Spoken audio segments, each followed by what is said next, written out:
Hi, welcome back guys. This is your friend, the What If guy, back with another fanfiction. This is the first part of What If Issei became the Dragon of Apocalypse. This will be an English translation, so there may be some dialogues or scenes that are not described as they should be. I apologize in advance. Now before starting, please give this video a like and subscribe to the channel if you want more videos like this.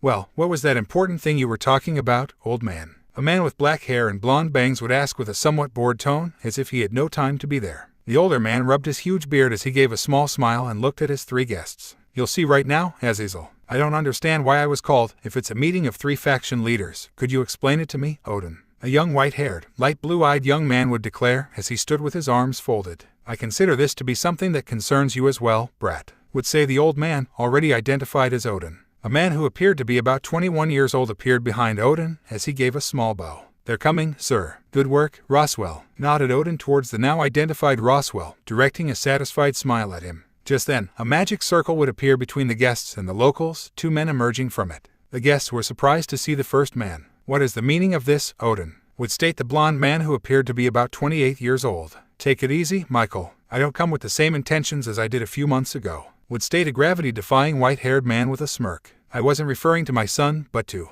Odin would not finish speaking, as everyone watched the young white-haired man with wide eyes, something that made them quite strange, except for Odin who gave a small smile. Is something wrong, Vali? Azazel would ask, opting for a rather serious look. That energy, I know it very well, Vali would say as he pointed to the man standing behind Loki, wearing a hood that didn't let his face show. At Vali's response, the guests looked at the hooded man strangely. The brown-robed man's eyes glowed a violet color and then proceeded to slowly remove his hood. At this, Azazel, Vali and Michael would change their expression to one of complete shock at seeing who it was. Looks like you saw a ghost, folks, Issei would say, finishing removing his hood completely. Prologue, False Awakening, the emergence of a demon without demonic corruption. 9 months before, GUAWF, Issei would cough up a large amount of blood as he looked at the huge bleeding hole in his stomach. If you want to blame someone, blame God for creating the sacred gear that resides within you. A woman who would have black-colored wings and a masochistic outfit would declare, then disappear with a purple magic circlet. Wonderful memories, thank you. Sacred what? Issei would wonder as he fell to the ground and continued to expel a large amount of blood from the hole in his stomach. Issei clutched his lacking stomach tightly with one hand as his eyes began to turn opaque as a pool of blood expanded beneath him. Is it really in this little park? In some inexplicable way I'll die, Issei would think, regret in his words. At least, if you were going to kill me, you would have let me touch one of your breasts, Issei would say, then raise her hand and bloodied and put it in front of her face, only to squeeze it tightly as a few drops of blood fell on her face. No, I wouldn't be seeing my blood right now if I hadn't been such an idiot and let myself be cajoled by just a pair of boobs, Issei would think with great anger as his consciousness slowly faded from his body, leaving him with one last thought.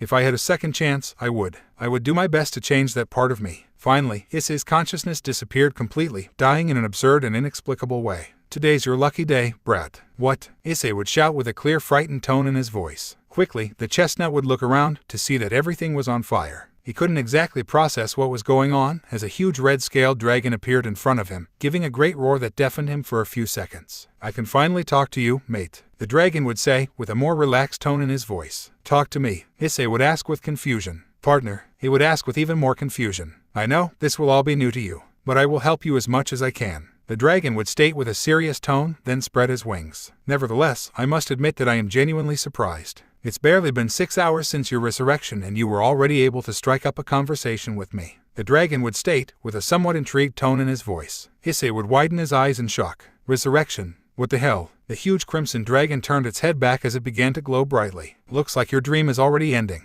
We'll talk in a second, partner. Issei would shout loudly, sitting up with a jump on his bed and breathing very shakily as he felt sweat running down his entire body. Stop screaming, or you sleep outside today. A woman would be heard yelling from outside the room. Issei would rub his hair somewhat embarrassed. I'm sorry, Mum. This last he would say quietly. Issei would settle into his bed and close his eyes tightly for a few seconds, then open them with a confused expression. What a weird dream I had today, Issei would think, then downplay it. Issei would get up from his bed to start putting on his pants, only to stop in the middle of the process. A dream? That means Uma. It's all real, brat. Issei would give a small cry of surprise and fall to the floor with half of his pants on, only to quickly get up and look in all directions frantically. On your left arm, brat. The thick voice would again resound. Issei lowered his gaze and widened his eyes in shock at the sight of a green oval-shaped light emanating from his right hand. First of all, you need to calm down. Shit, I'm going crazy, Issei would exclaim quietly, widening his eyes. Your electronic device is proof that your sanity is stable, the thick voice would exclaim, with a very calm tone. At the mention of the voice coming from his hand, Issei would look towards the nearest piece of furniture, more precisely, his cell phone.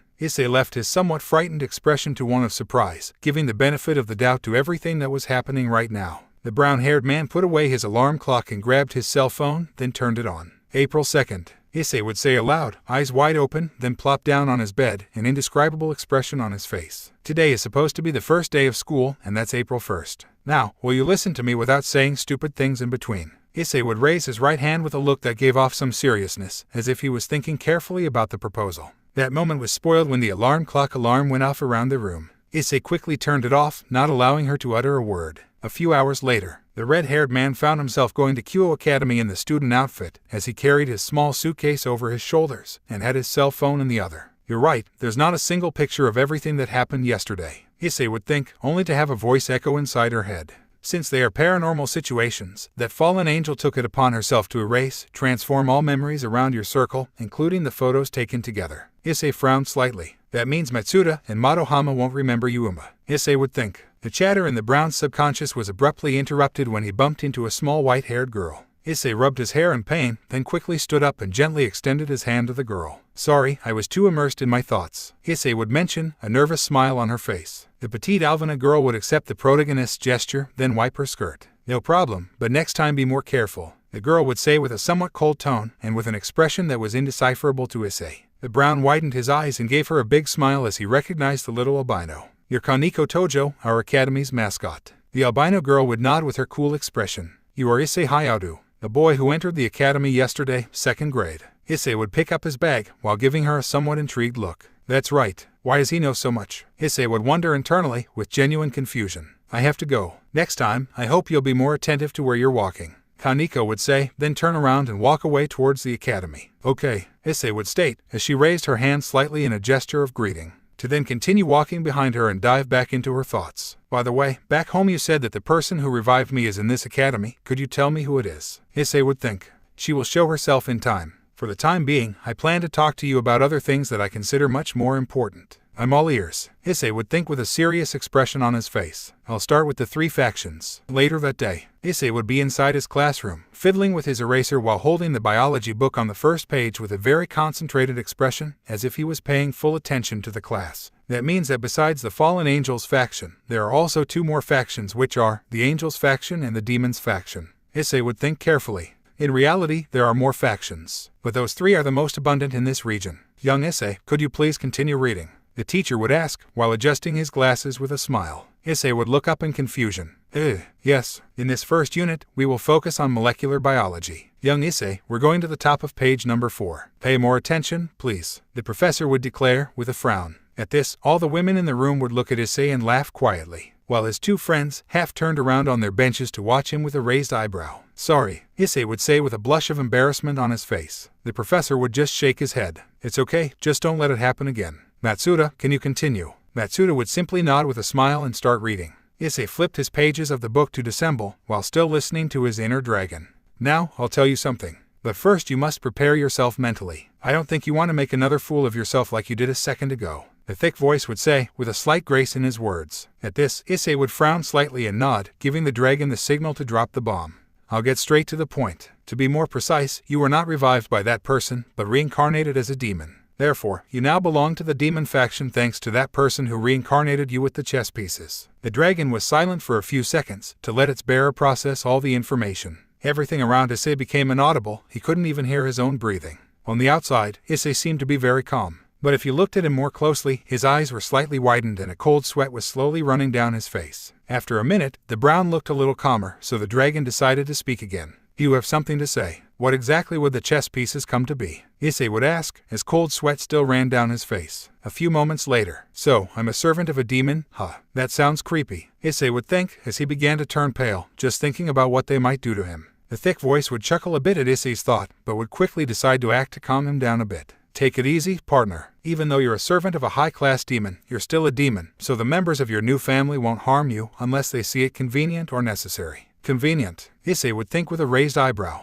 That's right, I haven't introduced myself yet, by the way. My name is Ddraig, I am the Welsh dragon of domination. His proud tone would be affected in his next words. Unfortunately, my incessant fighting with the other celestial dragon, Albion, caused us both to be sealed inside a sacred gear because of God and other lesser beings. Now, I reside within your sacred gear, which consists of the power of boosted gear. The dragon's tone would again become somewhat imposing and proud. At first, this sacred gear seems to be very ordinary. But with me inside, things change drastically. Boosted gear. The word sacred gear would resonate in Issei's mind, as he remembered how Yuma had mentioned it before. It's a complicated thing to understand. It would be best for you to experience sacred gear for yourself through training, Ddraig would say with a somewhat excited tone, as it had been a while since he had not detached his power. Something that shouldn't be too difficult, considering you have enough power for you to be able to communicate with me. Issei again remembered Yuma and how he had killed him, so he frowned at the memories. Alright, I'll try, since for sure, someone else will come back for me if they find out I'm still alive. Ddraig would nod with satisfaction inside the sacred gear. Wise decision, partner. Issei would give a small smile. Thanks for taking the trouble to explain everything to me, Ddraig.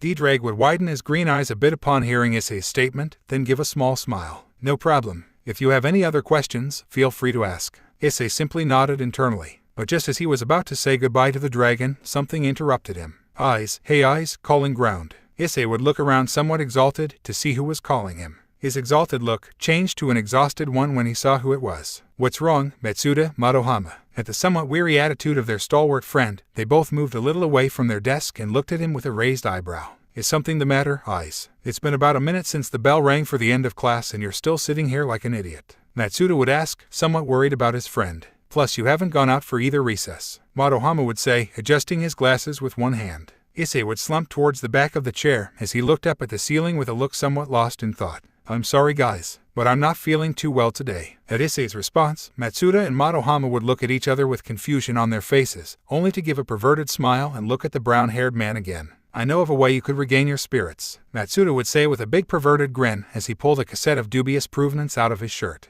Issei would look at Matsuda with a bored expression, then widen his eyes at the sight of what he held in his hands. Issei's reaction was not long in coming, and he quickly jumped out of his chair to grab the cassette with a big perverted grin. Momo's new volume. Issei's perverted grin would falter a bit, seeing that the erotic image the cassette presented was having much less of an effect on him than usual. Though considering who he was, it was still having a lot of effect on him. Anyway, there was something that missed him to death. Matsuda would hug Issei and Madohama by the neck with a big smile on his face. So what are we waiting for? Let's go to my house right now. At the bald man's house. That's right, show the monster who's boss, Momo. Matsuda would say, while breathing heavily. I'm seriously thinking that this is the best volume of the whole series so far. Madohama would say, while holding a goofy grin on his face. Issei would be standing next to his two friends, watching the video rather strangely. Is it really that good? I like the previous ones much better, Issei would say, as he began to watch the tape with more and more confusion. At his friend's question, Matsuda and Madohama looked at him like he was crazy. Is something wrong with you? Madohama would ask, with great surprise in his voice. Issei rubbed his hair with great exhaustion as he stood up from the floor of the room. I'm sorry guys, I'm not feeling well. Had too heavy a day. I'm going home to get some rest. Both friends would look at Issei with a raised eyebrow, then simply nod. Okay, Matsuda would say. Feel better. Madohama would say. Issei would simply nod and thanks, then leave the room, while still rubbing his hair tiredly. As Issei left the room, both friends looked at each other with some surprise. What the hell is wrong with him? Matsuda would ask, to which Madohama would simply bow his shoulders, having no idea what could possibly be wrong with his friend. Issei came out of Matsuda's house to see that even daylight was spreading through the streets. The protagonist looked at the street lights to see that they were on. Quickly, he pulled his cell phone out of his pocket to see what time it was. Just like Ddraig said, it doesn't matter that it's nighttime, I'll be able to see everything as if it were still daytime. He would say to himself under his breath, then put his hands in his pockets and walk home. In the meantime, he could hear conversations that were at great distances. But he played it down, as it was something that had been happening to him since the early morning, and Ddraig had also explained to him that it was due to his condition as a demon. Seeing that he had a long way to go to get home, Issei decided to strike up a conversation with his new friend extraordinaire. Ddraig, can you hear me? Issei would think. Strong and clear, mate. The voice would echo inside Issei's mind. Does turning me into a demon make my virtues less? Holy virtues disappear by a large percentage, Issei would ask, with clear doubt in his words. At Issei's question, Ddraig laughed loudly inside his head for a few seconds, causing the young man to become slightly annoyed. Indeed, becoming a demon makes the evil in your soul grow to a great extent, Ddraig stated, very seriously. Issei's eyes widened slightly at the dragon's sudden change of attitude. Practically, in 1 second he was dying of laughter for the other to be so serious. If so, why do I feel the opposite is happening to me? Issei would ask with great doubt in his words. Ddraig would frown noticeably. there's something I forgot to tell you. Issei, I have a question to ask you. Do you have any idea why fallen angels are fallen angels, and why demons are demons? The dragon would ask, with a serious tone in his words. Issei would raise his gaze to the night sky, as he opted for a thoughtful face and folded his arms. What, because they are like this? Well, the fallen angels fell from the sky for falling into the temptation of original sin, such as lying, murder, lust, among others. Issei would put a hand to his chin, as he further emphasized his thoughts. But demons are different in their own way, since they were always corrupt angels since they were born. For that reason, they never had a chance to be in heaven, because they have always been under sins. Exactly. Angels are the purest and most innocent beings in the world, even more than human children. Whereas fallen angels are the species that most resemble humans, although they are worse. Once a fallen angel falls before the temptation of a sin, it is almost impossible for him to redeem himself, since he feels a great attraction to that sin, making them extremely dangerous. And if he were to somehow manage to untie himself from his sin or sins, he would never be the same again. That happens because a fallen angel will never again be pure and innocent as an angel, the dragon would say with seriousness in his words. And what does it have to do with me? Issei would think, while putting his 2 hands on the back of his neck and raising an eyebrow. That's where I'm going, mate. Demons are beings corrupted to the core, like you said. But that happens for a reason, and that is that when they are born, the corruption of all the original sins darkens their soul, including the reincarnated ones, like you. This has a name, and it is called demon corruption. This makes no demon safe from sins, and unlike the fallen angels, no demon would think of redeeming themselves, as they are like that by nature. This would cause Issei to stop walking and widen his eyes at the new information. Ddraig would quickly clear his throat. Although, there are also strange cases, where demons do not suffer from demonic corruption, though the cases are practically rare. The dragon would puff out his chest proudly, as he gave a smile. And as you may be thinking, you are one of those cases. Thanks to me, since I possess an incredible power, and that makes that corruption cannot affect you in the least, the dragon would exclaim with clear pride in his words, and then change to a somewhat amused tone. Besides, if you remember, when we first met I told you it was your lucky day. And that was because I also did everything I could to take away your impulsive sexual appetites. What? Issei would shout out loud, causing the people passing around him to move a little away from him in fear. This made Ddraig chuckle a little under his breath. You said it yourself, if I get a second chance, I promise not to be a moron again. I didn't exactly say that. Issei would shout out loud again, causing people to turn away even more. Seeing the reaction of the people, Issei quickly calmed down and a small blush of embarrassment came out on his face. Besides, I didn't want my sexual desire to disappear, I just wish I could control it. The brown-haired man would think with a much calmer tone. That's exactly why I said I reduced your impulsive sexual appetite. That doesn't make you stop seeing women as something beautiful, I guess. Now you won't act like an idiot in front of a woman who is well endowed, though that depends a lot on your conviction for that uncontrolled desire to disappear completely. The dragon's calm tone would change to one genuinely surprised. Fuck. Even with my great power, I couldn't make your impulsive sexual appetite disappear completely. It was a disgustingly dense and giant mass. Ddraig would say, as he imagined a gigantic mass of white and slimy color. Issei would lower his head rather apologetically as he rubbed his cheek with a finger. Sorry. The brown-haired man would look to his side to see a small path that led to the fountain in the park. This caused Issei to remember Yuum again and lower his head sadly, only to raise his gaze with great determination and move towards the fountain. Issei perched near the fountain as he recalled all the events that had happened with great regret in his heart. Their date, the betrayal, his death, his promise. Issei clenched his fists tightly as he watched the fountain with great determination. I said that if I got a second chance, I would change my ways, and that I will. I'm sorry to interrupt your moment, but there is something important I must tell you, Ddraig's voice would say very seriously because of the harsh thoughts its bearer had been having. Issei raised his right hand to look at the green orb somewhat quizzically, giving Ddraig the signal to continue. In this last millennium, the demons and fallen angels have behaved very differently from their nature. They may have evolved for the better, and that would be a very good thing considering your status as a servant. Although, obviously, there are still demons and fallen angels that are evil, a clear example being that fallen angel and boss I mentioned. Ddraig's words would make Issei's body visibly relax. Apparently, he was thinking about that matter as well. Nevertheless, take precautions. Ddraig would warn, with the most serious tone that had come out of his mouth so far. Why are you still alive? A voice would cause Issei to abandon his conversation and look skyward, to widen his eyes as wide as they could go. Again, those wings. Issei would think with great fear as he watched the guy with the hat and black wings flying in place. Quickly, the brown-haired man looked around as he realized that the whole atmosphere of the environment had changed drastically, as if they were in another place. The subject would shake his head while looking at Issei seriously. I can't trust Raynare to do his job, but I never thought he couldn't with a mere human. Raynare, Issei would say as his expression denoted great fear, then take a step back. This is not the time to think about that.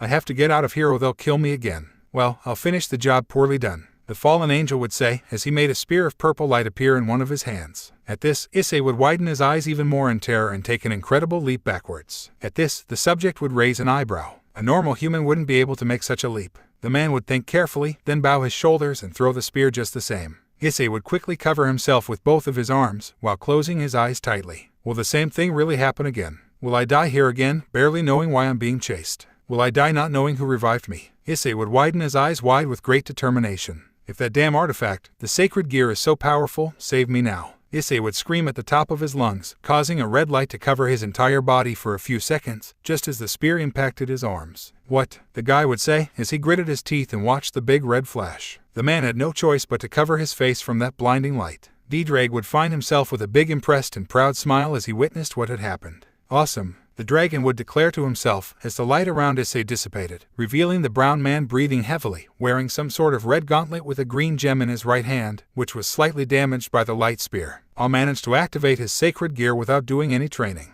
But how is that possible? Ddraig would turn around to see something flashing a purple color. At this, the dragon would widen his eyes. I knew there was something off about this boy. His soul has a great affinity with dragons, and for that reason he was able to release it, as it gave off a small hint of my energy. Ddraig would quickly look straight ahead with a frown. However, his body is not prepared to consume that much energy, so Issei was still breathing heavily, and after a few seconds his eyes rolled back into his head and he collapsed to the ground. His sacred gear disappeared along with it, causing the fallen angel to look at him even more shocked than he already was. His body will sedate quickly, Ddraig would say, with great concern in his words. The fallen angel would frown, then create another spear of light. That took me by surprise, but it won't work a second time, he would say with a bit of anger in his words, to then throw the attack towards the unconscious Issei. The attack was about to come, but the spear was destroyed by an onslaught of crimson flames that appeared out of nowhere. The subject would raise his gaze with a raised eyebrow, seeing that a red-colored magic circle had appeared on the spot. That symbol, the stranger would say, looking at the magic circle symbol just before it disappeared.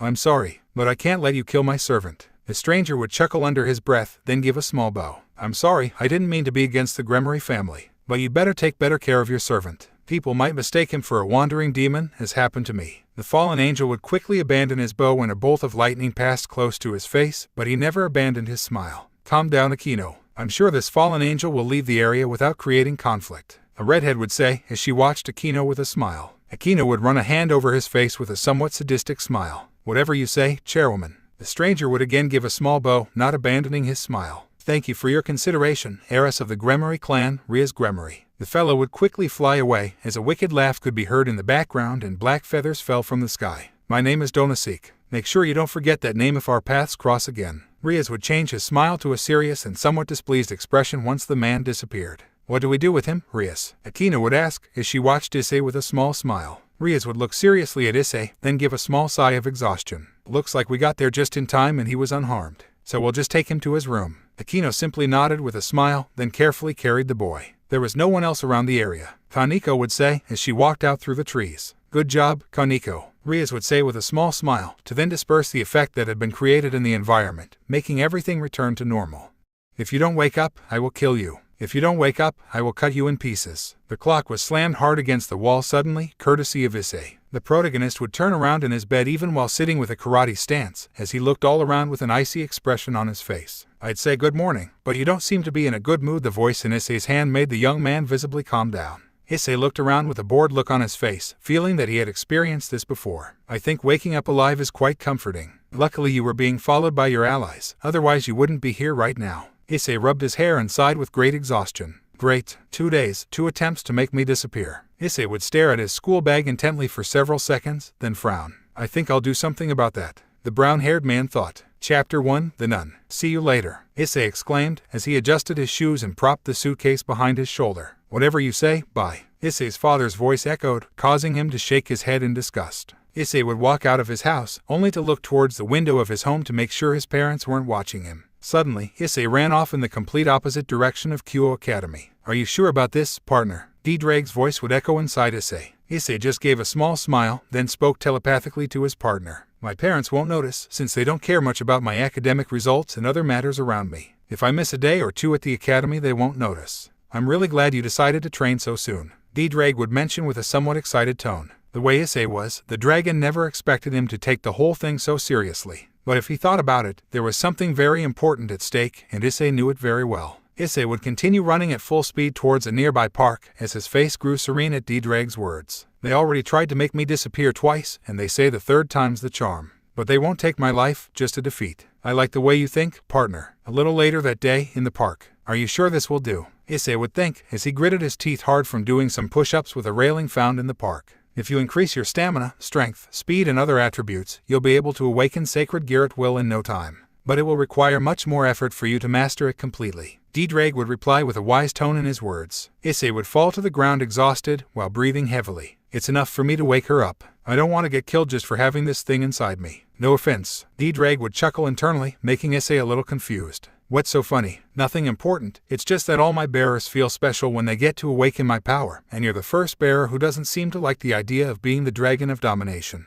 Issei shook his head, then wiped away his sweat and opened his suitcase. Inside was a large amount of sandwiches and 2 bottles of water, but no book. I'm not the dragon of domination, you are. Issei took a bottle of water. You've been working out for 2 hours already. You should take a little break, as your body isn't used to training like this. Ddraig would say with a somewhat concerned tone, causing Issei to give a small smirk. Are you telling me that a demon's body is quite weak? Not if you train it properly, although it doesn't compare in the slightest to a dragon's body. The dragon would reply, with a clear tone of pride in his last words. Issei would get up from the ground and close his suitcase, then start running in the park. That sounds great. But unfortunately I'm a demon, and I have no choice but to overexert my body for quick results. Ddraig would smile to himself as he saw how his carrier was overtaxing himself too much. Maybe it was a good thing the brat is a scrawny nobody, because now that he awakened his power he has no choice but to train to control it, otherwise his life will hang in the balance. Ddraig would think to himself with a pleased smile, then turn serious. Speaking of that thread, it looks like that demon already wanted to reveal her true identity to Issei. Finally, he would bow his shoulders with an apathetic expression.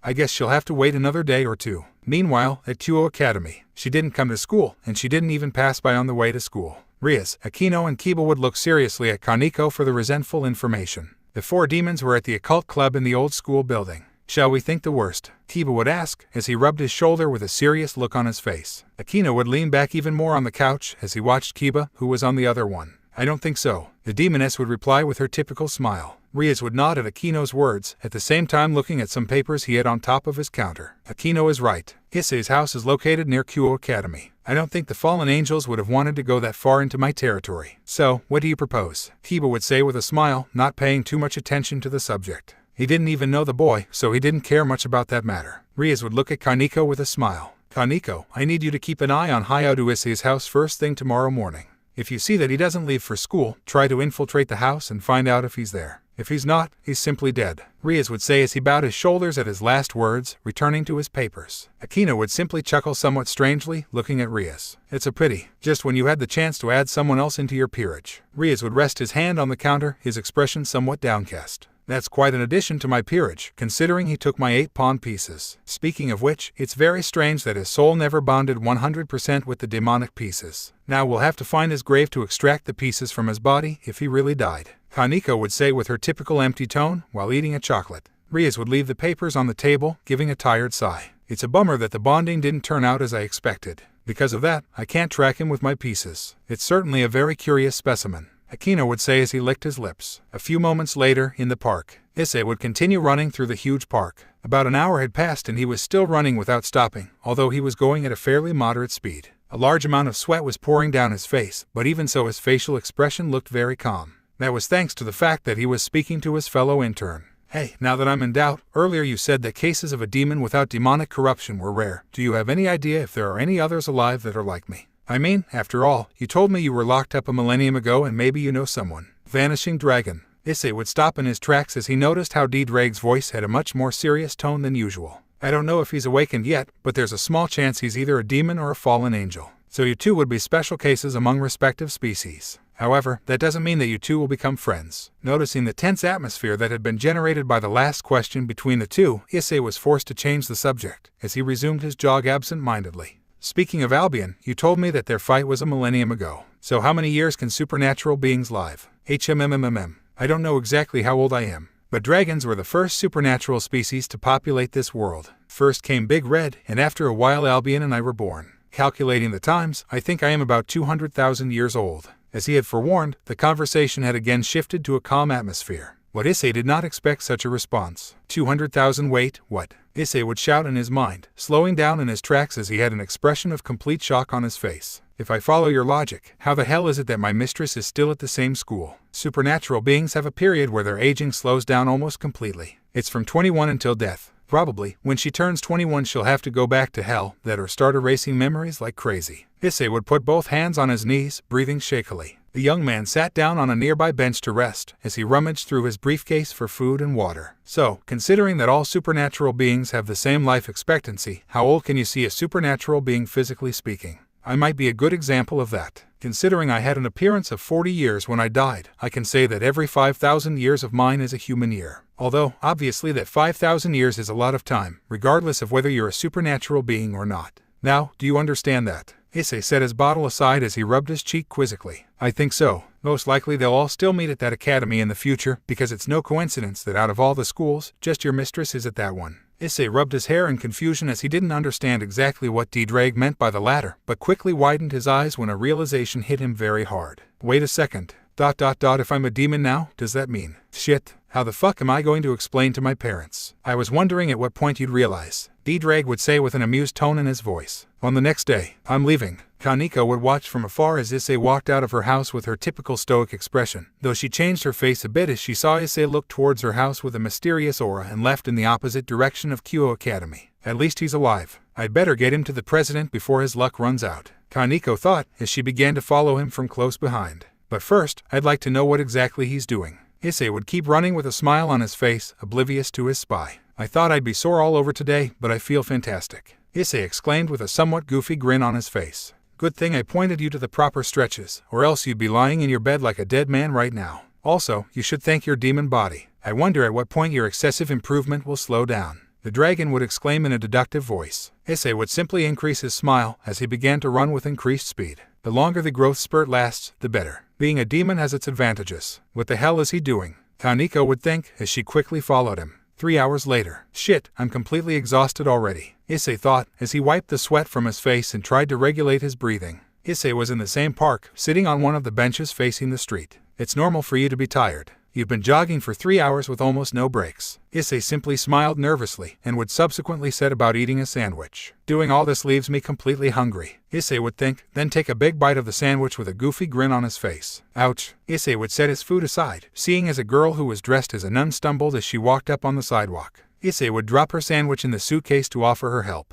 Are you okay? Issei would ask with a slightly concerned tone as he held out one of his hands. The young woman would look at Issei with a smile as she accepted the gesture of help. Yes, I'm fine. I'm just clumsy. Issei just increased her smile. No problem. The brown would quickly kneel down to gather the things the young girl had dropped, causing her to be a bit surprised by the boy's very gentle gesture. Issei rose from the floor with all of the nun's belongings with a friendly smile. This is yours. Thank you very much, the nun would say with a slight blush as she made a small bow. Issei waved her hand dismissively, indicating that it was nothing. She was about to return to her pew, but noticed that the nun seemed to have a confused look on her face as she looked in various directions. Is something wrong? Issei asked as he closed his suitcase, without first removing one of his sandwiches. The young woman would lower her head in embarrassment at the protagonist's question. Well, it's just, I'm new around here and I don't know where I am, she would say with a blush of embarrassment on her face. Issei would give her a chuckle, extending the sandwich towards her. If you want I can help you. It wouldn't be a bother, since I have the whole day off. Are you serious? Thank you so much, the nun would exclaim, as she accepted Issei's sandwich with a big smile. Hi to Issei, why were you absent for 2 days at the academy? Shit, was all Issei could think as he began to sweat excessively. Issei would turn his face like a robot to see that his academy's mascot was looking at him with his typical expressionlessness on his face. Issei's frozen expression would change to a very confused one at the sight of Kaneko. Kaneko, why isn't she at the academy? Kaneko quickly grabbed Issei's hand and started dragging him towards the academy. Let's go now, before the principal expels you for vandalism. For vandalism?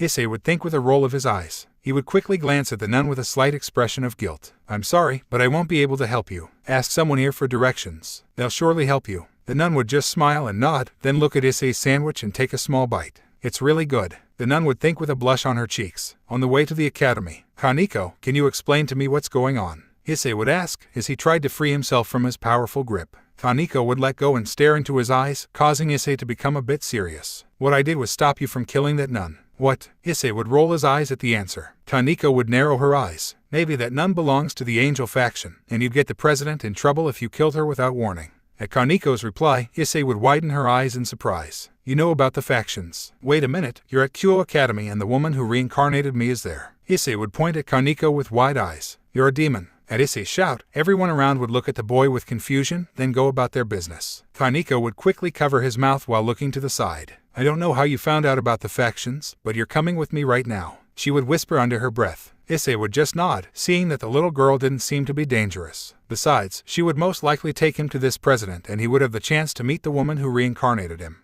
Although he was no longer human, Issei was very grateful to her for giving him another chance to live. A few moments later, we're here, President. Kaniko passed into the living room, giving a slight bow to Rias as she sat in an armchair quietly. I was already beginning to think we were unlucky. Rias think aloud. I never imagined that the president of the occult club was a demon.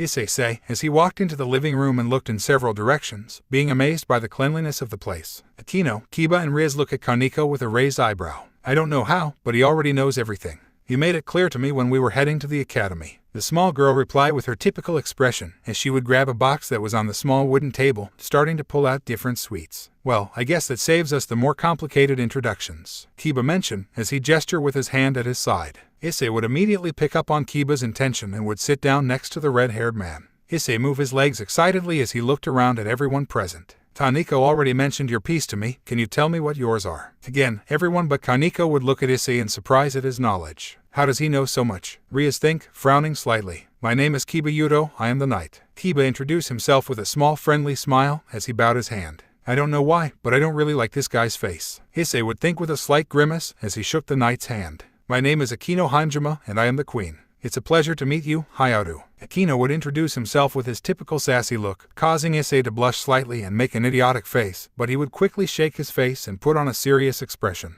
Remember what you promised. It will be hard, but I will keep it. After that thought, Issei gave a friendly smile and gently greeted the queen. Finally, Rias stood up from his desk and placed one of his hands on his chest, making Issei look like an idiot for a second, but he would quickly correct it. My name is Rias Gremory, and I am the king. Therefore, you are my servant. The red-haired woman replied, as everyone spread their bat wings, Issei included. Welcome to my family, Rias said, as she would widen his smile a bit more, only to have his eyes take on a slightly dangerous gleam. Before Rias could say another word, Kaniko quickly stood up from her seat. I found Hayaru talking to a nun without him feeling like killing her. That means somehow he didn't suffer from demonic corruption. Kaniko exclaimed quickly, interrupting Rias. Everyone looked at Issei with wide eyes at the statement. That's fine. Thanks for letting me know, Kaniko, Rias said, making Kaniko sit back down on the couch. Rias would sit at his desk as she put a hand to his chin. Demonic corruption is supposed to happen 100%. But you know a lot about factions, and on top of that you don't have demonic corruption. That just leads me to think that, effectively, Miss Gremory. The thick voice that came from Issei's hand made everyone look at the young man a little surprised, except for Rias, who had a somewhat triumphant smile on his face, as if he had hit the jackpot. I never thought I'd have the Sekyude under my servitude, but it's a pleasant surprise to know. Ddraig's maniacal laughter be heard throughout the room, and this time everyone had to be confused and surprised by it, including Issei. Service. I will never serve a demon, nor an angel, or fallen angel. Have you forgotten how they left our kind after the Holy War? The only one I will listen to is my partner. Hey Ddraig, you never told me about this. Issei thinks someone uncomfortable with the situation. Rias simply bowed his shoulders with a smile. As you say, just the same, it was the dragon's fault that their own kind ended up that way. Though I should also thank them, because if it hadn't been for the constant dragon fights that were going on in all the regions, the Holy War wouldn't have ended on good terms regarding the three factions. Battles. They only came together when the battle between the Dragon of the Apocalypse, Big Red and Off-Eyes nearly destroyed all existence. Otherwise, they would have continued with their stupid ideas of world domination. Moreover, if the demonic revolution had not happened in those times, I am sure the demons would have continued to fight for power, but the countless and massive casualties they inflicted on themselves made them ridiculous as a species. And look how they ended up now, being tamer and smaller than mere cockroaches. The dragon said with a defiant and amused tone in his voice. Rias would lower her gaze and clench her teeth tightly at what the dragon mentioned. Apparently, he had totally crushed us through the verbal argument. Hey Ddraig, let's calm down. Please. Issei would scold with a frown. Was it so necessary to resort to something that happened over 1,000 years ago? It's fine that as supernatural beings they can live much longer. But 1,000 years is 1,000 years, and even if it's an ephemeral part of their long life, it's still an absurdly gigantic amount of time. Do I need to tell you how many is 1,000 years in days? It's okay, partner. It's just that it gave me a bit of courage, Ddraig mentioned, somewhat regretful for getting carried away in the heat of the moment. Don't worry, I'm sure they'll understand. Issei said with an understanding smile. Rias gave a tired sigh, causing Issei to look at her a bit embarrassed. Relax, there's no need for you to apologize. You're not the one who said all those words after all, Riaz would state with a kind smile, causing Issei to give her a smile. Thank you, President. Riaz shook his head, then looked at him seriously. Listen to me well, as you are now part of my entourage, you will have to join the occult club. You will also have to do some errands as a demon that humans ask for and other things that will raise our reputation as demons. Issei would just nod in understanding.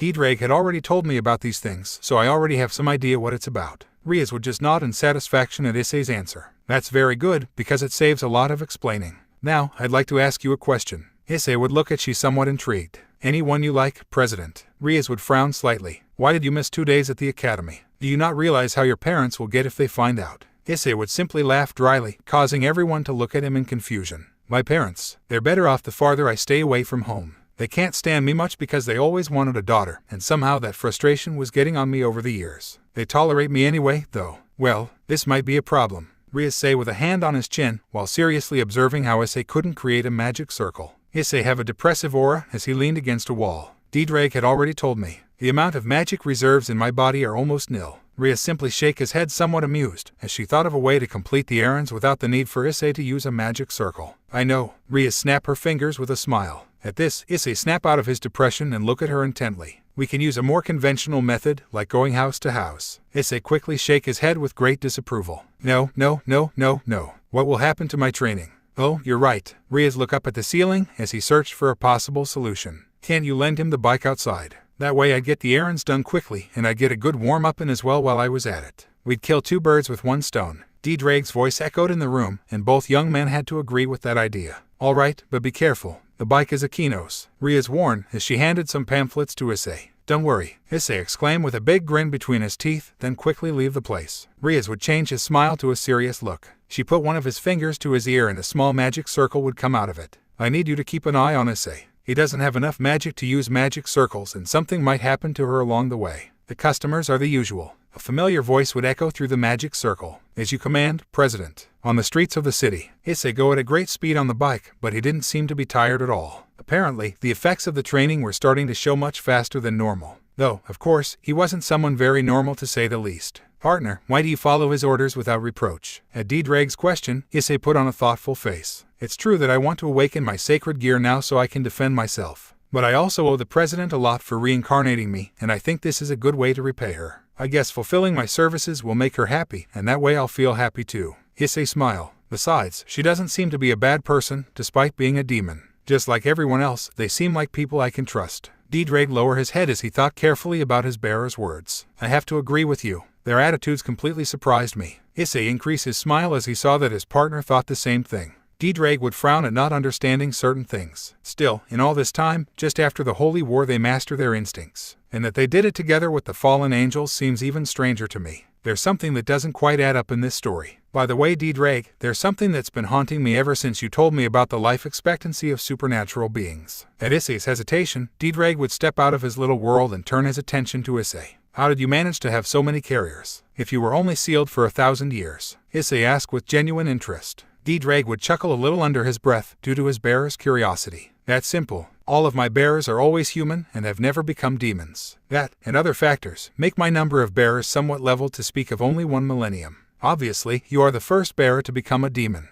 And while we're on the subject, I'll also tell you that supernatural women are extremely infertile because they can only have between 1 to 3 children in their entire long life. There is also the possibility of a supernatural man impregnating a human, but that is highly frowned upon and happens once in a very, very long time. And yes, before you ask, if someone is half human and half something, they will still have a normal lifespan, unless they get involved with some faction. Issei would squeal in surprise. Wow, Ddraig, you have all the knowledge in the world, but I guess that's normal if you live this many years. I wonder how smart those who live that many years would be. Having absolute knowledge doesn't make you smarter. It just makes no one in the world can call you ignorant. Ddraig exclaimed with a clear, wise tone in his words. The conversation with Ddraig would be suddenly interrupted when the whole atmosphere changed drastically. Issei did a big braking with the bike, while looking in several directions, gritting his teeth. Shit, it's this atmosphere again, and I know it can't mean anything good, he would think, quickly getting off the bike. It took me a while to find you, but I was finally able to. Issei quickly turned around. Who's there? Issei see the black wings again, causing him to frown, and automatically, his arm glowed red.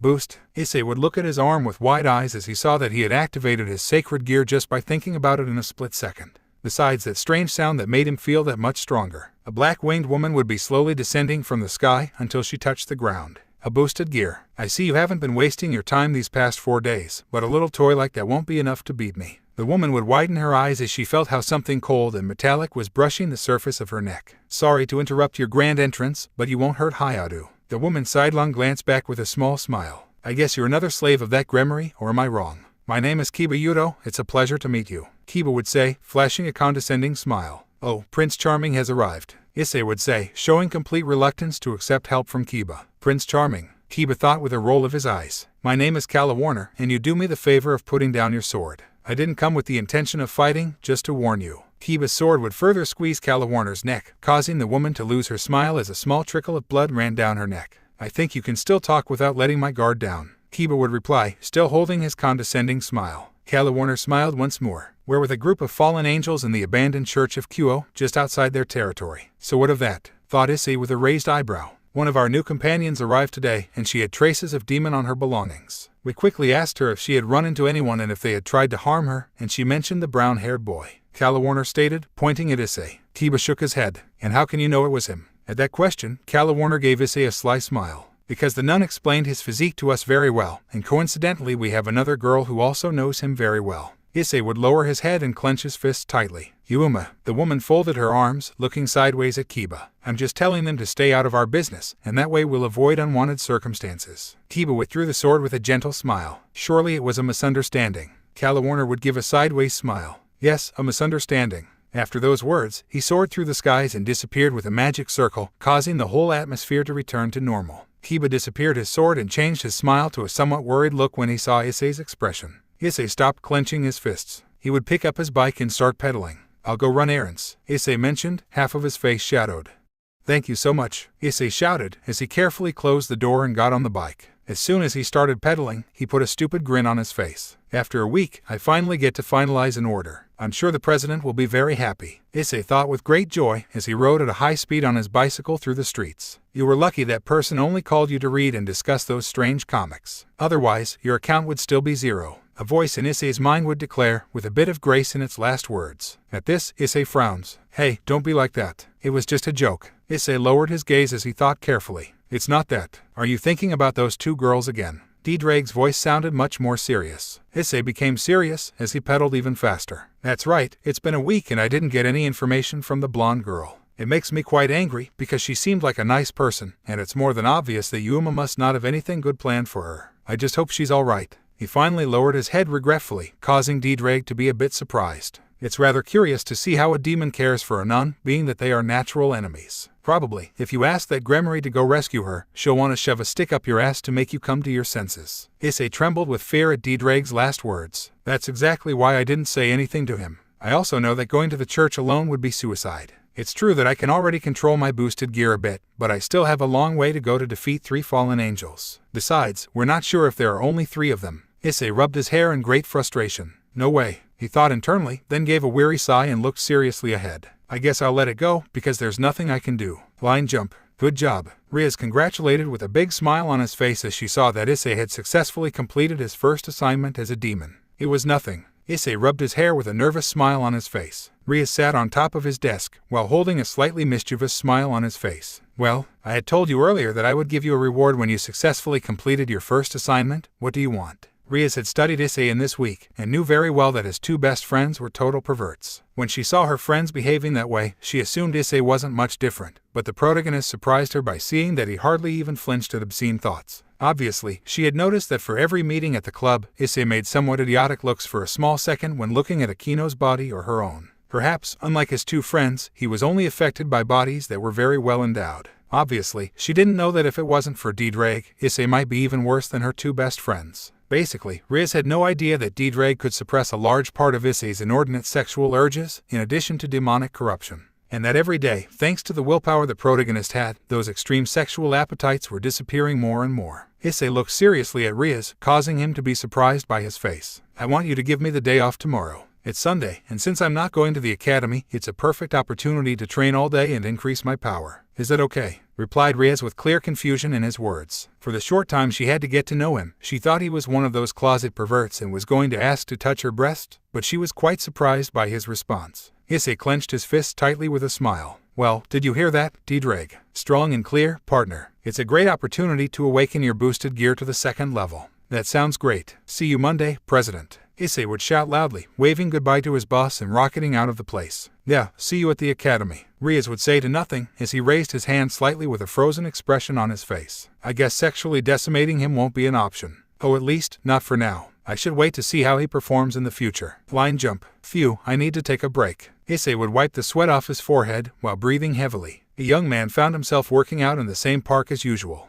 It was 5 o'clock in the afternoon and he had already been training for a lot of hours, so it was time for a break. Issei opened his bag and took out a sandwich and a bottle of water while he sat down on a bench in the park to take a break. He looked around with a small smile as he watched the children having fun at the different games as people enjoyed a hamburger at the local restaurant. Honestly, it was quite a relaxing atmosphere. It was something that helped distract him a bit from what the world was really like. Read your fate. Find out your good or bad destiny through the numbers. Find out your lucky number. Issei would look with some interest at the bald old man who was passing right in front of him with some sort of cart that was made of wood. One side had a corrugation that carried a large amount of coins and bills, while in the middle it had 2 small boxes that said good luck and bad luck, respectively. Issei would get up from his seat with a smile and raise his hand to the old man, who would stop his cart with a smile at the sight of a new customer. Are you seriously going to buy one of those stupid things? Asked Ddraig with a tone of disapproval. This will help me clear my head a little. Honestly, I can't stop thinking that I've helped almost nothing in the capture of the 2 wandering demons that happened a few days ago.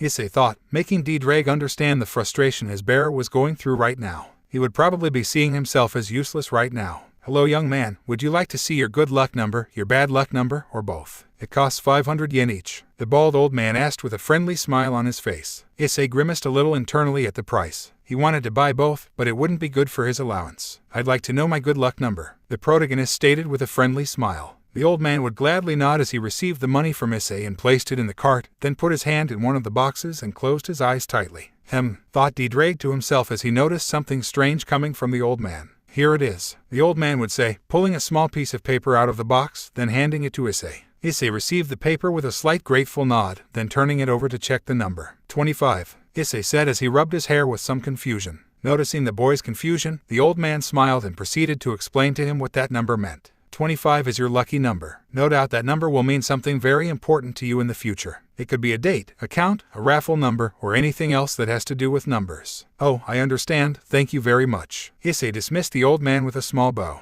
The old man did the same with a mysterious smile on his face, then went on his way. Issei sat back down on the bench as he took his food again and continued to eat it gladly. He pocketed the small piece of paper without taking much notice of what the old fortune teller mentioned. Hello? Issei opened his eyes somewhat confused by the familiar voice, only to widen them and start coughing in an exaggerated manner due to his choking. Oh, I'm sorry. I really didn't mean to. Issei took a large drink of water and would set his bottle aside to look at the young woman standing in front of him, with a huge smile between her teeth. Hi, glad to hear you're well, Issei would say to the blonde girl, while giving her a big hug, making the young girl blush slightly. But she reciprocated the hug anyway. It's good to be able to see you again, Issei would break away from the hug with a smile. Issei how do? It's a pleasure. Issei would bow her hand, causing the nun to shake it with a smile. Asia Argento. It is also a pleasure, the nun would say with a beautiful smile, making Issei a little nervous about her naive beauty. Issei would quickly put his hands in his pockets, after remembering a very important piece of information. Asia just watched him somewhat confused by his quick change of attitude. Is something wrong? Asked the blonde, somewhat worried by Issei's expression. Nothing, it's just that ... you know. The fallen angels already told you that I'm a demon and I really don't care that you are a demon. I can see that you are a very good person, and for that reason I came to this park once again in hopes of finding you. Asia lowered her head somewhat apologetically. Since you had to leave so quickly last time, we didn't have time to get to know each other. Issei smiled to see that Asia did not possess any prejudice towards him. This really made him happy. Issei would grab Asia's arm, causing the blonde to be surprised by the sudden action. Do you want to have some fun for a while? I'm sure it must not be fun to be in an abandoned church for so long. Like friends? Asia asked with a glint of happiness in her eyes. Issei looked at her somewhat quizzically at her attitude. That's right, like friends. Issei's words caused Asia to give him a big hug, surprising and blushing the brown-haired man for the sudden action. Issei quickly replied to the hug, somewhat flustered by the excessive approach towards a woman. Oh, at least, this was excessive for him, since he had never been in contact with a woman for so long, except for his mother. But obviously, he doesn't even remember that anymore because he was a baby, after all. As something's wrong, Issei would ask with a definite nervous tone. I'm very happy. At that statement, Issei was confused. I'm really happy. I've never had a friend before. At Asia's answer, Issei gave a small empathetic smile and hugged her even tighter. He was definitely going to ask her how her story went during their meeting. Line jump. Issei and Asia had a really good time for a few hours. First they went to eat at the restaurant in the park, then they took a little walk around the place. The brown-haired Issei bought her some gifts and got different trophies in the machines, making Asia very happy in those moments. They both had a great time for 3 hours, but it was time for the party to end. Asia and Issei were sitting on a bench in the middle of the park, admiring a beautiful fountain. Issei was eating an ice cream very happily as well as Asia, until the blonde got a little alarmed and looked at her watch. Sorry, I have to go. Asia quickly got up from the bench and would give Issei a small bow, showing her appreciation. Oh, no problem, Issei said somewhat curiously. That was too sudden. He thought to himself with a rather doubtful tone, but he would let it go. Asia gave him a sweet smile as a farewell. Thank you so much for today. I really had a great time. Asia lowered her head a little, making Issei a little confused. It was really nice to have had the chance to hang out with a friend. I'm really grateful. Asia gave another bow, making Issei a little nervous about her patronizing attitude. You don't need to do that. After all, I had a pretty good time myself. Thanks to you, I was able to distract myself a bit from my problems. Asia raised her gaze with a smile and would raise her hand in a gesture of farewell. Issei did the same as he watched her leave. Issei's smile decayed into a serious look as Asia was lost from his sight. Are you worried about her, partner? Ddraig's voice echoed inside Issei's mind, causing the protagonist to grimace slightly in disgust. Something smells fishy to me. That goodbye sounded like I'd never see her again, Issei thought, as he stood up from his seat and looked off into nothingness. I don't think they're going to harm her. I mean, I don't get to see anything coming from her. That means she's really nothing special, or at the moment she's too weak to get any good potential out of her. I doubt the fallen angels want her for other than a reincarnation as a fallen angel. And if everything turns out as I have planned, there won't be a noticeable difference in his personality, since the reincarnation of a fallen angel can't corrupt you like a demonic reincarnation would.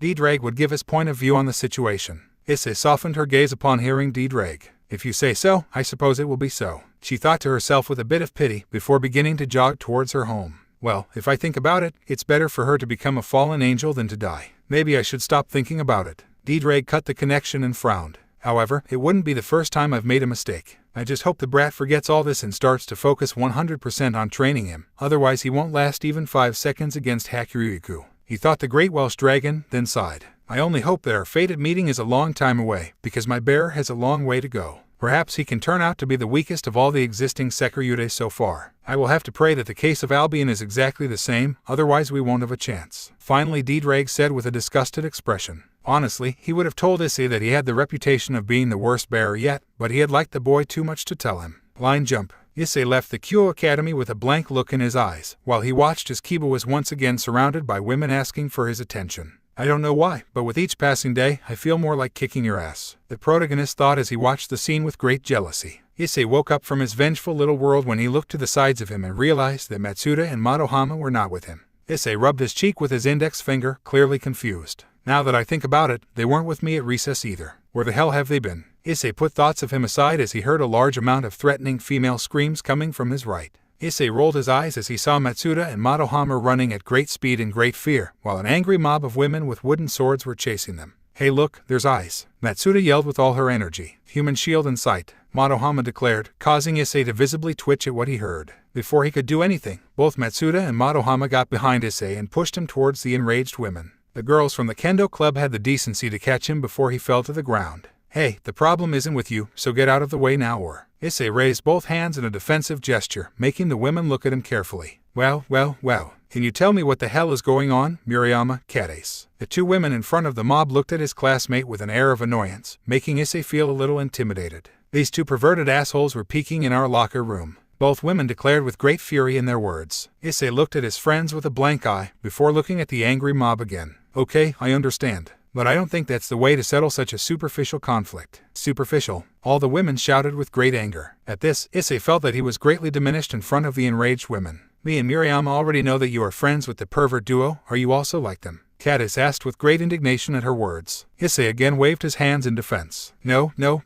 I'm just saying that it's a bad idea to resort to violence for once they've spied on them. Obviously, I don't agree with them and it seems right to me that if they are caught spying once more they can punish them without problem. Issei made the point of him with a big nervous smile on his face. All the women looked at each other for a few seconds, then nodded. Okay, but if we find them spying on us again, we'll kill them, Murayama would declare with great hatred in her words. This made Issei and her friends sweat nervously. Finally, the group of women dispersed and Issei's best friends went to thank him for his help. I knew we could count on your support. Madohama said as he placed a hand on her friend's shoulder. You're amazing, Issei, Matsuda exclaimed very seriously as he placed a hand on Issei's remaining shoulder. Well, they wanted to use me as a human shield, said Issei with a small twitch in his eyebrow. Matsuda would give Issei a slight push, making him look somewhat confused by his action. Let's just say it was our little payback for you joining a club full of beauties without letting us know. Matsuda defended himself with a faint pained expression. Same here. That was very wrong of you, Madohama commented as he adjusted his glasses with a very serious look on his face. Oh, speaking of which, I have to go now. I have some chores to do at the club. See you later, Issei would say while he ran off to the occult club. Madohama shook her head disapprovingly. Anyway, I wouldn't join a beauty club if I had to be at your feet with so many odd jobs. At what point would I get to see the breasts? Matsuda nodded vigorously, indicating that he agreed with his friend. Line jump. Issei entered the occult club only to see that Akino and Rias were playing a game of chess. The chestnut-haired man introduced himself quickly, being answered by the two women. Rias got up from his seat and handed a pamphlet to Issei. Only one, the boy asked, a bit curious. Akino, Kiba and Kaneko have already taken care of everyone else. This was the only one left. I hope that with your previous experience you can complete this task successfully. Issei just nodded with a smile and grabbed the pamphlet gladly. See you in a bit, President Akino. Issei gave them a thumbs up, causing both women to smile their typical smiles at him. When he finally left, Rias sat back down and studied his next move. Do you think he will be able to complete it? Akino asked with a calm smile. I don't know. I hope he does, because at the moment he's not contributing much. It's amazing to think that Hayato is the Sekiryude and he's so weak. Rias made a move that would kill the queen with a pawn. Even so, he has incredible potential. We are talking about the Sekiryude, after all. Rias clarified with a pleased smile at having such a potentially strong minion. Akino could only say ara ara from her when she saw in surprise how Rias had killed her queen. Line jump. This is the place, Issei wondered as she looked between the house and the pamphlet. Issei got off the bike and knocked on the door. He stood there for several seconds without receiving an answer, so he knocked on the door harder, causing it to open a little. It's open, Issei wondered, quite confused, before taking off his shoes and going into the house. Hello? Issei went a little into the house and closed the door while he looked at different places, everything being a bit dark. I'm not a thief, the door was open so ... yuck. Issei held his nose in great disgust. Where the fuck is that smell coming from? He thought the brownhead with great disgust as he advanced into the living room. Poof. Issei looked down a bit confused when he felt that he had stepped on something wet. He quickly regretted it and his face began to turn purple while he covered his mouth in shock. What the hell? This is blood and in liters. He thought in alarm as he looked at the entire floor covered in blood. OHHH. Issei was quickly alarmed by the scream and ran at full speed in his direction. He finally walked through a door and saw a familiar person covering his mouth in shock at what he was seeing. Asia, he wondered with great surprise. Why are you yelling, you idiot brat? Don't you realize that this jerk asked for the help of a demon? Issei could see how a man appeared from the shadows and menacingly approached Asia. But killing him is not the solution. Asia screamed in great terror as she looked at the mutilated body of the man. The guy grabbed Asia's neck and pushed her hard against a wall, doing a bit of damage to her in the process. I don't give a shit what you say. I'm the great Fried Selzen and you'll have to respect my methods. Or better yet, I'll make sure it sticks right on your body, you nun-fucking bitch. After those last words, Fried looked at Asia in a completely lunatic way and ripped off a large part of her dress, making her blonde scream in fright. Stop, Issei yelled, appearing from the shadows, accompanied by anger. Fried gave Issei a psycho look, then let go of Asia and get a little closer. Oh, look what we have here, a fucking demon. Do not hurt him, Asia yelled, clinging tightly to Fried. The white-haired man looked at her with hatred and gave her a strong elbow in the stomach that sent her to the ground. Do not say stupid things. Issei gritted his teeth at the sight and would activate his boosted gear. The green sphere began to blink for seconds while the word boost. Fried looked at Issei somewhat confused, then returned to his psycho smile at the same time that he materialized a sword, along with a gun. If you want to fight, I'll be happy to give it to you, you fucking demon. Fried exclaimed, bowing slightly. Boost. Partner. Issei clenched his fist tightly as he watched Fried very seriously. I know Ddraig. I can't get past 12 boost or I'm screwed. Issei would think, thanking his partner for his concern. Ddraig smiled internally. You'll still be fine with 12 mags. If he's solo, it'll be an easy win. Issei just smiled, causing Fried to look at him with some intrigue while he still held his psycho smile. Are you smiling because you're going to die? Let me exercise you so you won't have the shame of being a filthy demon any longer. Fried lunged at Issei, but the brown-haired man easily dodged it, making the white-haired man slightly surprised. Fried again tried to give him another thrust. Seeing that the movement was much faster, Issei blocked the cut with his gauntlet, to then hit him hard in the stomach with his other hand that sent him flying and crashing into a closet, breaking it on the spot. Fried got up quickly, while wiping a small trickle of blood that came out of his mouth. My, the skinny fucking demon is stronger than he looks. Fried widened his eyes mischievously and pointed his gun at Issei. Then, Fried's pistol would fire a white shot, making Issei a bit surprised, but he still managed to block it with his gauntlet without much difficulty. Issei was surprised when he lowered his gauntlet and Fried had his sword inches from his neck. The protagonist moved his head just in time and the sword grazed his neck. Issei's eyes widened at the opportunity and he wasted no time, kneeing Fried hard that nearly made him vomit blood, then punching him right on the cheek and pulling out his pistol with the other. Finally, he gave him a hard kick to the face that sent him crashing into the wall, rendering him half-conscious. "All right," Issei thought with a defiant smile, while he tightly clenched his gauntlet. "Good job, partner. For your first one-on-one battle, it's been pretty good." Before he could answer Ddraig, Issei quickly turned defensively after hearing someone. "Hayao, is everything under control?" Kiba asked with a smile, as he was followed by Kaneko. The little girl looked at the sight devastated with a totally stoic expression. "Great, more fucking demons," Fried grumbled under his breath, while he tried to get up in vain, since he fell to the ground again while his face was quite bloody. "I can't believe that idiot left me like that with only 4 hits. The madman thought with great disgust. His disgusted face would change into a psycho smile as the sky was dyed with a purple aura. "Apparently, my friends have arrived, the fallen angels," he yelled in a chanting tone only to cough up blood at the end. He looked at Asia with great contempt. "None, what the fuck are you waiting for? Come here and heal me now. I want to make sure I tear even one fucking demon apart." Asia would quickly listen to him and come over to heal him. The blonde looked at Issei with a sad smile. "Thank you for worrying, Issei. But you don't need to help me anymore. My suffering will end tonight and I will serve God, as I always wanted to." Asia began to heal Fried with a sacred gear that gave off a green color. Kiba and Kaneko focused on the blonde's sacred gear and looked at each other. They were thinking the same thing, apparently. Kiba stepped forward and grabbed Issei's shoulder tightly. "I'm sorry, Hayao, but we have to go. I guess there will be a large number of fallen angels and there is no way we can defeat them without the president's help." "But Asia," Issei would say, clenching his fist tightly. Kaneko approached Issei and squeezed his waist tightly so that he couldn't move, causing the brown-haired man to be surprised. A Gremory family magic circle appeared at the feet of the 3 of them. "She can't come with us. She's only human," Kaneko commented with his typical emotionless expression, causing Issei to start struggling very hard to try to go with Asia. Kaneko's eyes widened slightly at him as he found himself using more force than he thought to stop Issei's advance. Asia gave him a smile as tears began to fall from her face. Issei could only helplessly extend his arm towards the blonde to see how he disappeared from the place with a red flash and returned to the occult club. Finally, the magic circle disappeared and Kaneko released it. Issei fell to his knees as he had a completely cold look on his face. Kiba and Kaneko looked at each other, worried about the stupidity that was going through Issei's mind right now. Issei remained on the floor with an overwhelming silence in the room. The only thing that could be heard was the bathtub being turned on, along with the voices of Akino and Rias in the background. Just as the bathtub stopped being heard, Issei hit the floor hard and stood up, starting to walk towards the exit with shadowed eyes. Kiba took a step forward, worried about how his partner was doing.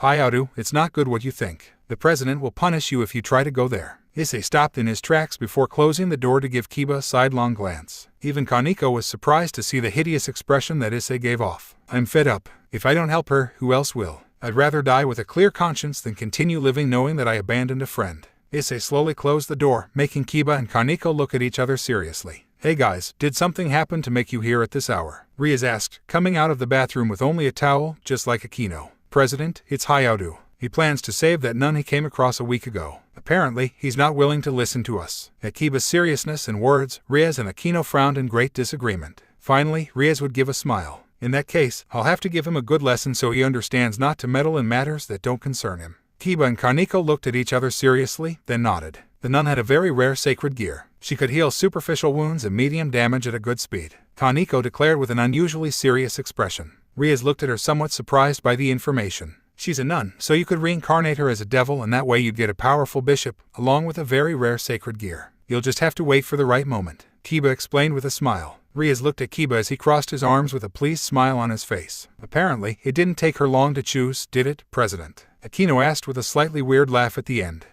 Issei was walking in the middle of a wooded area to reach his destination, the church. The protagonist had his gaze shadowed, while the gem on his gauntlet glowed every certain amount of time. "Partner, try to control your emotions. It's dangerous to use so many boosts. It's useless to increase your strength so much if you reach over boost." Ddraig had a worried tone in his words. Issei looked up with a completely serene expression on his face. He loosened his grip on his gauntlet and stopped to see that he was relatively close to the church. "Calm down, Ddraig. I'm fine. I just want to go in with all my power and try to blow them all up without them noticing I'm there. Sorry to disappoint you, boy. But we're not such idiots not to patrol the area when we're about to do something very important." Issei's skin twitched a bit when he saw 3 fallen angels appear among the trees. 2 of them were already known to him. I would appreciate it if you would turn around and leave the place. We don't want to get in trouble with the Gremory family, but for that reason we won't allow you to upset Raynare's plans. He cleared up the fallen angel known as Ddraig.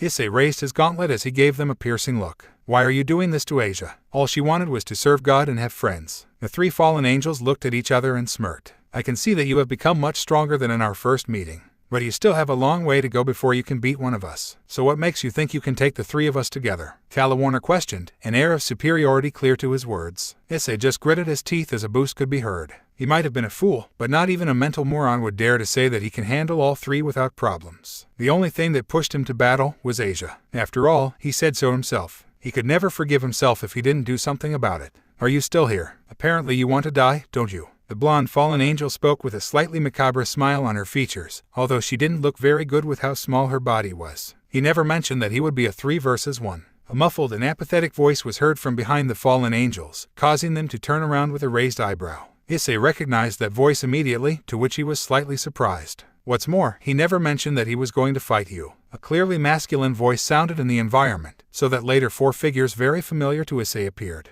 President, Issei exclaimed with great surprise upon seeing the entire Gremory entourage. Rias gave his pawn a gentle smile. Issei, you can continue on your way with Kiba and Kaneko. Akino and I will take care of this problem. At the president's statement, Akino licked one of his fingers with a sadistic and seductive expression, making Issei blush a little. But thanks to his recent hormone check, he brushed it off almost instantly. Okay, President. Thank you very much. Rias just nodded with a confident smile as Issei ran past him and his 2 companions followed shortly after, first giving a satisfying nod to his mistress. Well, this will be quite an easy job, the blonde girl exclaimed, totally confident in her victory. Don't get too confident, Middlet. Remember that we are talking about the Gremory family, and their power of destruction can be devastating. Talawarner warned with a slight frown. Ddraig laughed out loud. I don't care if that brat is from the Gremory family or from some high-ranking family. He said this last with a clearly sarcastic and mocking tone, before adjusting her hat with a smirk. We are 3 and they are 2. Besides that she is just a brat. She must not even have awakened the power of destruction yet.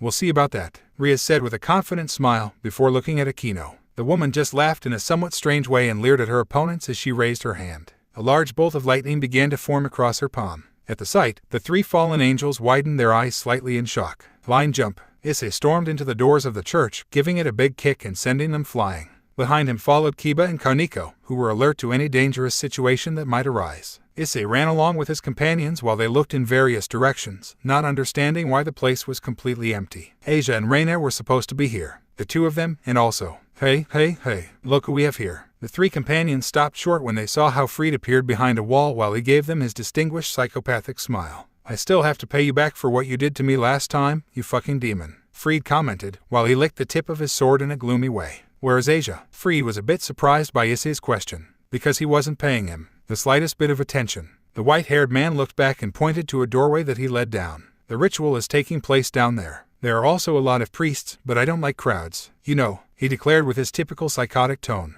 Issei started briskly walking towards the entrance, not caring that Freed was in front of the entrance. Kiba and Kaneko watched this seriously as they prepared to battle Freed in the worst case. Freed raised an amused eyebrow. Are you ignoring me? Remember that I owe you one for last time. This time I'll make sure to cut you into 1,000 pieces, and you'll be reduced to little pieces of shit, as it should be. Freed threatened with a chanting tone at the end. While moving his tongue wildly, Freed quickly got in the middle of the path, causing Issei to clench his teeth and clenched his fists. I do not have time for this, Issei yelled, lunging at a speed that Freed couldn't keep up with. A strong red light emanated from the gauntlet as Issei's fist sank into Freed's cheek, causing the subject to cry out in pain and fly away with a spray of blood on his nose and face. His flight ended when he crashed heavily against the benches that were in the place, becoming unconscious. Issei wasted no time and went down with his 2 companions, only to be shocked by the sight. Or at least, Issei if he was shocked. There were about 40 priests in the place who seemed to be praying to Raynare, while the woman was a few stairs up, next to a cross. Worst of all, was what was hanging on that cross. Asia, Issei yelled loudly, watching helplessly as the blonde was hanging on the cross. Seeing him, Raynare gave a somewhat macabre smile while he played with the gift that Issei had given him.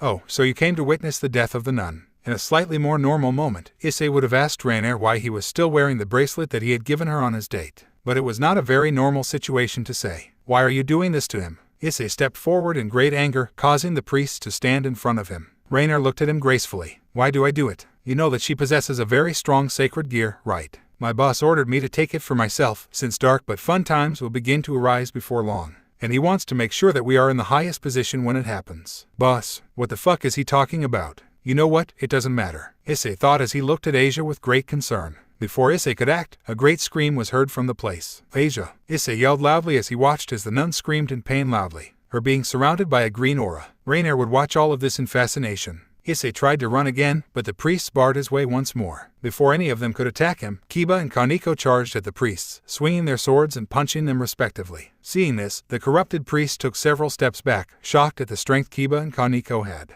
That action created a path for Issei. Go, Hayato, we'll take care of it, Kiba declared with a smile. We've got your back, Hayato, Kaneko commented with his typical apathetic tone. Issei looked at both of them while his eyes shone from being on the verge of tears. Okay, but when we get out of here, I want you both to call me by my name, Issei yelled loudly as he wiped his eyes and ran to where Raynare was. Kaneko and Kiba just assented to Issei's proposal and continued to battle the corrupted priests. Issei stopped dead and watched in horror as the green light began to disappear, and with it, Asia's screams. It's already too late, Raynare said, reaching out her hands to take a ring that glowed bright green. The sacred gear, Twilight Healing, is mine. With it, I'll be invincible, Raynare would exclaim, spreading her wings and starting to laugh like crazy. Issei didn't care what the woman who deceived him said and quickly approached to release Asia and carried her in her arms. The blonde looked at him and smiled weakly. Issei's eyes began to get teary again, but not a single tear fell. Asia, I'm so sorry. If she had arrived earlier, Issei lowered his head a bit and closed his eyes tightly, causing a small tear to escape from his right eye. Issei was surprised when Asia wiped away the tear and then placed her hand on his cheek affectionately. I'm glad I had a friend, Issei. Issei watched in shock as a tear began to trickle down the side of his eyes.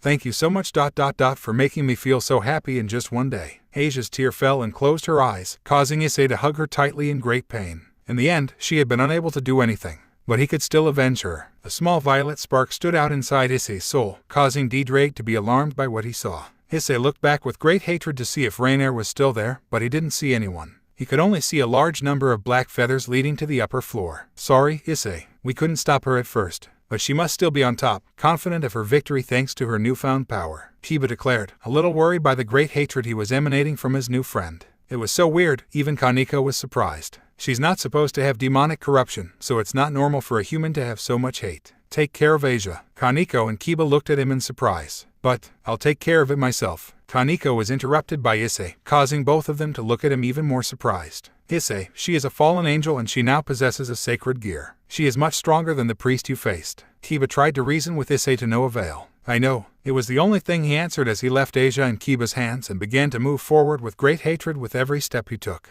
Raynare would be quietly waiting for Ria's Gremory's arrival, since she was very confident of his new power. In fact, too trusting. It's beautiful, Raynare said quietly as he eyed the ring on her finger in admiration. His close study of the ring was interrupted when Issei appeared through the door, causing Raynare to look down on him. Oh, do you still feel like fighting? I'd rather take the Gremory with me as proof of my victory. I'm giving you a chance to save yourself from the demons, and you still want to die. Issei slightly lowered his head, not really paying attention to Raynare's words. Although he had only known her for a day, Raynare had been her girlfriend. Even if she had been for a day, he had had a really good time, and he had even considered stopping seeing other women having Yuuma with him. After all, would he really need to see many women if he can see the beautiful eyes of his lover every day? That's what he had thought. He just wanted to give her love and receive that love in return. Issei really appreciated her, and now it turns out that she not only deceived him, hurt, betrayed, and killed, but she also killed someone she could call a friend of hers, even though he didn't have much time to get to know her. You were my first girlfriend. Raynare looked at her bracelet with mock tenderness. Yeah, from what I could tell, you were incredibly new to it. A guy who hasn't met a woman yet, I'll admit it was all a lot of fun. Issei clenched his fists tightly at the same time that his gaze darkened.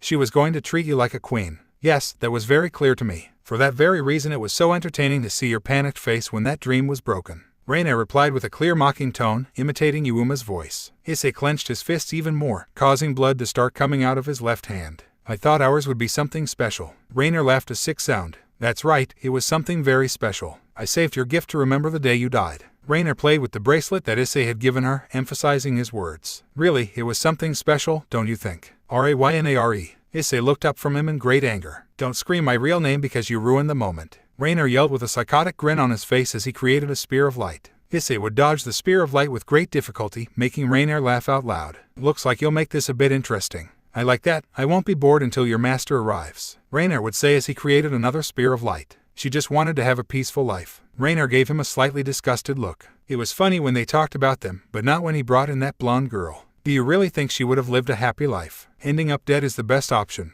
You still don't understand how the supernatural world really works, and you'll never have time to understand it. Raynare threw her spear hoping to hit Issei. The man used the gauntlet on him when he saw that he had no chance to dodge it. He managed to block the attack, but it seemed that the gauntlet wouldn't hold another attack. I will avenge her, Issei yelled loudly, making Raynare laugh even more energetically. She was having a lot of fun with the current situation. Making fun of and making her victims suffer was something she loved. Those were her sins. That was the nature of her. Avenge her. If you could do it, what use would she be to you? Raynare created another spear as she reveled in the broken expression Issei had. Taking revenge won't bring her back to life, you idiot. Those were Raynare's last words before he threw the spear at him. Everything slowed down for Issei as she looked in complete shock at Raynare's last words. True, what use would it be to her to get back at her if it doesn't bring her back? That didn't mean she would stop hating her or forgive her for what she did. Alone, she didn't want to stoop to Raynare's level. Asia didn't want it to be like this, and he knew that she was more than that. Ddraig watched as the small violet spark merged with Issei's soul, causing her to stand in complete shock. He would kill her anyway, but not for revenge. She would do it to make sure no one else fell for the fangs of such a viper. If you can't give it back to me, he thought to her. Ddraig felt like a lot of emotions were going through the bearer of him. But at first, it was just hate. Now, he wasn't sure how many emotions were being dealt with right now. But the vast majority were not nice. If you can't give it back to me. Issei would widen his eyes as a large red glow completely surrounded him. Raynare watched in shock as the spear of light shattered into 1,000 pieces upon contact with the blinding light. Dragon Booster. The stamina had undergone a small transformation, becoming larger. If you can't give it back to me, I'll make sure no one else has to go through the same thing. Raynare took a step back in complete shock upon hearing the voice of the boosted gear. GGHH. Boost, boost, boost. Issei yelled loudly and rushed at Raynare at incredible speed, hitting him hard in the stomach that made him spit out a large amount of blood. Issei spat out a small amount of blood due to a spear of light having gone through his leg. The protagonist staggered back, causing Raynare to fall to his knees as he coughed up blood. Raynare looked up with a weak psycho smile as he began to heal. I never imagined that you had one of the 13 Longinus. But that does not save you from the great pain that runs through your entire body when you come into contact with a spear of light. What are you talking about? Raynare was shocked to see how Issei took off his spear as if nothing had happened and a large stream of blood came out of his hole. The only thing that hurts is the huge hole in my leg. It's exactly the same pain as when you pierced my stomach. Well, it's even a little more painful, Issei would say with a slightly gloomy smile, making Raynare terrified.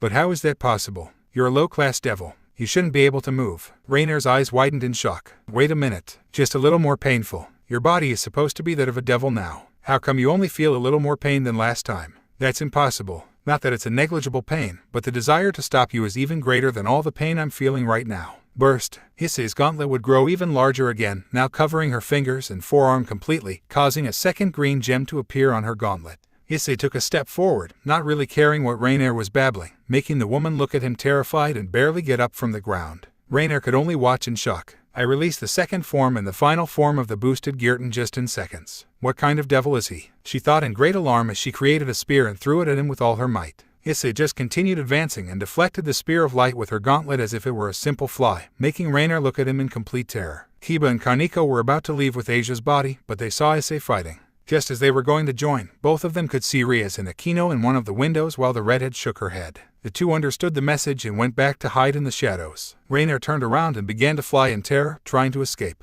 Don't think you'll escape. Raynare looked back in horror as Issei had grabbed her foot. The problem wasn't that he had reached her, but how quickly she had. I don't get it. I should be superior to you with my sacred gear. You are an angel, so he flies. Issei declared with contained rage at her words, directing a strong punch at her that made her spit out a large amount of blood. Raynare was thrown towards one of the windows and broke it in the process, being left outside the church. Issei wasted no time and jumped out the same window, only to find Raynare lying on the floor with a very pained face while her ring was a couple of meters away from her. Issei grabbed the ring and began to slowly move forward until he was in front of Raynare. The woman's eyes widened in terror. Raynare decided to use the last escape card from her. It was very low even for her, but it was the only possible escape route. Issei's eyes widened as she saw how Raynare had transformed into a different person. Issei, please forgive me. I swear I didn't mean to. Please give me another chance, Yuma declared as tears began to stream down her face. Raynare suddenly reverted to her original form, courtesy of Issei, for she grabbed her neck tightly with one hand and slammed her head to the ground, causing Raynare to gasp in pain. Issei sat on top of her legs with a dismayed look. Raynare, I really liked you. I really liked you. I would have done everything possible to make you the happiest woman in the world, not because you are my girlfriend, but because you were charming, shy, attractive, cheerful. You were an amazing woman. Issei tightened his grip on Raynare's neck even more, causing her to spit out some saliva. Issei raised her arm that had the gauntlet slowly with a clenched fist pointing at the woman's face. But that wasn't you. Boost. A treacherous tear escaped Issei as she watched as Raynare tried her best to break free from Issei's grasp as the pain from her was killing her. She couldn't even think rationally to create a spear. Issei's right arm reached the highest possible altitude. The protagonist looked up at the night sky with a broken smile on his face for a sweet memory. Please come out with me. I guess I'll always be a loser with women. At the very least, I know Matsuda and Madohama will always be with me on it. Boost. The sound of the boosted gear was the only thing heard for a second. After that, a terrifying female scream was heard followed by multiple crashes that resounded in a disgusting manner. Line jump. So, this is the girl. Riaz looked at Asia's corpse with a smile. That's right, President. But it won't do any good to reincarnate her if she doesn't possess her sacred gear. Kiba replied seriously, making the redhead nod with a smile. Don't you think it wasn't necessary to let her die? Considering that we could have created the magic circle in the church, we would have made it in time. Kaneko said as she looked at the blonde's corpse with her typical listless expression. It's something that was necessary. I knew that Issei could release a new power through his feelings thanks to it. Riaz clarified, before giving a satisfied smile. Though I never expected him to awaken so much power. He gave the fallen angel a complete beating. Besides that, remember that she might not have wanted to reincarnate as a demon if we rescued her. This was the most viable option. Kiba added with her typical gentle smile. Kaneko nodded in understanding. Now, we just need to bring the sacred gear to revive it. I do not think that it's necessary. Akino replied as he watched Issei walk through the shattered doors of the church. The queen licked her lips as she saw how Issei had his gauntlet covered in blood, along with part of her upper garment. Having heard the last words, Issei clenched the ring tightly in shock as she watched her friends. Issei quickly looked at Riaz with a big hopeful smile. President, does that mean that you can reincarnate Asia if you have her sacred gear? Riaz nodded with a smile as he crossed his arms. That's right, or have you already forgotten how we reincarnated you? Issei clenched his fists tightly and gave a huge leap of joy. His joy quickly diminished as his vision blurred, along with a great dizziness that suddenly hit him. Partner, deactivate the boosted gear. Congratulations on reaching the ultimate release, but you still have a long way to go before you can control it without passing out from exhaustion. Issei just nodded and immediately complied, deactivating his gauntlet. Issei, you did an amazing job. I must say, I was very impressed by your performance. Riaz congratulated. Issei would fall on his butt to the ground from exhaustion as she gave a thumbs up to Riaz, making everyone smile at how the brunette acted. Everyone thought that he would be much more down for killing his ex-girlfriend, but he seemed to be more concerned with Asia's recovery right now. In fact, it wasn't quite like that. Simply, Issei had sentenced his point of view between him and the women when the fight against Raynare ended. But he was much more wrong than he thought, and he was going to find out in the future. Line jump. Issei watched in astonishment as Riaz's bishop entered Asia's body. As your new master, I will grant you a new life. Riaz finished his spell, making the magic circle under Asia disappear. Issei watched impatiently, waiting for Asia to wake up. Hey, Asia widened her eyes in confusion as a red glow flashed across her eyes for a second. Issei quickly rushed to Asia and hugged her tightly as she started to cry. Asia, thank goodness. Issei suddenly separated a bit. Do you recognize me? He asked, quite worried. Issei, asked the now confused demon. Issei hugged her tightly again, making Asia smile at her and hug her back. The hug lasted a few seconds, since the young woman quickly separated from Issei, something that surprised the young man. Who are they? Asia inquired as she looked at the others. Riaz pointed to herself with a smile. I am Riaz Gremory. They are all my demon servants. I was the one who reincarnated you so that you would have a second life. You should know that I am your master from now on, and you are a devil. At that statement, Asia shook her head in confusion, but her confused expression quickly changed to disgusted.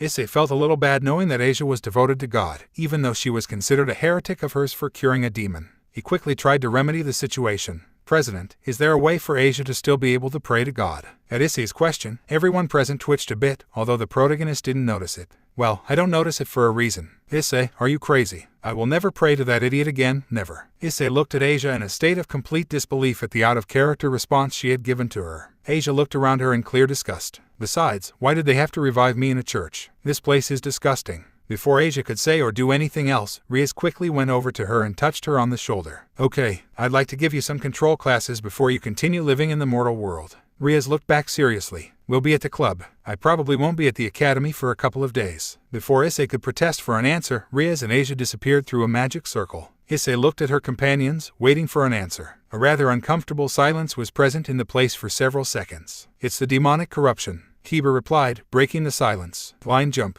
The week progressed quickly. Issei resumed his morning training without much trouble, although things got really complicated for him when it came to practicing with his boosted gear. According to Ddraig's explanation, the boosted gear had evolved too fast, so now he didn't have a certain mastery over it, and that made his body exhausted very quickly. The only way to improve that situation was with personalized training by someone who knew about sacred gear or who understood how the power of dragons worked, since technically Issei's boosted gear is pure dragon power. He tried to seek help from his companions, but Rhea said that he could help him in magical aspects, but not in improving his control with the sacred gear. He also tried to ask Kiba for help, but the blonde told him that when he awakened his sacred gear he had never had any problem using it. In the end, Ddraig and Issei concluded to continue improving his physical condition, since that was what was stopping the improvement process at the moment. With the help of Rhea's, Issei followed a training plan throughout the entire week. Regarding Asia, Issei had hardly been able to visit her at the club these days. Although he was glad that she was okay, his change in attitude made the brown-haired man cool down on his relationship with the blonde.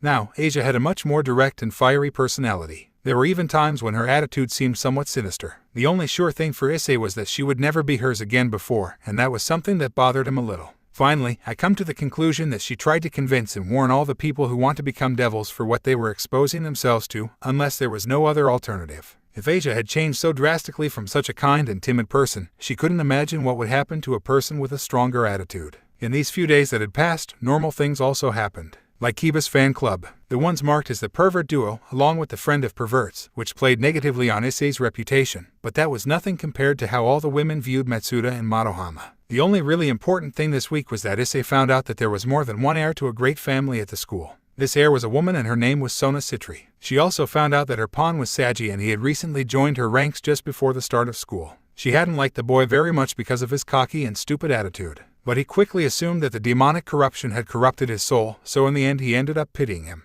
He just hoped that he would eventually learn to control her, so to speak. Line jump. Issei was leaning against his desk with a completely bored look on his face. Right next to him, there was a backpack much larger than what would be considered normal. Matsuda and Madohama left me again to spy on the locker room. I'd like to go too, Issei thought, not really paying attention to his thoughts, since they were watching how the girls were gathered at a table and they spoke of the prince. All the women turned and screamed out of nowhere, causing Issei to cover his ears in annoyance. He decided to look away from him to see what it was about. Speaking of Rome, Issei thought as he watched as Kiba walked in, giving him a completely emotionless look. The women started whispering among themselves when they saw that Kiba sat down right in front of Issei's bench. "What's wrong, Prince Charming?" Issei inquired, looking up at him a little, with a clear mocking tone in his voice. Kiba gave him a nervous smile at his friend's attitude. "The president wants to see you." At this, Issei straightened up and looked at him very carefully. Kiba looked around and began to whisper very softly. "Once a month, a recognized family from hell has a chance to visit the family realm. Luckily, the president and Sona made an agreement that the Citri family entered last month, and we entered this month. The president will give you more details." Issei simply nodded in a somewhat absent-minded way as he glanced at the girls behind to make sure they couldn't hear his conversation.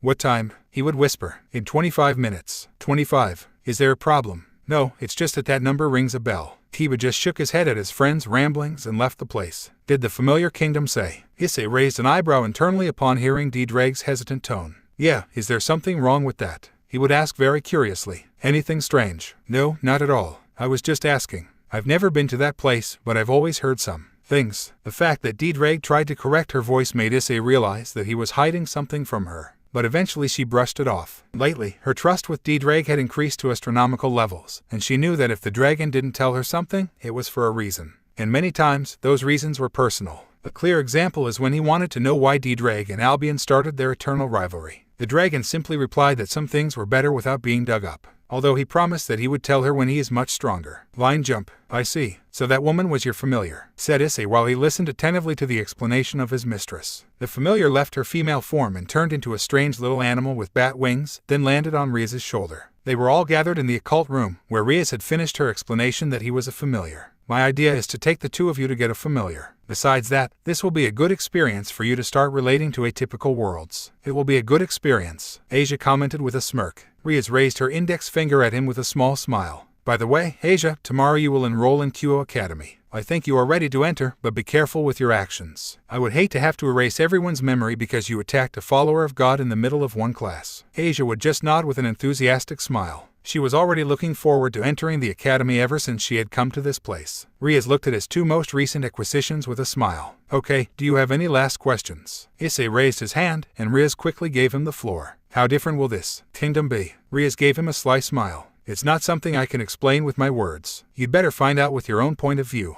Issei just nodded in understanding. Riaz called everyone to stand inside the magic circle and then disappeared. Line jump. Issei and Asia looked around in slight surprise. The sky was a green color, they were surrounded by trees and more trees. You could also hear the noise of flowing water, hinting that there were a large number of streams in the area. To top it off, an extremely humid climate reigned in the place. It's like a forest, Issei thought, looking in all directions, omitting the fact that the trees were an ash-white color, along with leaves that seemed to be made of green tea. GUAW.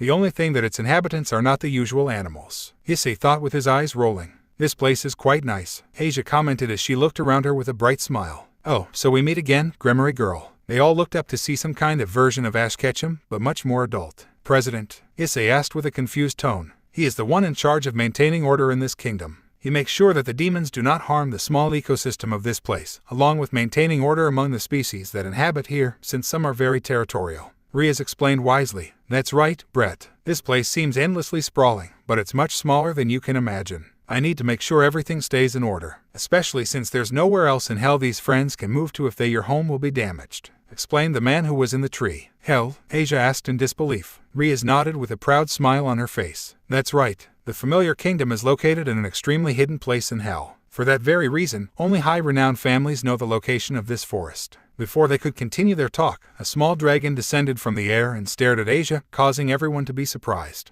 But the one who was most surprised was undoubtedly the family caregiver. Asia just stared at him for a few seconds with a slightly surprised expression. The little dragon finally stopped studying her closely and leaned his head forward, indicating that he wanted to be petted. Asia didn't hesitate and stroked the little blue and white dragon's back, making the little one happy and start circling around her. Finally, the little dragon landed in Asia's arms with great tranquility, and a small glow covered it for a few seconds, causing a small seal to appear on her abdomen. I can't believe what I'm seeing. As soon as we get here and the lady tames a sprite dragon instantly, being a breed quite well known for being considered a rather surly, territorial, and highly indomitable species. I see that she has a truly extraordinary touch, young lady, the caretaker declared, great astonishment in his tone of voice. Everyone approached Asia and began to congratulate her on her achievement, except for Issei, who was going crazy over the place. Ddraig, what the hell is going on? I don't know if I'm going crazy, but I feel a lot of presences in this place. Issei widened his eyes and looked quickly behind him, after feeling a disturbing energy strong but asleep. Partner, calm down. This is completely normal. Since you are a small part dragon, you can sense the presence and power of other dragons for miles. It is an ability that only our species possesses, as others cannot sense the presence, they can only sense the expulsion of magic and power. Furthermore, it not only lets you know their presence, but also allows you to study their state of mind. Although that is already a very advanced level that you may not be able to reach since you are not a dragon 100%. Ddraig explained very seriously. A great cold sweat broke out on Issei's face. I understand, Ddraig, but Issei kept staring behind him as a great aura of icy color rose from behind him. Is it normal for a dragon to possess such a stifling aura and power?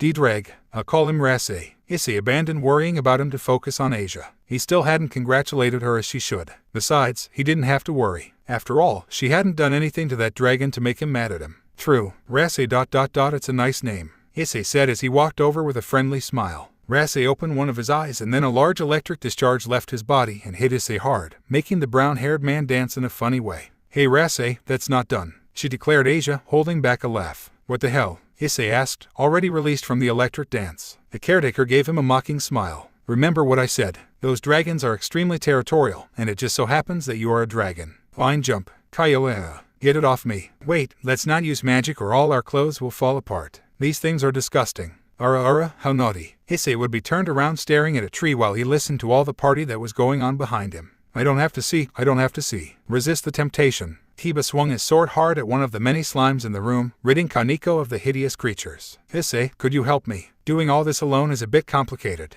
Issei turned his head for a second and could see how Riaz and Akino's breasts were almost exposed. Both women jerked, making their breasts bulge in a sensual way, and if we add the fact that they were covered in slime drool, it gave the scene quite an erotic touch. Can't. Issei quickly turned around and placed his hands on his face to cover his big blush. Come on, Kiba said with a nervous smile. He's a pervert, Kaneko replied with a frown. Kiba continued to eliminate slimes along with Kaneko, but when the situation seemed under control, a small number of them appeared among the trees, falling on top of the women and stripping them completely naked. Kaioea. I thought we'd wipe them all out, Kiba mused as he rubbed his cheek with a nervous smile. Issei was about to give in to his sexual instincts and look away, but the caretaker just appeared in front of him. Hey ha. These creatures feed on clothes, especially women's clothes, so it's normal that they're attacking them like that. The man looked at Issei with a smirk. though in general, the number of slimes reflects a man's sexual appetite, and it's more than obvious who it is. Issei removed his hands from his face in complete disbelief. Are you saying it's my fault? The caretaker placed one of his hands on top of Issei's shoulder. It's not that I'm blaming you, Brett. You're just unlucky to have a libido 15 times higher than normal. I hope in the future you'll be able to control it without any problem.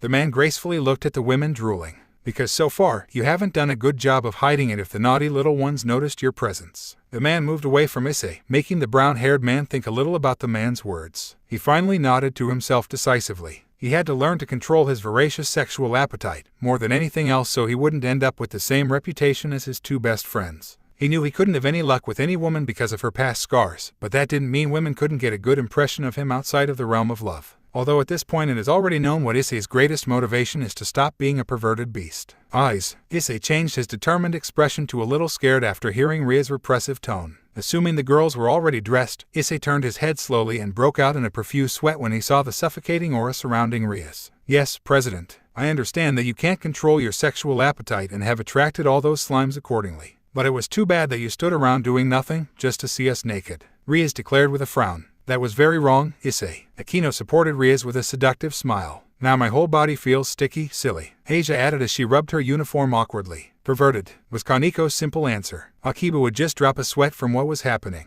As your mistress, this is something I cannot forgive. If you see us in danger, any kind of danger, you should always help us. Now that was stupid, but what makes sure you don't run away when there's a really tough fight? President. Rias waved her hand dismissively. Yes, I know you would never do it, but you have to keep in mind that I need to show you my authority so that something like this doesn't happen again. Rias narrowed her eyes on the last few words, making Issei swallow hard. Kiba, you're a man too, help me, Issei said, giving him a pleading look. Kiba rubbed his hair with a nervous smile. I'm sorry, Issei, but I can't disobey the president. Issei just looked down, completely downcast by his friend's response. Rias crossed her arms with great seriousness. From what I've learned from you, I know that a physical training-based punishment would only make you happier. And the action you took today isn't serious enough to get your ass whipped. President. Issei looked up with a hopeful glint in his eyes. Rias smiled lightly. So your punishment will be to stay here for 3 days. What? Issei yelled loudly at what he heard. A magic circle was formed under Rias's feet. The other servants of hers gathered around her, a somewhat confused look on her face. Apparently, they were not very sure of this punishment. See you on Thursday, Issei. Try not to move around too much in this place, or you might have a problem with the dragons. It's the only territory they have left after the war, and they're overly territorial for that reason. Wait a second.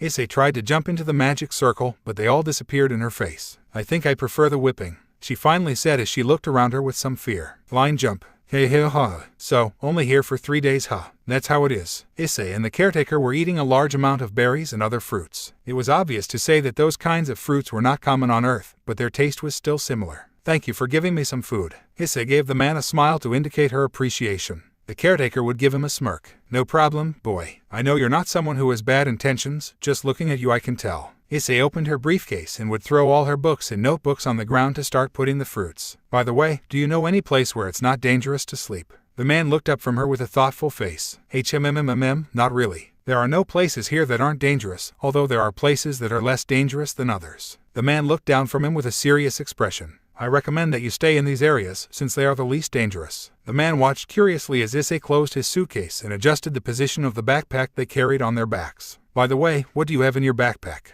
Issei put the briefcase on his shoulder as he gave him a smile. I never go back home after the academy, so I always take a backpack with me so I have plenty of water and food. Luckily, they'll help me out a lot today. The man gave him a worried look. Don't your parents worry that you're away so long? Issei would give a mocking snort, making the man look at him strangely. Issei would turn around and start walking, raising his hand in greeting. I'm sure they'll be happy not to see a hair from me in 3 days. The man gave him a somewhat confused look, but he decided not to press the subject any further because it seemed delicate. The man snapped his fingers with a smile. I almost forgot to tell you something. To the north of here is a cave that is quite safe. No one dares to go in there because of the freezing temperatures. Issei would slightly change his direction to head north as he pointed at his giant backpack. Luckily, this morning I bought a large number of blankets. The man continued to look at Issei until he finally disappeared into the trees. Anyway, I wonder what it is that place has to generate such a low temperature. The man thought, holding his chin. Line jump. Issei kept moving through the trees. He could hear the sound of a lot of water and animals to the right of him, so surely there was some kind of lake in that direction.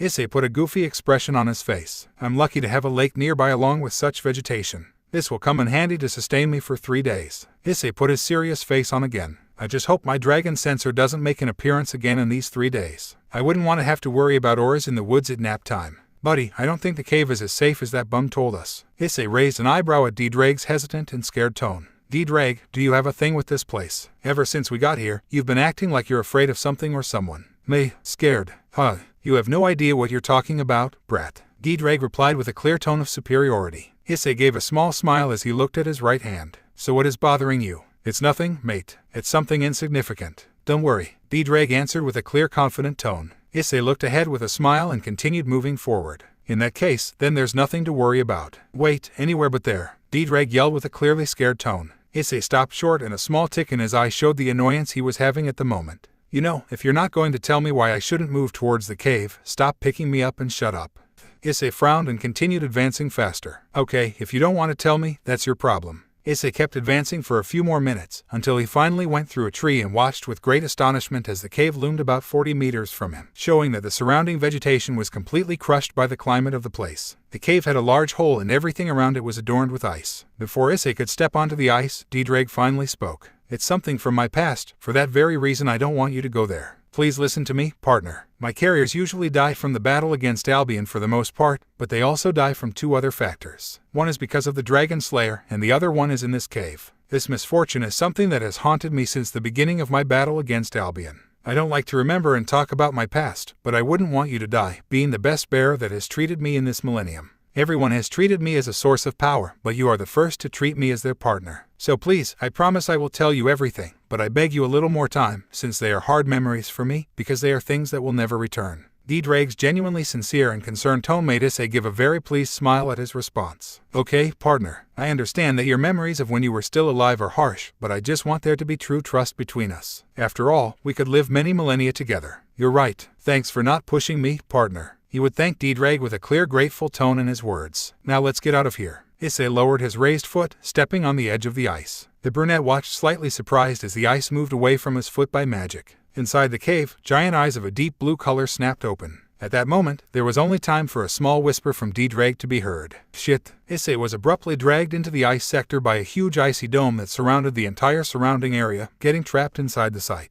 But what kind of sorcery is this? Issei yelled in shock, seeing the huge dome that was surrounding him. Issei quickly materialized his gauntlet and delivered a strong blow to the column of ice, without scratching it. What is this shit? Issei questioned himself with narrowed eyes as he began to shiver from the cold. We're lost. We went too far, and she noticed us. Ddraig answered with a very serious tone. Issei blinked twice in surprise. She, a last factor dooming my wielders, is a dragon named Tiamat. She is completely insane. She is no use staying here. If you don't go, she will come for us. Wait, what did you do to make her hate you so much?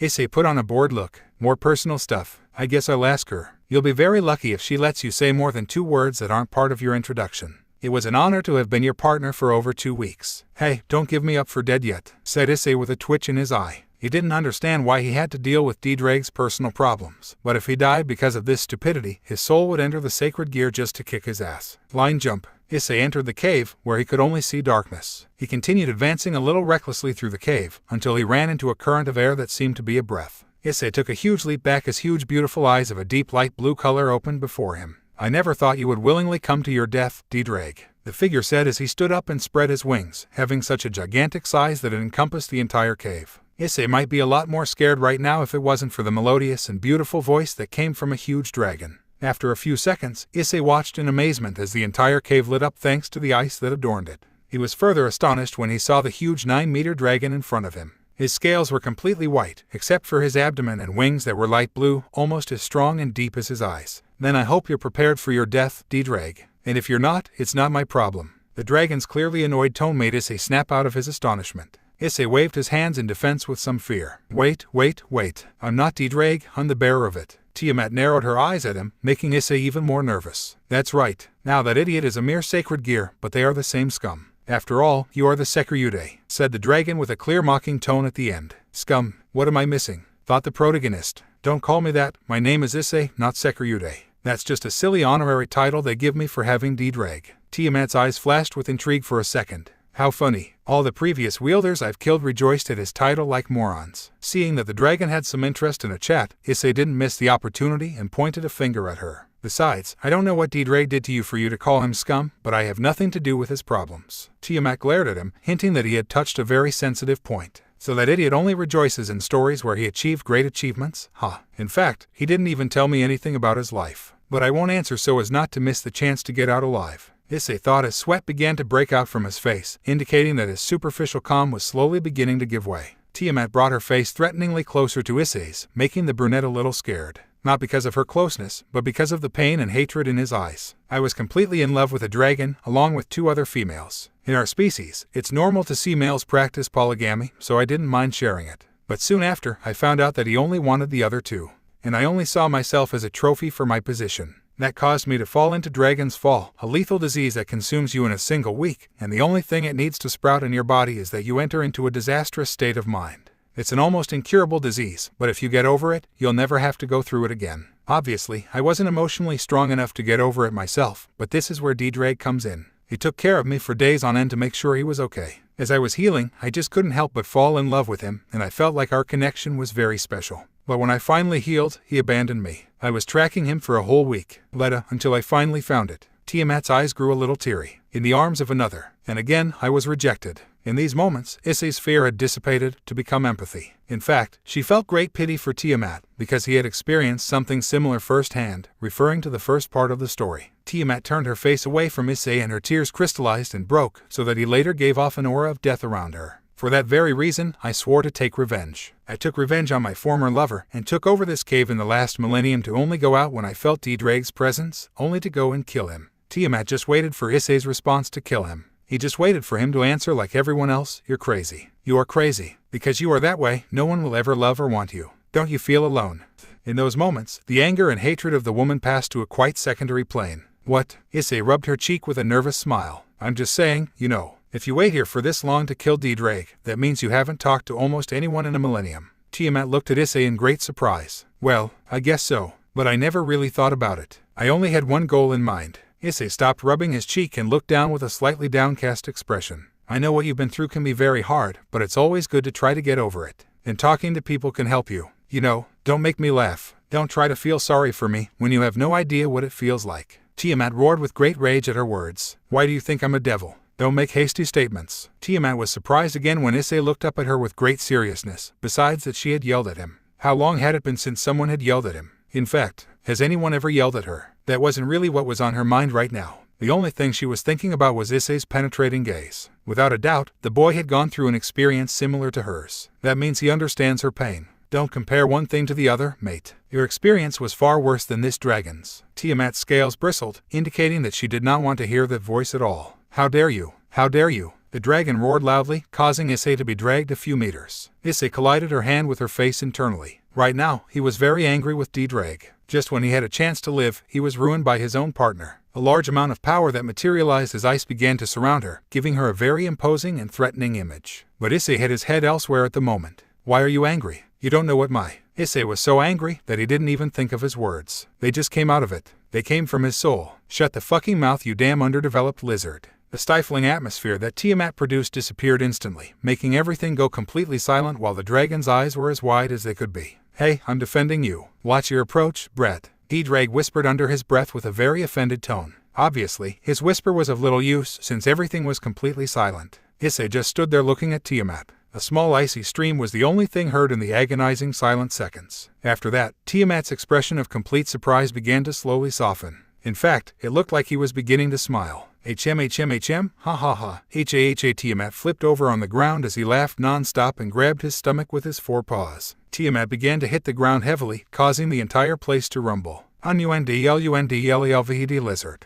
Issei couldn't remain surprised by Tiamat's reaction for long, because his voice and laughter were so beautiful when he wasn't threatening you with death that it was simply very easy to get carried away by it. For that reason, he also began to laugh along with her. "I don't like where this is going to lead," Ddraig said, very offended by what was happening.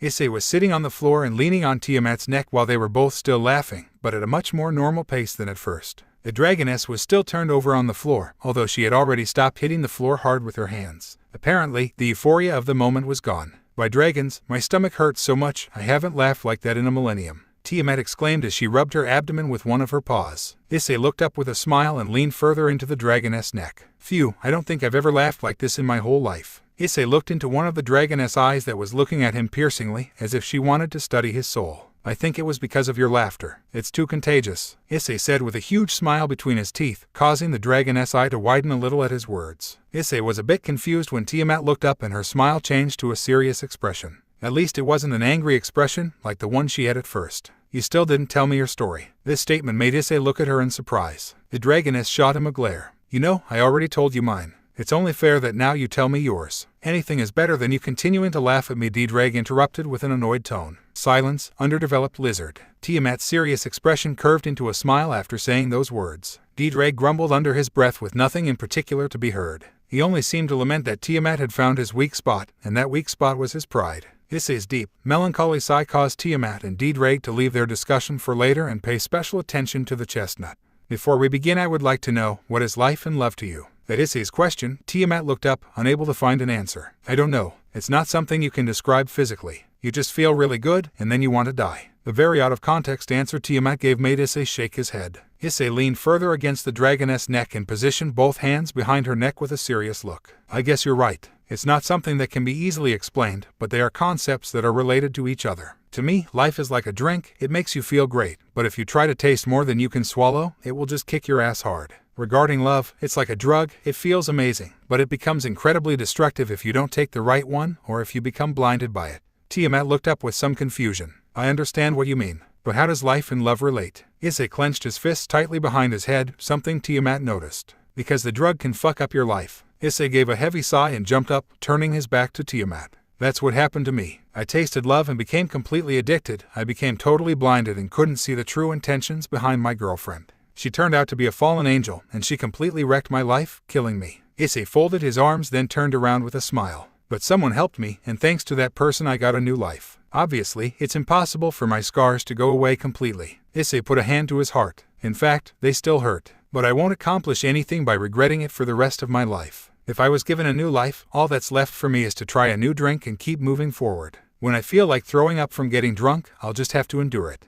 No one has a life without ups and downs, after all. Wow, that's all Tiamat could say upon hearing Issei's story. He had definitely had a much worse time than she had, as not only did the woman betray him, but she also killed him. She was more impressed by something else, though. How can you still be smiling after going through something like that? The dragoness asked, finally rising from her previous position. Before Issei could answer, Ddraig interrupted. Remember, he was a human, Tiamat. He doesn't feel with the same intensity that dragons feel. Tiamat looked at the talking gauntlet with a frown. You're right, I had forgotten the detail. Issei was surprised at the response, for he thought Tiamat would be mocking Ddraig again. What are they talking about? Issei asked with great curiosity. Since I see that the underdeveloped lizard is still useless, I'll take it upon myself to explain it to you personally. Tiamat commented seriously, causing Ddraig to grumble under his breath again. Issei pointed at himself with a nervous smile. Does that mean you don't want to kill me anymore? I pity you. Huh. Tiamat's reply made Issei blink. Tiamat stared at him with her typical serious expression. As you heard, even though you're not a dragon, I find it amazing that you've been through something similar, even worse than me, and you can still be so happy. Tiamat's eyes glowed in a singular way, something Issei picked up on.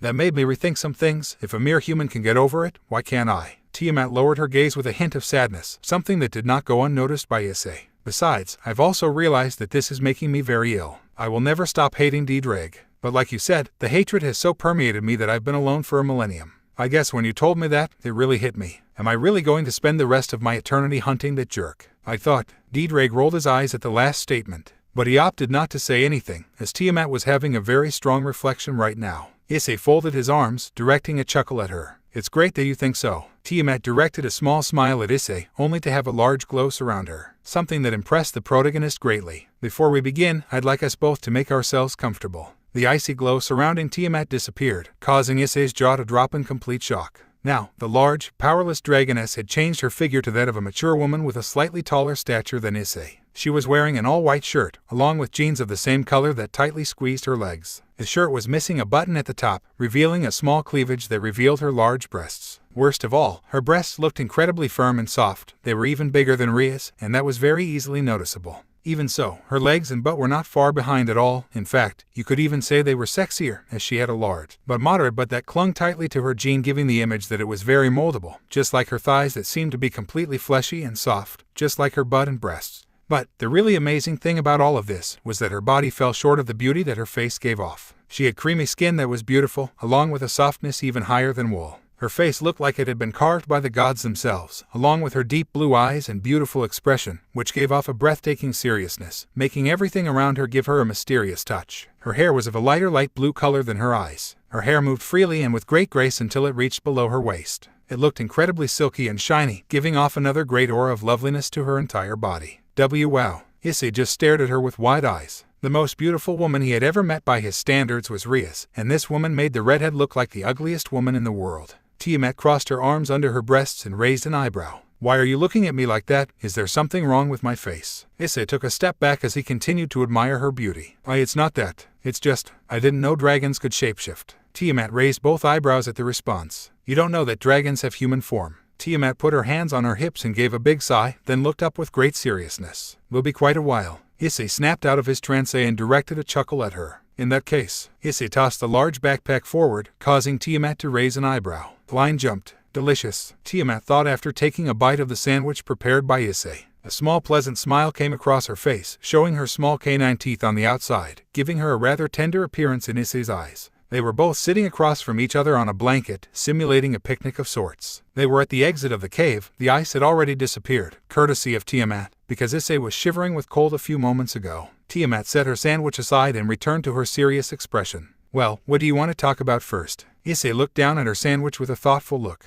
"I'd like to know first why dragons have a human form. Did you pay attention to my body when I was a dragon?" Issei simply nodded. "So, I guess you'll remember that I didn't have any reproductive organs, right?" Issei looked down with a small blush on his face. "I hadn't noticed in such detail." Issei looked up in surprise. "Wait a minute, you're telling me that?" Tiamat nodded seriously. "That's right. We dragons always resort to this form when it comes to reproducing. It carries a danger though, as our powers are reduced by 30%. Issei turned a sheepish smile on him. "So, how do you guys take care of your babies?" Tiamat bowed her shoulders. "My mother never explained it to me, and I've never had a child either. In fact, I've never even had sex." A small awkward silence rose between the two, even making Tiamat nervous. "The other thing you wanted to know, was it about dragon emotions?" The dragoness question broke the awkward silence, causing Issei to nod quickly. "Basically, we dragons are the most sensitive species there is regarding feelings. Just so you understand, if we feel joy, we feel it 10 times more. If we feel passion, we feel it 10 times more. If we feel sadness, we feel it 10 times more. If we feel hate, we feel it 10 times more. In fact, it is for this very reason that the fall of the dragon originated, because we enter into a state of depression so great that we end up dying because of it.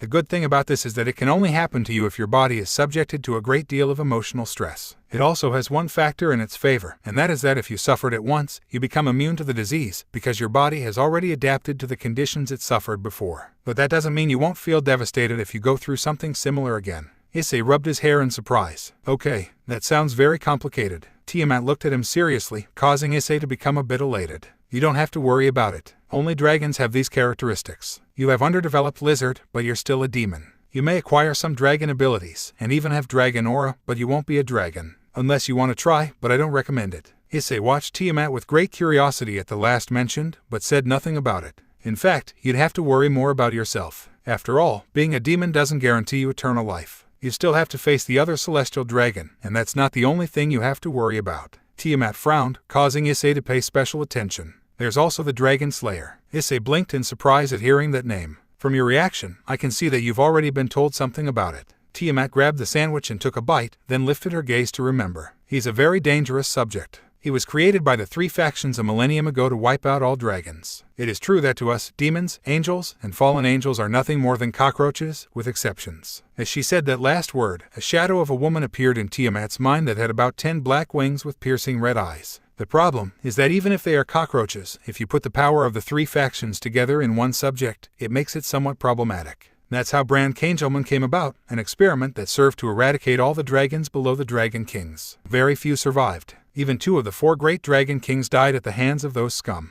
Bran was the main dragon slayer, and if it hadn't been for him, they would never have been able to kill 2 of the strongest dragons that ever lived. "Dragon Kings?" Issei asked with great intrigue. Tiamat gave him a somewhat proud look. "That's right. We dragons are a species that has a great deal of level difference between us. For that very reason there are scales. In the 5th scale, there are the weakest and least intelligent dragons, known as Dragliers. Thanks to them is that the species still has a chance to survive, but being so weak they became the relatives of the demons, in exchange for living in this place. In the 4th scale are the dragons. Here you could find weak to very strong dragons. In fact, Bran was the one in charge of killing the strongest of that scale, since not even the demon kings could take care of them. Unfortunately, each and every one of them was killed. In the third scale, there are the Dragon Kings. Unlike the previous scale, these dragons have an enormous power, a rarity even within the dragons, and for that reason only 4 dragons managed to reach such a level. Something curious to note was that although they were classified with the same title, there was a great difference in power among the 4. Because of this, the 3 factions joined together with Bran to defeat Vitra and Fafnir, the 4th and 3rd Dragon King respectively. But as they saw that they could not defeat the 2nd Dragon King, Tannin, they all agreed to make a pact with the dragon, giving him lands of hell in exchange for peace. But not everything was rosy for them, as Bran defected from the 3 factions upon seeing this, and is currently wandering around to find and kill the bearers of Ddraig and Albion, although he now also poses a danger to the 3 factions. Basically, killing dragons is his only ambition in life. Wait a second.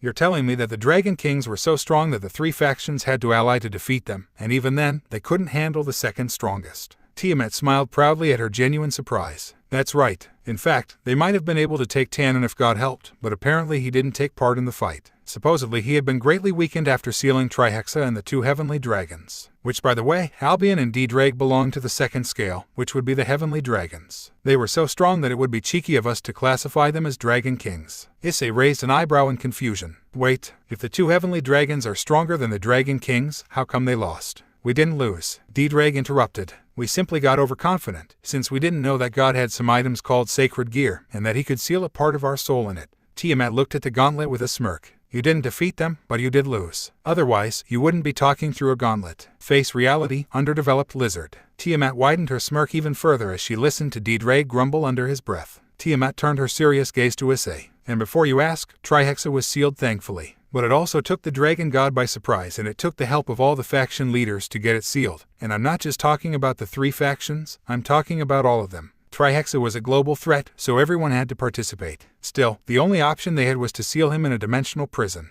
Issei blinked in surprise. How did you know I was aware of the dragon gods? Tiamat flashed him a tiny smile. I figured. The underdeveloped lizard is not such an idiot that he would forget to tell you something so important. The dragon gods are power at its finest. There are only 3, though there is a rumor among the dragons that a 4th exists. At this, Issei looked at her with great interest. Big Red, the dragon god of sleep. Off-Eyes, the dragon goddess of infinity. Trihexa, the dragon god of hate. And finally, there was said to be a dragon god of rage. But it has been a long time, and he has never appeared. It's bullshit, as far as I'm concerned. Tiamat took a last bite of her sandwich, rising from her comfortable seat. That's it.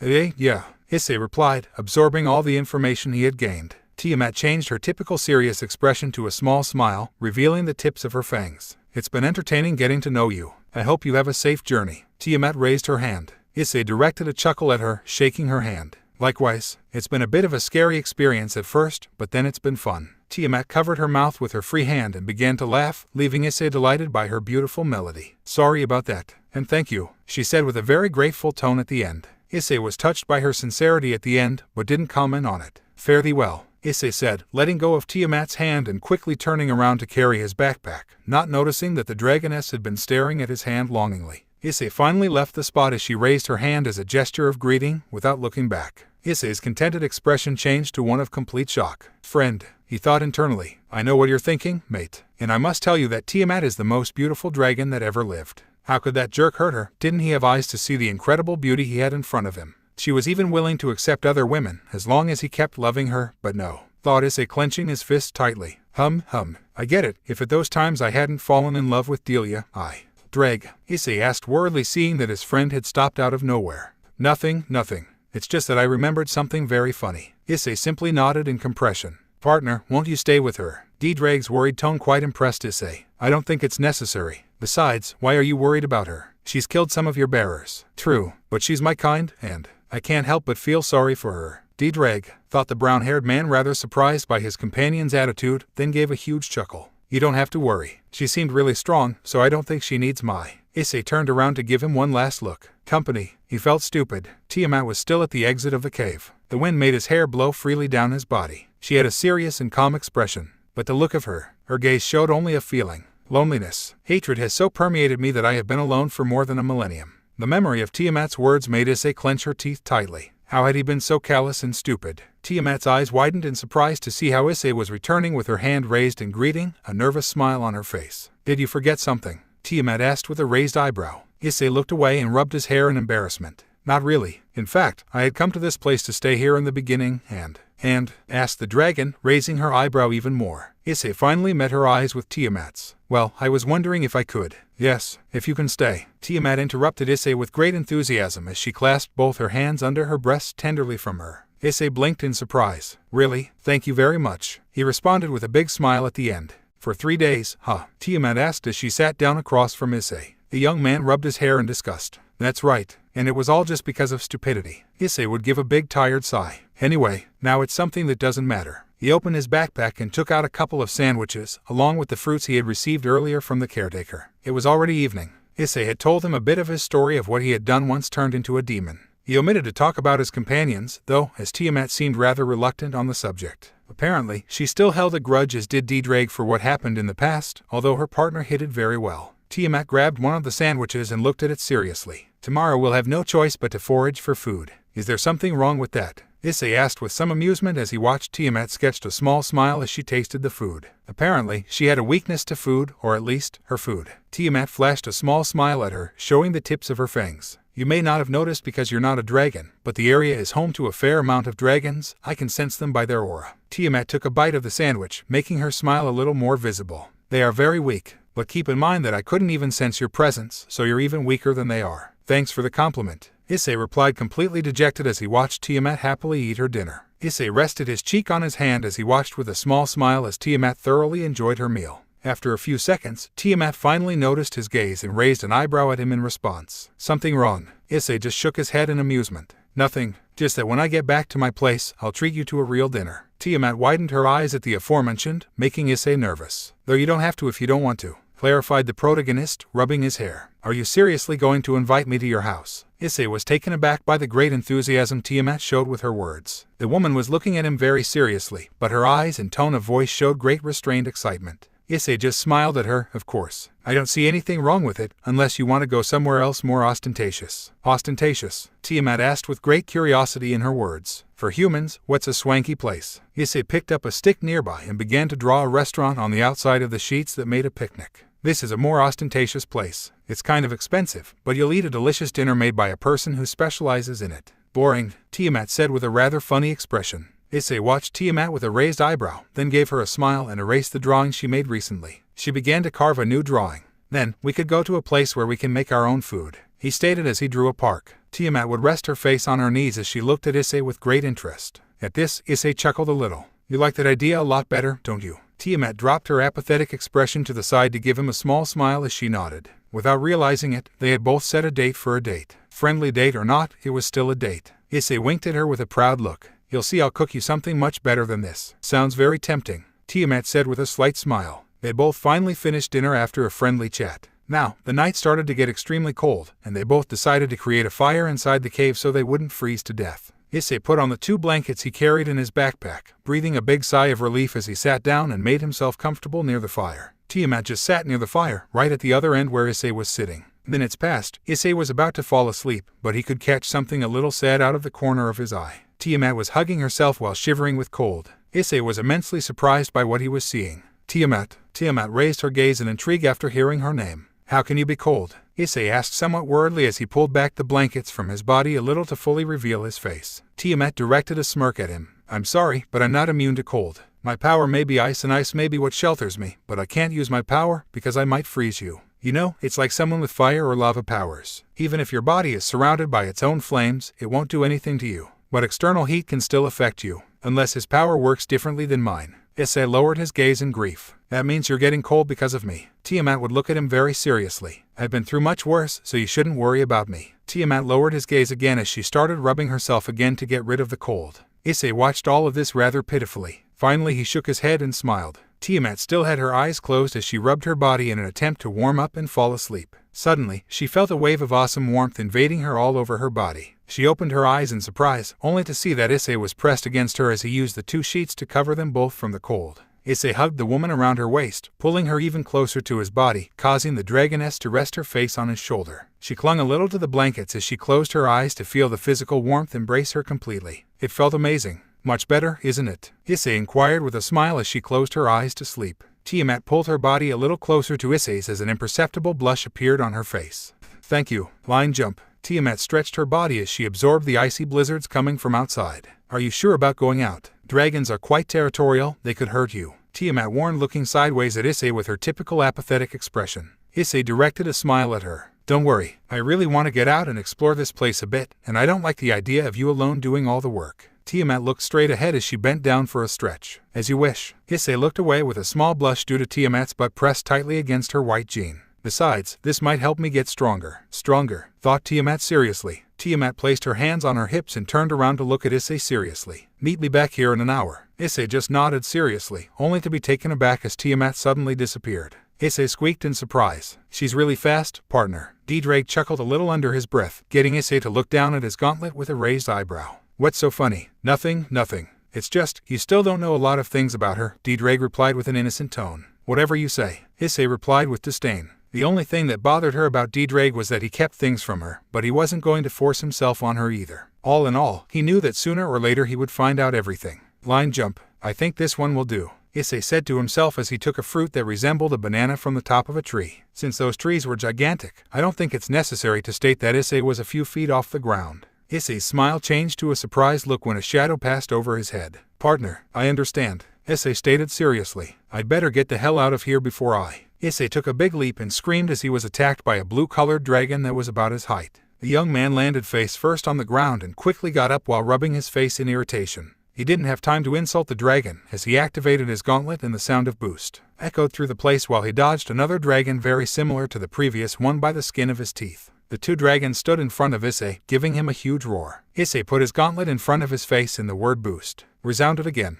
They seem to be very angry, he said as he looked at the two dragons very seriously. I don't know what happened, but they came straight for you. It's obvious that something has them very upset, Ddraig stated seriously. What should we do? Issei asked as she took a step back as she watched the dragons begin to slowly approach menacingly. Negotiating in this situation is ridiculous. We're not in their territory either, so they're angry about something else. They will not only come to harm you, but to kill you as well. So, there's only one option, run. Issei turned around and started running at full speed. Issei rolled on the ground to dodge two magical attacks that passed over his head and impacted against two trees, causing both trees to start falling. Both dragons reached Issei very easily and both tried to attack him while he was still not recovering from the previous attack. Luckily, he was just in time to defend himself with his gauntlet, plus both attacks hit in the same place. But the dragon's strength was much greater, so his gauntlet was severely damaged and he hit himself in the stomach from the pressure they exerted on him, causing him to spit out some saliva. Fortunately for him, the two dragons had to leap backwards as the two trees came crashing down on him, trapping Issei underneath. Both dragons widened their eyes as the dust disappeared from the scene, the fallen trees generating an X when they looked around for Issei. The brown was no longer under the two trees. The dragons roared loudly with great anger and looked everywhere, then began to fly away. Issei was hiding behind a tree as he clenched his teeth tightly with some fear. He could only watch as his hand where his gauntlet previously was had about 3 claw marks that were making him bleed a little more than could be expected from a wound that had been mostly blocked.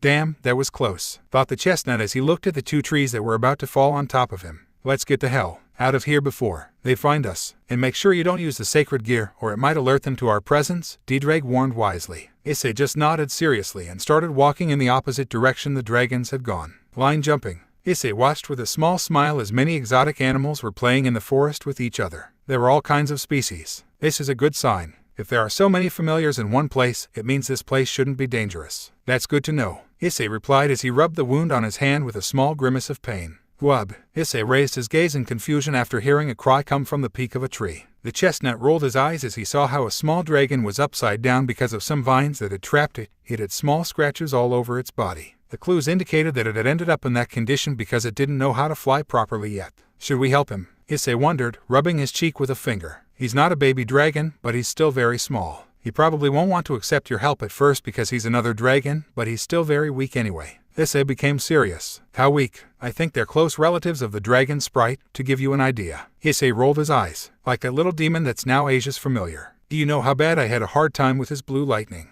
Issei angrily grumbled. Would you let a dragon child bully you? Ddraig asked with grace in his words. With other carriers, he would take this reaction as worrisome due to the fact that it could affect his image. But Issei was Issei. He couldn't take his fearful attitude seriously, being that he faced Tiamat herself. Although, come to think of it, maybe he would have been afraid if he had told her who Tiamat was in the first place. In fact, he still found it odd that she hadn't told him herself. Ddraig snapped out of his thoughts when he saw that Issei had his hand a few inches away from the dragon as he tried to untangle the vines. Got it. Issei tore off one of the vines that was holding the dragon's mouth almost completely shut. Seeing this, the little dragon's eyes gained a dangerous gleam and it looked very piercingly at Issei, causing him to become confused. From one moment to the next, the blue-colored dragon opened its mouth and spewed out one great flame after another. Issei began to scream and dodge all the attacks with better maneuvers than those demonstrated in circuses. Finally, a strange sound was heard from the dragon's mouth and some smoke came out of its snout, indicating that it had run out of magic. The dragon fainted from that very thing. Seeing this, Issei smiled triumphantly. How'd you like that, you little bastard? Issei changed his expression to a confused one, seeing that the angle at which he viewed the dragon had changed quite a bit.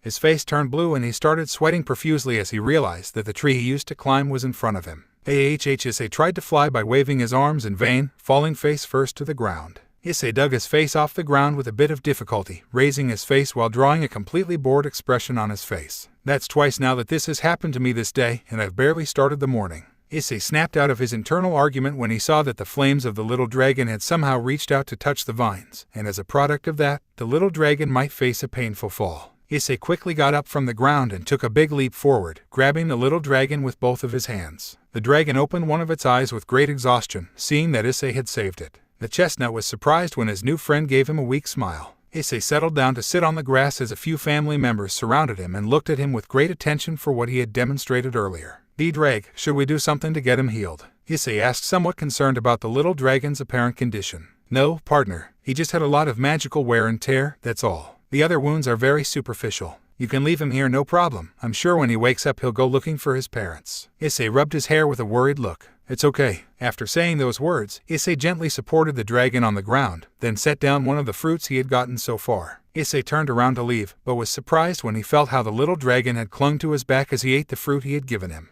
Wasn't it going to be a while before he woke up? Issei asked with great surprise. Ddraig chuckled to himself as he understood what was going on. Apparently he hadn't run out of magical power. He had simply gone too long without eating. Issei shook his head in amusement, then handed him another fruit he was carrying in his backpack, causing the dragon to smile amicably. It's all right, friend. I hope you're feeling much better by now. Issei commented with a smile as he watched the little dragon eat the fruit, gladly. Let's go now or we'll be late, Ddraig declared seriously. Issei widened his eyes slightly in alarm. That's right, Tiamat said to meet him at the cave in an hour. Issei turned around and started running, without first giving his new friend a smile. I hope you have luck finding your parents. The little dragon could only watch as Issei began to disappear into the trees. He didn't hesitate for a second and started to follow him as he flew. Line jump. Won't you stop following me? I thought dragons were totally reluctant to hang out with others of the same gender. Issei would ask with a roll of his eyes. That's right, but this dragon isn't male. Issei began to sweat nervously as he would glance back sidelong to see the now identified dragoness. That means, Ddraig was shocked at the thoughts that raced through Issei's mind. What? Of course not. They may be of different gender, but they take a great amount of years of evolution with them.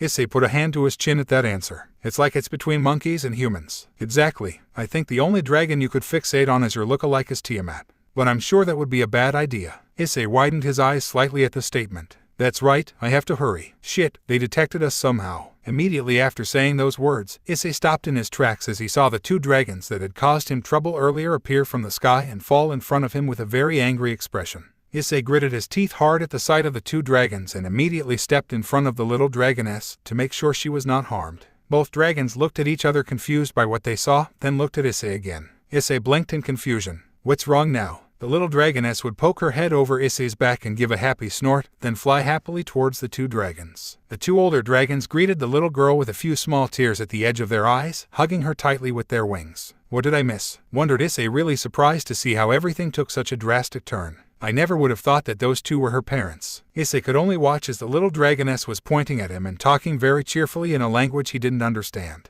But he was sure that his little friend was telling her parents how they met and how she was saved by him. When the little dragon finished telling her story, the two older dragons looked at Issei with wide eyes and a blush of embarrassment on their cheeks. The two dragons quickly moved closer, causing Issei to activate his gauntlet just in case. But he was surprised when one of the dragons gave him a deep bow, while the other hugged him tightly. Issei blinked in confusion, and all he could do was reciprocate the hug. What the hell is going on? He wondered internally. In short, the little girl told them how you saved her. As a token of gratitude, the male dragon knelt before you, implying that you have their respect to socialize with them whenever you want, despite being a male dragon. While the female is just thanking you, Ddraig explained in a rather calm tone as he saw that the situation did not get out of hand. I see, Issei thought as he rubbed his hair with one hand and continued to pamper the dragoness with the other. In the end, the whole slightly absurd situation had only made Issei fall behind with her work. Line jump. I'm 15 minutes late. Issei thought very nervously. Maybe it wasn't that long, but Tiamat had proven to have a very strong temper in the short time they had known each other. As he walked along, the 3 dragons followed behind him as they watched through the air as the cave that was always frozen was now not.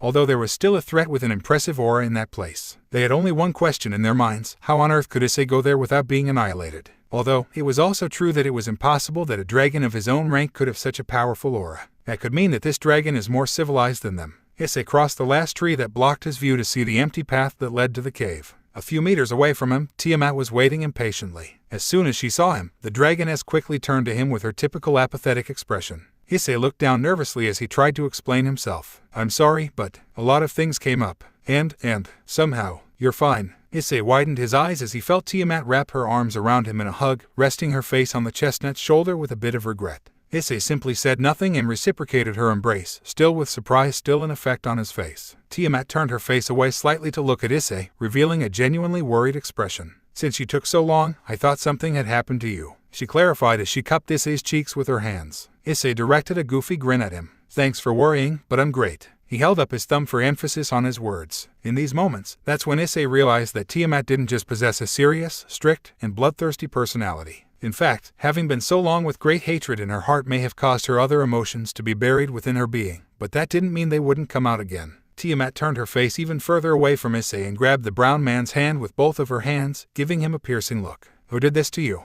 Issei winced slightly as Tiamat began to stroke his wound with one of her hands. Tiamat looked up with eyes that indicated suffering, causing the 3 dragons flying a few feet away to tremble in fear. The dragoness stopped caressing Issei's wound, making the chestnut brown impressed when the pain disappeared and a small column of ice covered his wound. He quickly began to feel the cold burning, but it was a pleasant rather than painful feeling. Tiamat narrowed her eyes at the 3 dragons. I'll be right back. After saying those words, Tiamat disappeared from Issei's sight, making the chestnut blink in shock at the sheer speed the dragoness had. When he turned around, he could see how she came flying with the 3 dragons clinging to her snout. It would be comical if Tiamat wasn't suffocating them with her suffocating grip. Tiamat landed in front of Issei and threw the 3 dragons to the ground like a sack of potatoes. The dragons quickly got up, fearful of what might happen. Who was it that did this to you? Tiamat asked in a calm tone, making the atmosphere even more tense. Issei looked down at his wound, then back up at Tiamat. It was the 2 biggest dragons, but I think it was some kind of misunderstanding. Tiamat gave the 2 larger dragons a piercing look with a glint in her eyes that indicated pain.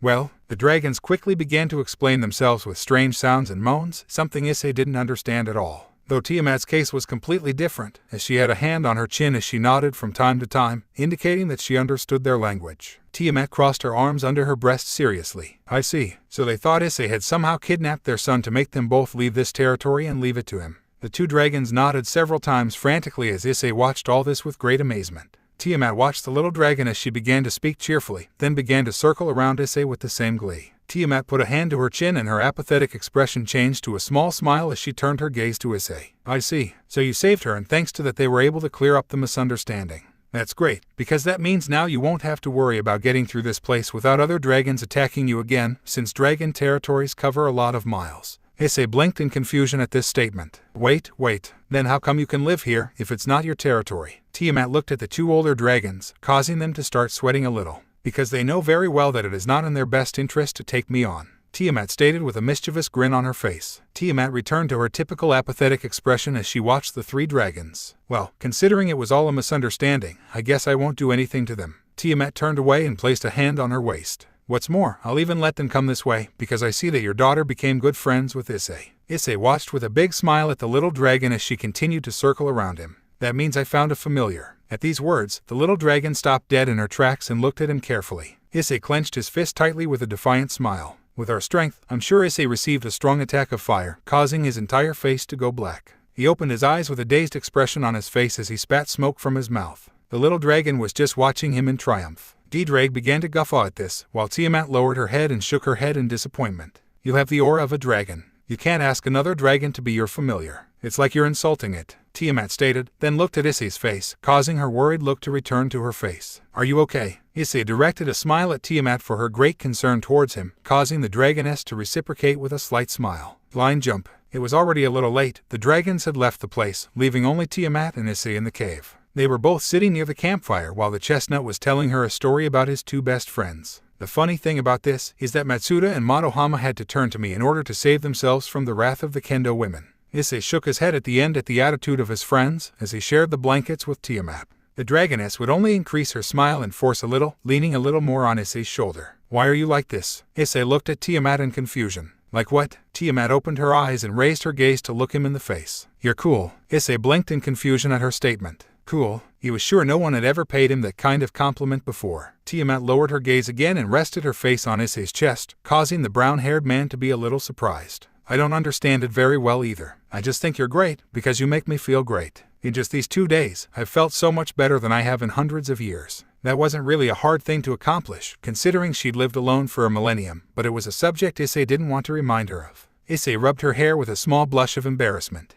Well, you just needed someone to understand you a little, don't you think? Issei lowered his gaze somewhat in disgust to see Tiamat frown at his words. I think you were unlucky. Tiamat raised her gaze with a frown, bumping her nose against Issei's. Bad luck. If I just needed someone to understand me, why did it take me so long to show up? Tiamat flashed a beautiful smile at Issei, managing to make the protagonist look surprised. To my mind, cool people are unique. Considering it took you so long to show up, you're someone unique. Tiamat lowered her face again to lay on Issei's chest, hugging him deeply. You're great. Issei reciprocated the hug with great surprise at Tiamat's words. Simply put, I did what anyone would have done. If it were as you say, you wouldn't be unique to me. Therefore, you would not be great. Nor would you make me feel great.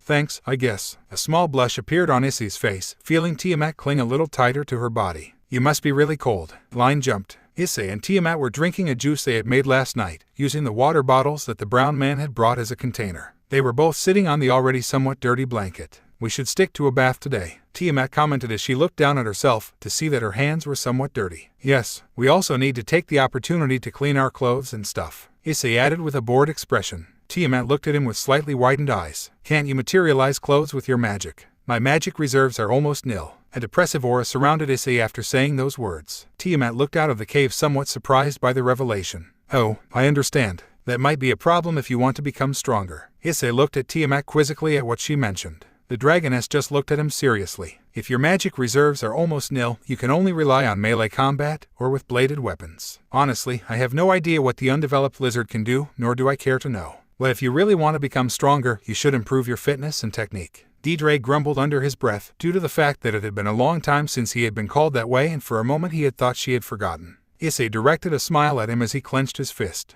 I've already been practicing my physical condition, though lately I've been a bit stuck with my progress, he added the last somewhat embarrassed. Tiamat moved a little closer to Issei and began to touch the muscles in his arms, getting the young man to blush a little. I can see you've been training hard, but there's no use increasing your power if you lack technique. Tiamat stopped touching him and rested her knees on the ground very close to him. Being the Sekiryu, sooner or later you will become powerful. But that also means you will face powerful opponents, and believe me, they will indeed have good technique and combat experience that will crush you instantly. Issei lowered his head, dejected by the revelation. So, how can I improve my technique and power at the same time? I've already asked the president, but she doesn't know how to help me. She only told me that I should improve my physical condition even more to have special training. Tiamat gave a small derisive snort. That girl is just like you. She has no experience whatsoever in really dangerous combat. Although, I must say she's right about one thing. I can see that your physical condition is not good, but not bad either. You have to keep improving that aspect, and there will come a time when your body will be able to withstand the power of the sacred gear much better. But it is not convenient that you only exercise. You should also enter into friendly combats against other people who can teach you new techniques. Tiamat pointed to herself with a proud smile. Like me. Issei blinked in shock. Does that mean, after the bath, I'll teach you a thing or two? Tiamat interrupted him with a small smile as she nodded. Follow me. I know just a place. Tiamat got up from the ground, being followed by Issei, who was gathering all his things to wash them. As Issei gathered his things, he gave Tiamat a curious look. Or rather, at what she looked like. The dragoness stood at the edge of the cave, so the wind made her hair wave in a majestic way. She always had that serious expression that didn't ruin her beauty, along with her beautiful face and knockout body. Why are you looking at me so much? Tiamat asked with a raised eyebrow. Issei just looked away, embarrassed by the previous thoughts. I was just wondering how someone as young as you could fall in love with Ddraig. I mean, Ddraig was physically 40 years old at the time, and you're much younger than that. Tiamat looked down and folded her arms seriously. I don't know why it happened, I just fell in love with him. I guess there's no such thing as age difference when it comes to love. Tiamat turned around and started to walk away, being followed by Issei. When I fell in love with him, I had barely turned 21 years old. Now, it's been a little over 1,000 years since then. Although it was a long time ago, my physical appearance is still 25 years old, just like back then. Okay, sadly the chapter is over, and if you enjoyed, just leave a like and subscribe with post notification, so when the next chapter is ready, you will be notified. Okay, see you in the next video. Bye. Issei looked at the large lake that loomed in front of him with stars in his eyes. The first time he had come to these parts, he had heard the movement of the water, but he had not imagined something so big. Many relatives were lounging in the trees, bathing, or just playing with each other, creating a friendly atmosphere. The small layer of steam rising above the crystal clear water gave a hint that the lake was at a slightly warm temperature, ideal for relaxing with a nice bath at normal temperature. Tiamat put her hands on her hips with a small smile. This place is perfect. Whenever I'm looking to relax, take a bath, or both, I always come here. Issei leaned both of his fists forward in excitement, indicating that he agreed with Tiamat. It's a gigantic hot spring. This is amazing. As unbelievable as it seemed, for the first time, Issei didn't imagine a bunch of naked girls in the water, waiting for him to go in with them. His excitement at the whole thing is genuine, without any malicious ideas behind it. Ddraig thought seriously, then put a rather silly grin on his face. You're growing up, partner. Well then, Tiamat walked over to the water and dipped her hand in, then closed her eyes in satisfaction after feeling the temperature. We'd better not waste any more time. Huh. Issei blinked several times in confusion. Quickly, his confused expression began to change to a nervous one. Wait a second, we haven't split up yet. For a large glow surrounded Tiamat, causing Issei to look away as he realized that his clothes had begun to disappear. A large, unbelievable blush appeared on her face as Tiamat continued to touch the water with a calm look in her eyes. You can't do that if I'm in front of you, Issei exclaimed as he looked away in great embarrassment. What's wrong with that? A loud splash was heard, giving Issei permission to take another look at Tiamat, who was already deep in the water and half of her s were covered by the thick steam, sparing the protagonist's nostrils. Dragons always bathe naked in front of other dragons. It's a sign of trust we have among the species. We're not as delicate as humans on that subject, Tiamat replied with a smirk. Have you already forgotten that I am a human? Shouted Issei as he looked away and pointed at himself as an idiot. Tiamat raised her index finger with an amused look on her face. You were human, but now you are a demon, Tiamat declared with an air of grace in his words. She was actually having fun with this situation. How long had it been since she had been amused by something so trivial? Come to think of it, had she ever? Issei glared at Tiamat while blatantly pointing at her. That's right, I'm a demon. A FC King demon, not a dragon. And that has nothing to do with it really. I was raised on human principles, and it's completely normal for me to act and think like a human. Right after those words, a large amount of water completely washed over Issei, causing him to spit out a small stream of water. Stop making excuses and come at once. Tiamat gave him a mischievous grin. Unless you want to get wet again, but with slightly colder water. A small shiver ran down Issei's back. He didn't think twice, and began to take off his clothes with a big blush on his face. Tiamat was just staring at him, not taking her eyes off him. Issei hadn't noticed due to his great discomfort that the dragoness wandered a little with her gaze between his torso and neck, though it was only for a short second. Finally, Issei only needed to remove her chasers. Can you turn around? I'd like to keep my human dignity unpunished for a little while longer, Issei declared as he looked sideways at her with a big blush on his face. Tiamat just rolled her eyes. Fine. Tiamat looked straight ahead as she wondered a couple of things. Why do humans feel so ashamed when it comes to showing their sexual organ to others? Maybe it's to defend their dignity. Tiamat placed a hand on her chin as she thought seriously. But what kind of dignity should they have, if their dignity is valued when it comes to protecting their sexual organs? Compared to the dignity of dragons, it's pretty ridiculous obviously. That doesn't mean you should walk around naked all the time, because that would be disrespectful. Why the FCK am I even thinking this? Tiamat finally thought, rolling her eyes. The dragoness looked to her side as she caught the movement of the water, only to realize that Issei had already gotten in for a swim, several feet away from her. Enjoying it? Tiamat asked with a small smile as she saw that Issei had a very calm expression on his face, being that a few seconds ago he looked like a talking tomato. That's great, was Issei's simple reply as he stretched his arms back and rested them on the rocks. Tiamat mimicked his movement, making her S even more visible and pronounced than they already were. The amused air around Tiamat changed to her usual serious atmosphere, causing Issei to become a little serious as well. Regarding your training, I don't know if I'll be able to help you,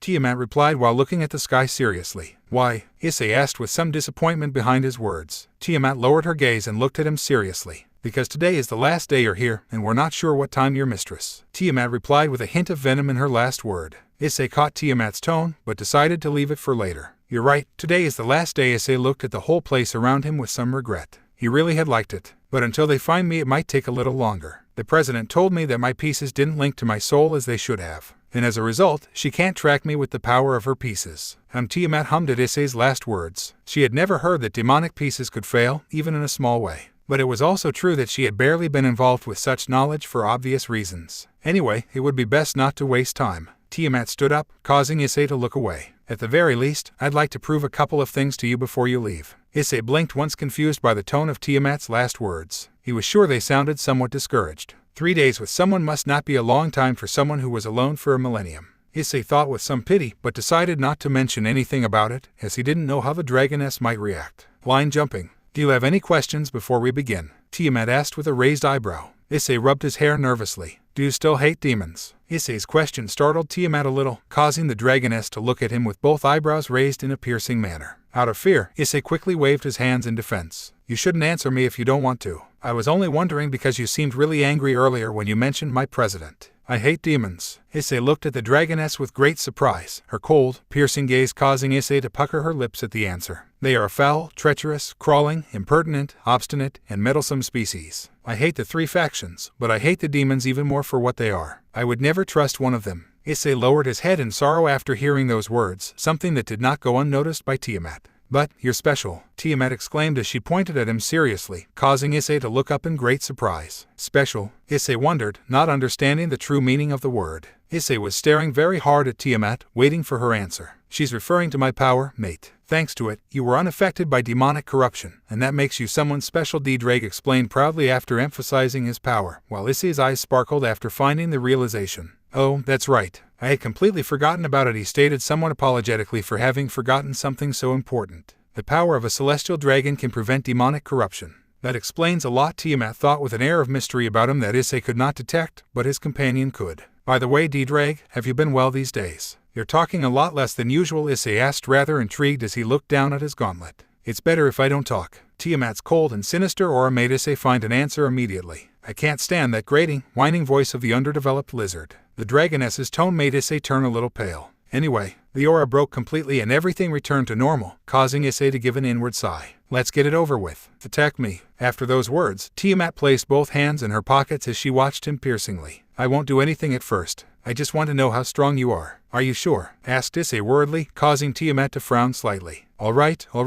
It's not like I'm underestimating you, he quickly replied nervously, then turned serious and entered a combat stance. I'm no fool. I know she's much stronger than me, so I shouldn't worry about her. Is that a fighting stance? Wondered Tiamat with a bored expression on her face as she saw Issei's ridiculous pose. I'm beginning to doubt her mistress's competence regarding training and sparring. Though it's also true that she's a mere brat, I shouldn't have expected too much. Issei's gauntlet glowed brightly, covering her figure almost completely, and she lashed out at full speed at Tiamat. The dragoness just stood there with her hands in her pocket as she received a hard right to her cheek that turned her head slightly. Issei didn't stop there. The gauntlet was getting a strong glow for every right and left that she was hitting as fast as she could across the dragon's body. After about 15 consecutive blows, the aura finally stopped appearing, indicating that the boost had reached its limit. Tiamat didn't overlook this and finally made a move as he grabbed both of Issei's arms, stopping his attack in its tracks, leaving the chestnut completely shocked after seeing that he didn't even have a scratch on him. That's all your power. Sensing that his question was a provocation, Issei gritted his teeth hard and tried to free himself from the grip, failing miserably. Therefore, he resorted to Plan B. Issei gave her a hard kick to her crotch that took her by surprise, causing her to let go of the chestnut's hands. Issei quickly jumped backwards to get a little away, while Tiamat looked at him with a surprised look on her face. If I had been a man, that might have hurt a little, Tiamat said as she looked down at his crotch, causing Issei to roll his eyes. But that didn't stop him from wasting Tiamat's inattention. This is my chance, Issei thought as he charged his fist with a great amount of force to punch her in the abdomen. This sensation, the feeling, the direction, it's an incredible punch. Issei had a small flashback of when he sent Raynare flying with a punch. It's even better than that time. Issei connected his fist with fate, generating a small blizzard around the blow. Tiamat's hair blended seamlessly with the gusts of wind, indicating that it had been a really strong blow. Even if that blow could have hit a high-class demon, that meant it had certainly done a bit of damage. It would have tickled me if you had chosen the right place to send that blow. Tiamat's face right now really scary. Issei's eyes were as wide as saucers, in complete shock, still with his head down. I didn't move her even an inch. Who the hell is she really? To take on a really strong opponent, Issei broke away from Tiamat as he reacted to her words, then tried to deliver a strong punch to her face which Tiamat caught without any difficulty. You also need to be really strong. But Tiamat used Issei's hand as a support to bring his whole body to his back in less than a second, as he took a step forward and bent his knee. If the two of you are equally powerful, Tiamat pulled Issei's arm, causing the young man's entire body to pass over hers and slam hard into the ground, causing him to vomit some in progress. The one with the greater technique and experience will be the winner. Issei froze when she saw how Tiamat's foot was practically already over her head, but passed within a couple of centimeters of her skin. In a small fraction of a second, he thought she had missed, but realized she hadn't when he felt every fiber of his skin being blown away by a staggering blizzard that produced Tiamat's kick, sending him flying into the wall. Issei quickly got up with a bit of difficulty as he wiped the trickle from his mouth. A small smile broke out on his face. "She's extraordinary," he thought as he stared at her. In the opposite case, Issei watched very carefully as Tiamat raised her index finger. If your opponent is much stronger than you and is just as good at their respective techniques and combat experience, you're simply finished. Issei let a bead of sweat drop nervously at Tiamat's rather cold sincerity. If the opposite is the case, you'll tear him to shreds. A small mysterious smile would creep across Tiamat's face, causing her to look at her very intently. But if you are both equally powerful and you have the clearer concepts, then you could wear yourself out far less than necessary to defeat him. You might even have a chance to defeat a stronger opponent with a good strategy, as long as the guy is not smarter and more strategic than you about battles. "Wear me down less?" Issei asked with some intrigue. Tiamat positioned her hands on her waist earnestly. "I'll give you an example. Suppose I am now using 100% of my power. But if I use my experience and knowledge and techniques." Tiamat gave a sly little smile as she extended her palm towards Issei, causing the protagonist to look at her with great surprise. "I would only need to use 50% to be able to defeat you. Even less, but in that case it wouldn't be a battle to save energy anymore. I'd just be toying with you to make it last a little longer for the thrill of real combat." "I see," Issei exclaimed as he raised his arms in great excitement. "Actually, I'm not even using my 1%, but I can't tell him that or he'll be quite disappointed." Tiamat thought with a bit of grace in her words. Tiamat sharpened her gaze, causing Issei to visibly tense. Tiamat's outstretched palm turned into a provocation as she invited him to face her. "Come and attack whenever you want. I'll be sure to show you the difference in technique that exists between us." He didn't have to tell her twice. Issei quickly rushed towards the beautiful woman and attempted to lunge at her. Tiamat's eyes glowed a light blue color as she watched Issei's fists come at her in a very clear way. Right, Tiamat tilted her body to the side, dodging it completely. Her light blue eyes quickly darted to Issei's other arm, which was starting to prepare a strike. Left, Tiamat dodged it again smoothly with blistering speed, leaving Issei genuinely surprised. Tiamat's eyes would quickly dart to the right. Right, he dodged the blow again with no trouble. Repeat, thought the dragoness, and this time without even needing to see Issei's next blow to dodge her left jab even faster than the previous time.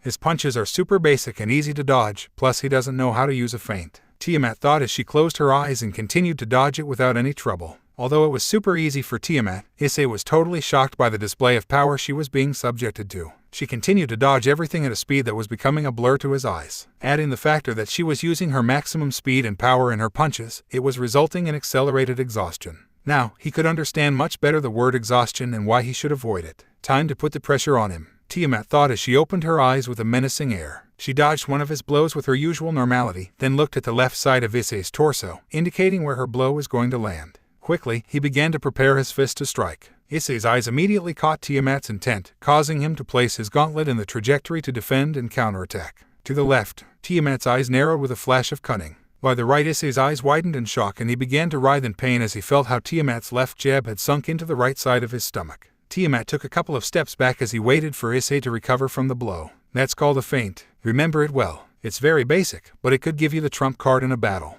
But only use it when you're sure your opponent is overwhelmed by your moves. Also, you must exert incredible mental pressure, not only with your fake attack, but also with a sharp gaze that is projecting where the impact is going to hit, as if you are really going to strike there." Tiamat's gaze hardened slightly, causing Issei to get a small shiver down his spine. "We'll also have to work on your variety of strikes. You suck." Issei clutched his chest tightly as an arrow engraved with apestis pierced his chest. A heavy footstep from Tiamat would bring Issei back to reality. "Why do you have that look on your face? We're not done yet." Issei swallowed deeply as he got into a fighting stance again. "This time, I'll make sure I don't fall for one of his tricks again. By the looks of it, he'll be more attentive to feints, though that won't entirely save him. Feinting is just one of the many varieties I can use during a fight, not counting my magic power." Tiamat thought calculatingly, then stepped into a combat stance. "If you won't come, then I will." Issei gritted his teeth in shock as Tiamat began to run towards him with a menacing stance. Without much time to think, he attempted to answer her blow with another blow. Don't try to defend against a blow with another blow if you're not sure. Tiamat grabbed his forearm without any difficulty and deflected the blow into nothingness, while delivering a large palm strike to Issei's stomach.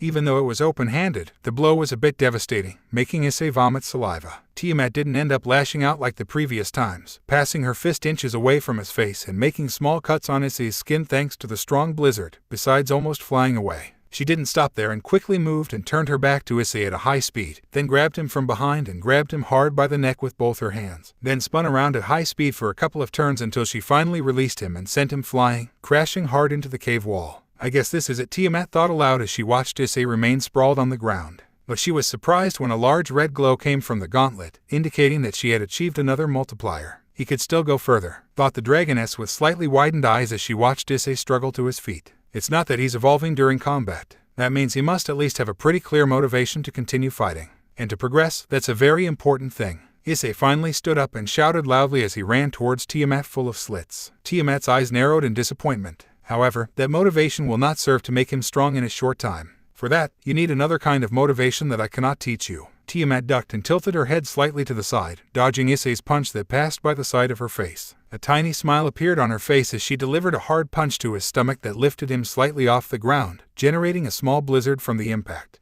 Tiamat slowly withdrew her arm and used her body to support the unconscious Issei. The dragoness gave him a small smile and tightened her grip on his back to enclose him in a warm embrace. But, even if I can't teach it to you, I know you'll learn it eventually. And that's because you have the mentality of someone strong. Line jump. President, do you have any idea why we were called here? Asked Kiba as he looked at the huge structure where the Gremorys lived. That's right, they were currently in hell. Rhea snorted in annoyance. I already told my brother about all the problems I have with Hayato, so I don't think he'll call me to talk about my Sekryute. Rhea shook his head with some amusement. He was so happy when I mentioned my new acquisition to him. But his smile quickly faded when I told him that my control over him is practically nil. Akino delivered one of his typical chuckles. Don't worry, President. Hayato is very grateful to you. I'm sure he'll abide by all his orders without a second thought. Speaking of Issei, Asia added, weren't we supposed to look for him today? Riaz gave a tired sigh. That's right. I was planning to do it now, but this unplanned meeting just came up. And best of all, we have a meeting today and another one tomorrow morning. Riaz commented with clear sarcasm in his last words. I think you can survive another day without any problem.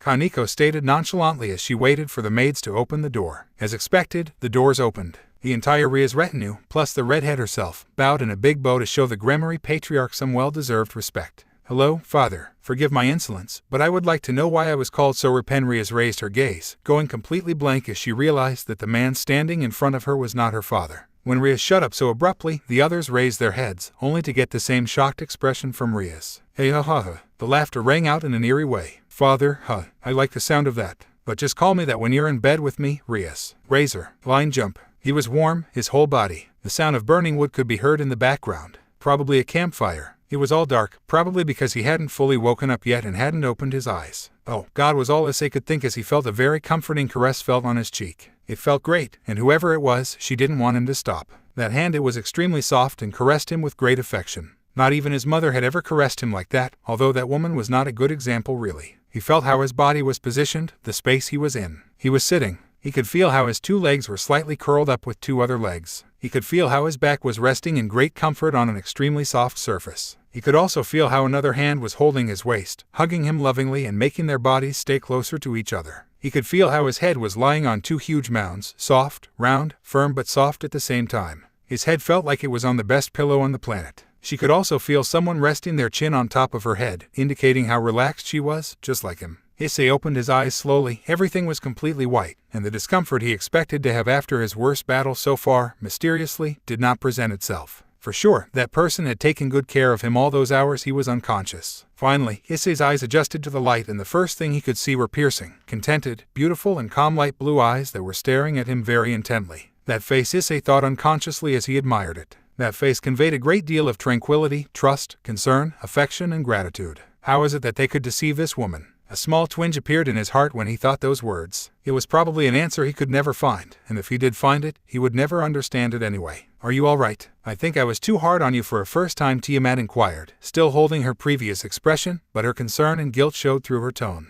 Issei closed his eyes and smiled genuinely at Tiamat's concern, letting himself get caught up in the moment and hugging her tightly. Tiamat's reaction was much different than usual, as she tightened her embrace around Issei's waist and rested her chin more affectionately on top of the chestnut's head. To tell you the truth, it was kind of hard. But I feel amazing. I don't know how you healed me, but I really appreciate it. I'm glad to hear that. They both closed their eyes, enjoying the caresses and bear hug they were giving each other at the moment. Perhaps, the expression of affection was getting a little out of hand. But would they really think about it? Tiamat hadn't felt the warmth and affection of another person in a millennium. Whereas Issei hadn't even experienced such a thing in his short life. They felt too good to walk away from each other. They liked the feeling of warmth all over their bodies. They liked having another person show them true affection. They simply wanted to experience the feeling of being loved by another person. But, still, that strange warmth that began to invade both of their bodies. That warmth that finally parked itself in their hearts was not a simple desire for friendly affection, but they were both too comfortable to realize that at the moment. They just wanted to enjoy the moment, their closeness. What is it that motivates you to become stronger? Tiamat's question broke the extremely comfortable silence that had settled for several minutes. My motivation? I guess my president, Rhea's Gremory. Tiamat pursed her lips at the answer, not only because she felt a small pang of jealousy that this woman should be her motivation and not her, but also because she was a foul demon. She gave me a second chance in my life. I want to become stronger to protect her, and everyone I consider important to me, like you. A practically imperceptible blush appeared on Tiamat's face as she looked down at Issei's face, who was extremely comfortable and calm, sleeping on both of her s. Issei chuckled slightly under his breath, causing Tiamat to raise an eyebrow in intrigue. Though for the moment, it'll have to be the other way around between you and me, since you're much stronger for now. Tiamat looked up with a smile on her face. If Issei had been wide-eyed, he would have said it was that genuine smile that Tiamat gave off once in a while, like the one when she told him she'd be staying with her for a couple of days. I hummed happily. I don't think you'll ever get over me. Wanna bet? Issei asked with a small chuckle at the end. Tiamat hummed happily again. If you ever surpass me, you can ask me for anything you want. All right, Issei declared without any malicious thoughts from behind, causing Ddraig to puff out his chest in pride again. So, what is it that I must promise? He asked with a small teasing tone. Never leave me. Issei's eyes widened with great surprise at hearing Tiamat's statement. She had a completely serious face. In fact, it looked more like a threat than a request. But Issei knew she wasn't like that, because he learned to see her eyes. And her eyes denoted sadness, loneliness, fear. Fear that he would leave her alone, and that everything would go back to being just as cold, quiet, and horrible as before. I promise, Issei said in a rather serious tone and without even a millisecond's hesitation. This made Tiamat's chest warm in a way she had never felt before. Now, nor ever. A myriad of mixed emotions erupted inside her chest and stomach because of Issei. But, somehow he found a method to show those feelings. She gave him a huge, toothy grin, showing her beautiful fangs. She had her eyelids closed, but the rims of her eyes were a little wet from her tears, which never fell. Thank you. If Issei was already very surprised by Tiamat's smile, he was more so now to hear her tone so cheerful and truly grateful. Line jump. Brother. Rhea slapped the table loudly in great frustration. You've got to be kidding me. Rhea looked at his parents with the same expression. And you guys are okay with this? Rhea's entourage only remained silent out of respect, though that didn't mean they agreed with what was going on. Calm down, Rhea.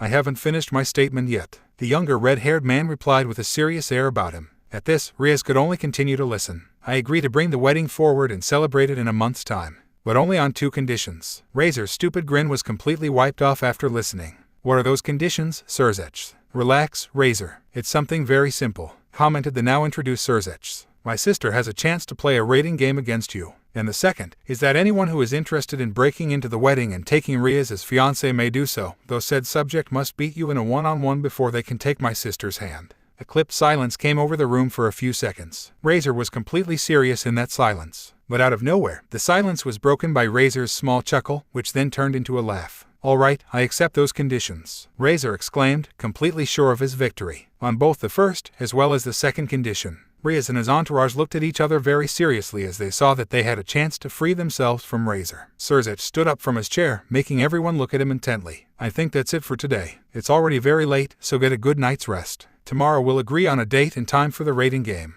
Everyone nodded, content with the outcome of the meeting. What Razor didn't know was that his ego and pride played a trick on him. Line jump. Hey, don't you think they're taking too long? Tiamat rested her chin on Issei's head after speaking her mind. They were both still in the same position as before. The only thing different were some blankets covering them to get them through the extreme cold of the night. Inwardly, though, they loved that cold, as they snuggled even more with each other, having the sub-zero temperature as an excuse. Maybe they'll come tomorrow, Issei commented in a sleepy voice. Damn, I'm going to be here for 4 days, and I still didn't get any familiars. Why the hell do all the familiars hate me, except the ones that are perverts? Issei rambled aloud, causing Tiamat to stare at him. She knew that those familiars were only attracted to people who had a large sequel appetite, though she preferred not to tell him so as not to embarrass him. A faint smile crept across Issei's face. Come to think of it, it's not all that bad. He continued to ramble unconsciously. It's great to be able to spend another day with you, he unconsciously declared, already collapsing from exhaustion and falling asleep with his head resting on Tiamat's fluffy ass. Tiamat only deigned to watch him for his last words. She watched him for a long minute. Her light blue eyes glittered with mystery. It was impossible to know what she was thinking now, until finally she came to a conclusion. I think if you stay away from me for more than a day I couldn't bear it, Tiamat stated quietly, as she stopped stroking Issei's cheek and positioned her palm on the hand where Issei activated his gauntlet. His light blue eyes glowed with great longing for a short second. Really, I couldn't bear it. Issei's hand glowed a light blue color, while Tiamat's abdomen glowed at the same time with the same intensity and color. Issei slowly opened his eyes. Everything was dark. The day before he had slept like never before, and his contented face was proof of it. All the memories of yesterday made him feel really happy. When he first met Tiamat, he had simply thought of escaping anyway because of the danger and emotional instability she presented. But now that he knew her better, he realized that she is a good woman with a rather strange character, but very nice, no doubt. Without him and her realizing it, the two had become good friends in just 4 days. Surely it was due to the great loneliness that exploded in Tiamat after being a millennium without company, and on Issei's part, well, he had felt quite empathetic towards her, as they had been through very similar things. I never thought I could sleep so well in a cave. Issei tried to stretch her arms out, realizing that one of them was stuck under something.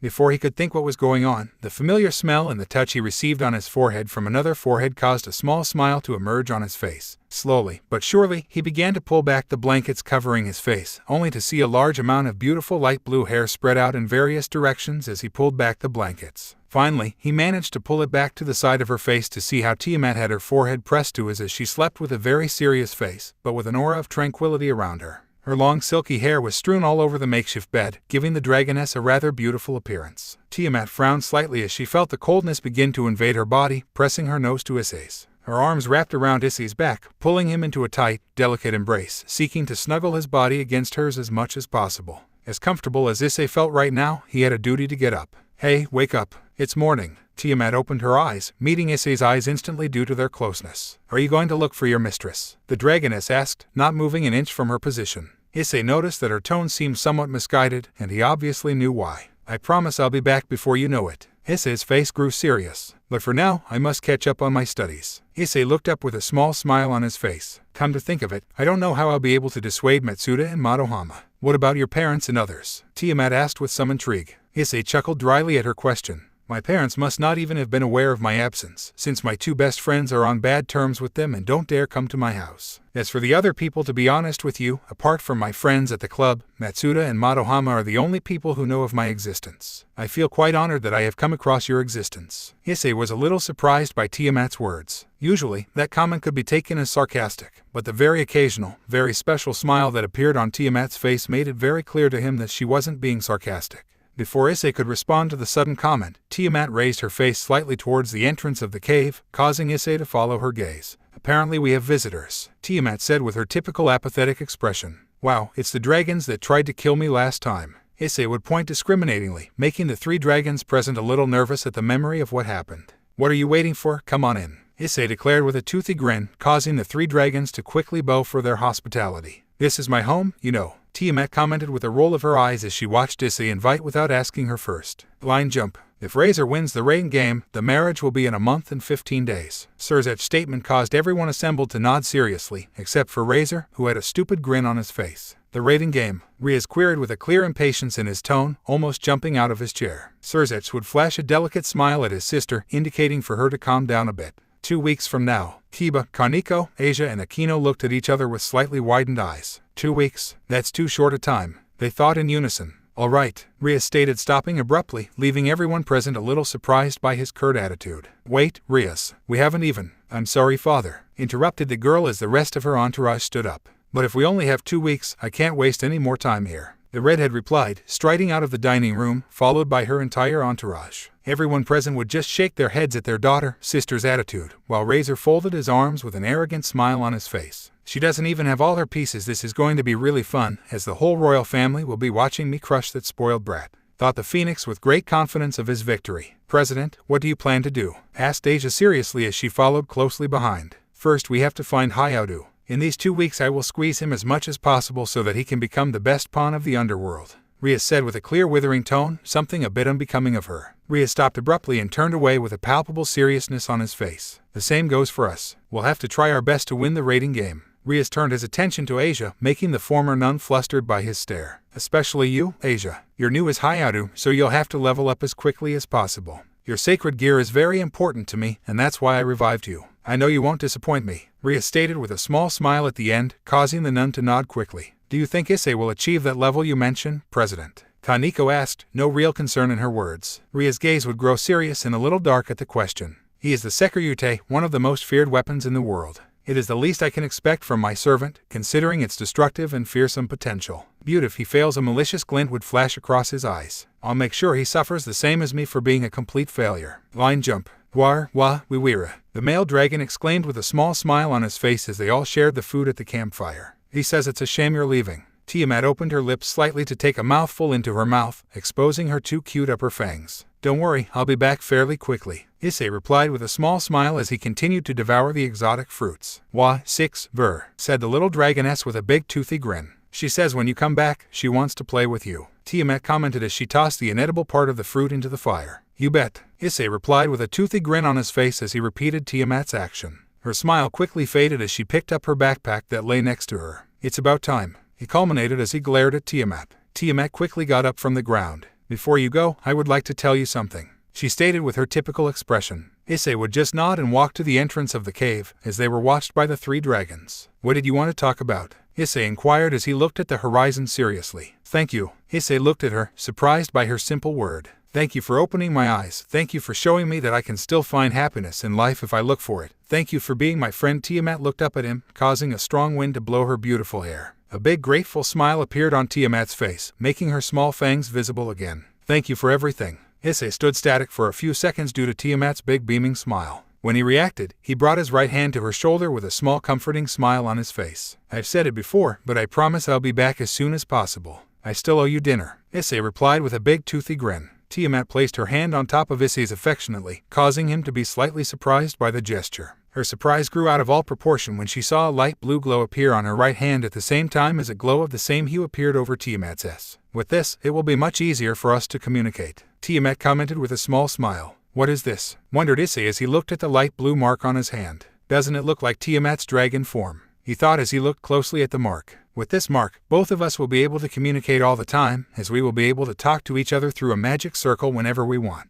This will help us a lot when you want to come and visit me. I would only have to use some magic to create a teleport seal, although I could also teleport to your position if you wish. It will also allow me to sense your emotions, knowing exactly when you are in danger. Issei widened his eyes slightly at what he heard. Tiamat shook her head in amusement. You are the Secretary. Surely many enemies will want to assassinate you, and I will make sure to prevent it. Issei looked at the mark even more surprised. A single mark can do all that. Exactly. Issei looked at her with great intrigue after her words. That mark is a sign of trust between the 2 people who wear it. This mark is known as the Seal of the Familiar. A small blizzard passed between the 2, while not a word was spoken. The only distinctive thing between the 2 was Issei's completely shocked expression. Wait a second, Issei finally broke the silence. You're telling me you became my familiar being a dragon, plus you're so much stronger than me? He asked completely in shock, not quite digesting what was happening. Yeah, so what? Tiamat placed both hands on her hips with a raised eyebrow. Issei was even more surprised by her simple answer. The Beauty had said that if a dragon becomes a familiar of another dragon, it is considered a dishonor among its kind. That's right, Tiamat replied as she nodded with a small smile on her face. Yes, so, why? Because Issei would be surprised beyond belief as Tiamat would wrap her arms around him very gently and slowly, hugging him with great warmth and affection. Because you are my friend, she whispered in his ear. Do I need another reason to do this? No, I don't know what to say, Issei declared as he reciprocated the embrace with the same intensity as Tiamat, causing the woman to unconsciously hug him even tighter. You don't need to say anything, just accept it. It's the least I could do after everything you did for me. Tiamat broke away from the embrace slightly to look into his eyes with great seriousness. I just have to tell you that this mark has one major flaw. Never allow your arm to be cut off, or we will lose the connection. Make sure you always have the gauntlet active throughout the fight to try and make sure nothing bad happens. And don't tell anyone, very few are aware of this weakness, and it would be best to keep it that way, she stated very seriously. Issei nodded seriously, knowing it was a very delicate thing. After those words, Tiamat would tighten the embrace slightly again, causing the 2 to bump noses. Have a safe journey, Tiamat declared with affection in her words. Thank you was all Issei said as he broke away from the embrace. He quickly turned around and raised his hand in farewell. Tiamat just continued to stare at him for several seconds. Finally, she closed her eyes and gave a smile. It was amazing that Issei managed to get so many radiant and sincere smiles out of her in just one day. Definitely, he was very special to her. Tiamat gave an intrigued look to the 3 dragons who were watching her very attentively. Is something wrong? Tiamat asked, curious. The 3 dragons knelt down in front of her, causing Tiamat to startle a little. We're sorry we interrupted such an important moment when you were cuddling, Dragon Queen. Interrupted? Tiamat wondered aloud. We were just talking. We slept together because it's so cold at night. Don't misunderstand things, Tiamat replied as an imperceptible blush appeared on her face. The 3 dragons looked at each other in confusion. Talking? But they were too close, practically invading each other's personal space, and they were so comfortable with each other close. We hear you two are friends, but it seems a little too close to be just friends. The mother dragoness spoke, causing the other two to panic a bit as she practically defied Tiamat's word without realizing it. Tiamat lowered her head, darkening her gaze. At this action, the other two dragons were terrified out of their wits and were about to apologize to him. You're right, but I like being with him like this. I don't care what the others think. The three dragons were immensely surprised, and not by her words. It was when she raised her face, as she had a huge blush on her cheeks. Line jump. We finally found you, Rhea said as she let out a great sigh of exhaustion. How have you been?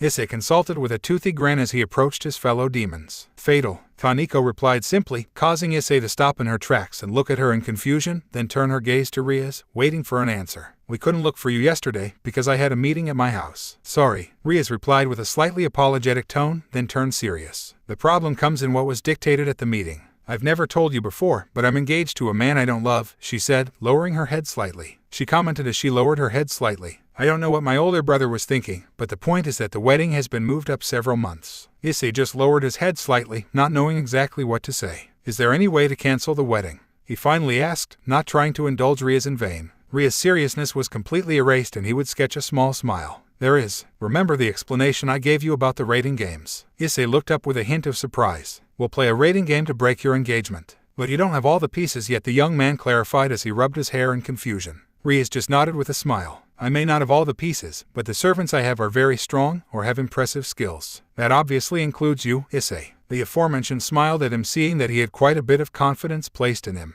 Rhea's smile would falter a bit, making the whole atmosphere a bit more tense. But nothing detracts from the fact that Razor's team is well built, and for that very reason is among the best at the moment. We will have to train very hard these days. Especially you, Issei, since you have great potential, you just need to unleash it. That will be achieved with training, and more training. Rhea's seriousness was quite palpable in his last words. I will not let you down, President, Issei exclaimed as he raised his fist in determination. By the way, how much time do we have? He asked, slightly embarrassed for not having asked such a key question from the beginning. Rhea's raised his hand, framing two of his fingers. 2 weeks. I'll make sure you become the best pawn in 2 weeks. Issei nodded vigorously. This was his chance to repay the favor he owed Rhea's for reviving him, and he intended to make good on it at all costs. Not only because of the favor he owed him, but because he himself knows that the only motivation he has to fight is to keep danger away from his friends, to keep them safe, to make sure nothing bad happens to them. What's the point of fighting if he can't fulfill the only real ambition he has to fight? Line jump. Yes, in the end it was what we had thought.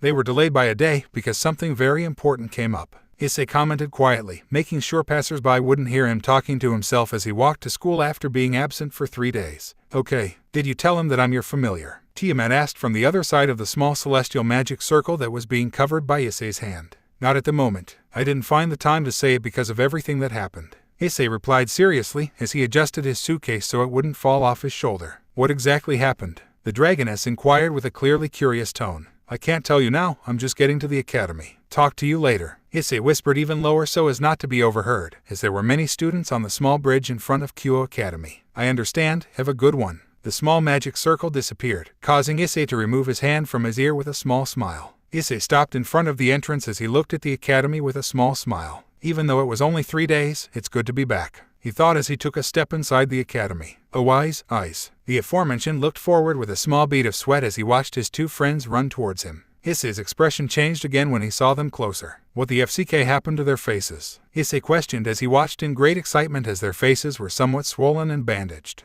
Matsuda slowed down in front of him as he rubbed his bald head nervously. Well, it's just that you weren't around yesterday to rein in the Kendo Club girls again. Madohama adjusted his glasses as he looked at him very seriously. Don't change the subject, you know you owe us some explanations. Issei just gave a small sigh as he started to slowly move forward, being followed by his 2 best friends who were watching him very carefully. Line jump. 2 weeks without going to the academy, shouted Issei, practically rising from the couch. That's right, Rhea nodded with a smile. We need to focus as much as we can on our training. Issei sat back, giving a big defeated sigh. What will I make up for Matsuda and Madohama this time? He wondered aloud. You don't have to worry about that, Rhea replied, causing Issei to look at her curiously. My family owns this school, so my brother already invented a 2-week curricular excursion for the occult club. No one will be suspicious. Issei clapped his fist in his palm as he nodded in compression. I see. I should never have doubted the president's preparations, Issei exclaimed with conviction, causing everyone to look at each other with a bit of amusement due to his words. President, you still won't tell us where we're going to go. Kiba would make his point as he watched her intently, his typical smile etched on his face. It's a big house in the middle of the forest that belongs to my family. It's located outside of Kyo and a bit away from civilization, so we won't have any kind of trouble using our powers, Riaz clarified as he stood up from his seat and looked at them seriously. The limo should be arriving soon, let's go. They all nodded and followed their mistress. Line jump.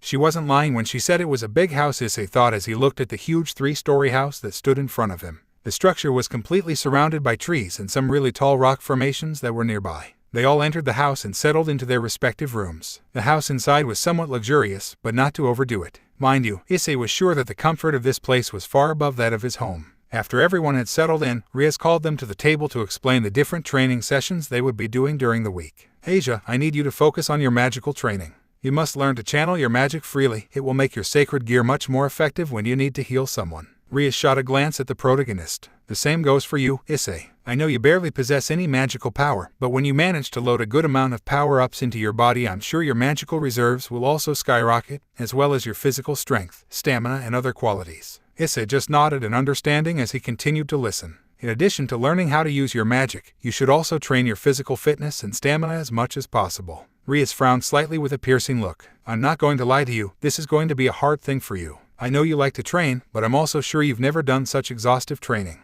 Issei sweat coldly as he listened to her without saying a word. Meanwhile, you guys, Riaz looked at Kaneko, Kiba, and Akino. I don't think I need to tell you where you need to improve. The three just nodded, knowing what they should do. Riaz turned his gaze back to Issei with a small smile. If you need help with physical training, don't hesitate to ask Kaneko, as she is the one who specializes the most in that area. Issei and Kaneko looked at each other without saying a word for a few seconds. I don't think that's necessary, Issei replied with a smile on her face, leaving everyone present surprised. Issei clenched his right fist tightly, causing a light blue dragon mark to appear on it. I'm sure if my familiar helps me with the training, there won't be any problems. Familiar? Everyone asked in confusion. Issei nodded with a goofy grin on his face. That's right. Issei put one foot on the table dramatically. He's incredibly strong, and I know he'll be able to help me with my training. His name is... Kaneko would punch him hard in the stomach, causing Issei to writhe in pain. Don't rest your feet on top of the table. It's disrespectful. The white-haired girl glared at him as she looked at him with her typical expression. If you want to train with your familiar, I have no problem with that. But remember, if you need help, don't hesitate to ask me. I just hope it's not an excuse not to train hard, Issei. Asia added with a dangerous look on her face, making Issei immediately nervous. How do you think, Asia? You'll see for yourself, he replied as he rubbed his hair nervously. Will your familiar be able to help you with magic as well? Asked Riaz with great intrigue. Yes, she has a great deal of magical power, and I'm sure she could teach me various tricks. Is she a woman? Akino asked with some curiosity. My, she must be quite human-like if you managed to decipher her gender. Actually, it wasn't that hard, Issei clarified as he rubbed his cheek with a small blush as he remembered Tiamat's beautiful face, along with her very feminine anatomy. Can you introduce us to that familiar? Riaz consulted with great curiosity, while that Issei ducked his head, chagrined. She hates demons. She won't want to be among you unless it's an emergency. They all looked at each other with a mixture of confusion and intrigue. But you're a demon, Kiba finally spoke, breaking the silence. Issei rubbed his hair, somewhat embarrassed. That has an explanation. She said I was special because of Ddraig's power. That makes me very different from the average demon, according to her. They all looked at each other with slight frowns at his words, but said nothing. Did I say something wrong? Issei asked in confusion as he saw that everyone was more serious than usual. It's nothing, you can start your training now. Riaz replied with a small smile, then looked around at everyone. I want everyone to be here before midnight. Yes, everyone replied in unison, leaving Riaz and Asia alone at the table to begin their magical training. Issei and Kaneko nodded to each other as a gesture of farewell, as they did with Akino. Issei, Kiba put a hand on her shoulder. If you want to have a friendly fight against a swordsman, don't be shy to ask me. Issei turned around, then gave a small bow. Thank you, Prince Charming. I'll keep that in mind. Kiba just sweated his partner's attitude. Having said goodbye to Kiba, Issei was now on his own. Wait a minute, the protagonist thought with a slight blush of embarrassment on his face. How do I call Tiamat if I can't use magic? Issei would position his hand on his chin as he thought with great fervor. I know, he stated aloud as he snapped his fingers. Issei tightly closed his eyes as his mind visualized something. The image of the girl from the ring appeared in Issei's mind, causing him to give a small scream in great fear as he covered his face. I'll never be able to top that movie, he thought with a big sigh at the end. Is something wrong? Issei smiled as he saw that his plan had worked. The small magic circle that appeared in his ear and Tiamat's cute voice heard on the other side was proof of that. I felt for a second you were completely terrified. Just imagine something that scares me. It's the only method I could think of to be able to communicate with you, Issei explained as he rubbed his hair nervously. Do you need something? I would like you to teleport me there. I need help with training. Really? But you left a few hours ago, though the sentence sounded as if it was a rebuke. Tiamat's tone was clearly excited. Well, it's not just any training. I'll explain everything when I'm there. All right, the dragoness replied, causing a light blue magic circle to appear at Issei's feet, which soon disappeared in a flash. Line jump. So your dear mistress is on the ropes, eh? Tiamat stated seriously as she played with her hair after listening to Issei's entire explanation. The young man nodded. That's exactly why I'm here. With yesterday, it was clear to me that you have a high level and that you could help me improve quickly. That way, I will do my duty to the president. Issei couldn't help but tense up a little as he watched Tiamat study him with her gaze minutely. Agreed. Tiamat got a big smile in response to his words. But you will not succeed in winning with only the conviction of doing the favor you owe your mistress and the feeling of keeping all your friends safe. Issei looked at her with great intrigue at her words. Do you know why I say that? Issei merely shook his head at the lack of an answer. Tiamat folded her arms, giving him a piercing look. You think that's funny, huh? Issei didn't know how to respond to the poorly phrased question. Do you think it's fun to fight, if your goal is to repay your mistress and protect your loved ones? Well, I don't know if I'd call it fun, but as long as I have those goals, I'm sure every fight will be fun. Issei exclaimed with great determination in his words. So, what will you do when it's no longer fun? Issei was a little surprised by Tiamat's question, but quickly answered her with a smile. I'll make it fun. Will it be fun even though you fail to complete either of your two ambitions? Issei was surprised by Tiamat's curt question, which didn't allow him to come up with a coherent answer. Even though those ambitions make your excitement for combat incredible, if you fail once, you will be lost forever. All because you failed to fulfill your mistress's favor, and also failed to protect your loved ones, as the same woman will be condemned for an arranged marriage, not to mention what might happen to your demon friends. After that, will you still find some kind of excitement to keep training? Will you still find fighting fun? Issei lowered his head, not knowing what to answer him. So far, he hadn't considered the option of losing, and had never really thought about how it might affect him if it ever happened. Don't worry. Issei was a little surprised by Tiamat's words. Though I have only tasted your strength for a day, I am sure you have a feeling you have yet to discover, a feeling I know all too well. If you had faced Raynare without the desire for vengeance gnawing at your conscience, then you would have discovered it then and there. Tiamat changed her serious expression to a small, somewhat imposing smile. Now, you only train to take down strong opponents who will go after your loved ones. Tiamat widened her eyes slightly with a glint of excitement in them. Only when you face them, see the full fruits of your training, and end up taking the victory. Only with that single moment. Only when that moment comes. If you find that moment, Tiamat pointed out, causing a great shiver to run through Issei's body. You will be completely fascinated by the true meaning of combat. 300. Issei would exclaim with great exhaustion, sprawling on the floor after completing the push-ups. Tiamat was at his side, watching with great attention that he performed all the exercises correctly. By tomorrow, the amount will increase by 25, and so on and so forth until the rating game arrives. Issei looked up in horror. Are you kidding me? Do I look like I'm joking? Issei swallowed hard when he saw Tiamat's completely serious expression. But I've never done so many reps in a single day before. Couldn't that affect my health? Asked Issei as comical tears streamed down his face, adding to the trembling of his entire body. No, Tiamat replied dryly, causing Issei to duck his head in defeat. Remember that you are no longer human. It's practically impossible for your muscles to tear from doing such simple exercises. The only thing that will bother you will be the intense and overwhelming fatigue you will feel on all days. I don't know if I really wanted to hear that answer, Issei replied as a depressive aura came out around him. Tiamat raised an eyebrow at this. Then why ask? Tiamat just shook her head. Whatever. Now, I'd like to have a little confrontation with you, though I'll give you a head start. Tiamat placed his hands in his pockets. I won't attack. If you won't attack me, what's the use then? Issei began to get up with great difficulty. It would be in vain to hurt you. The idea is for you to improve your speed and reaction.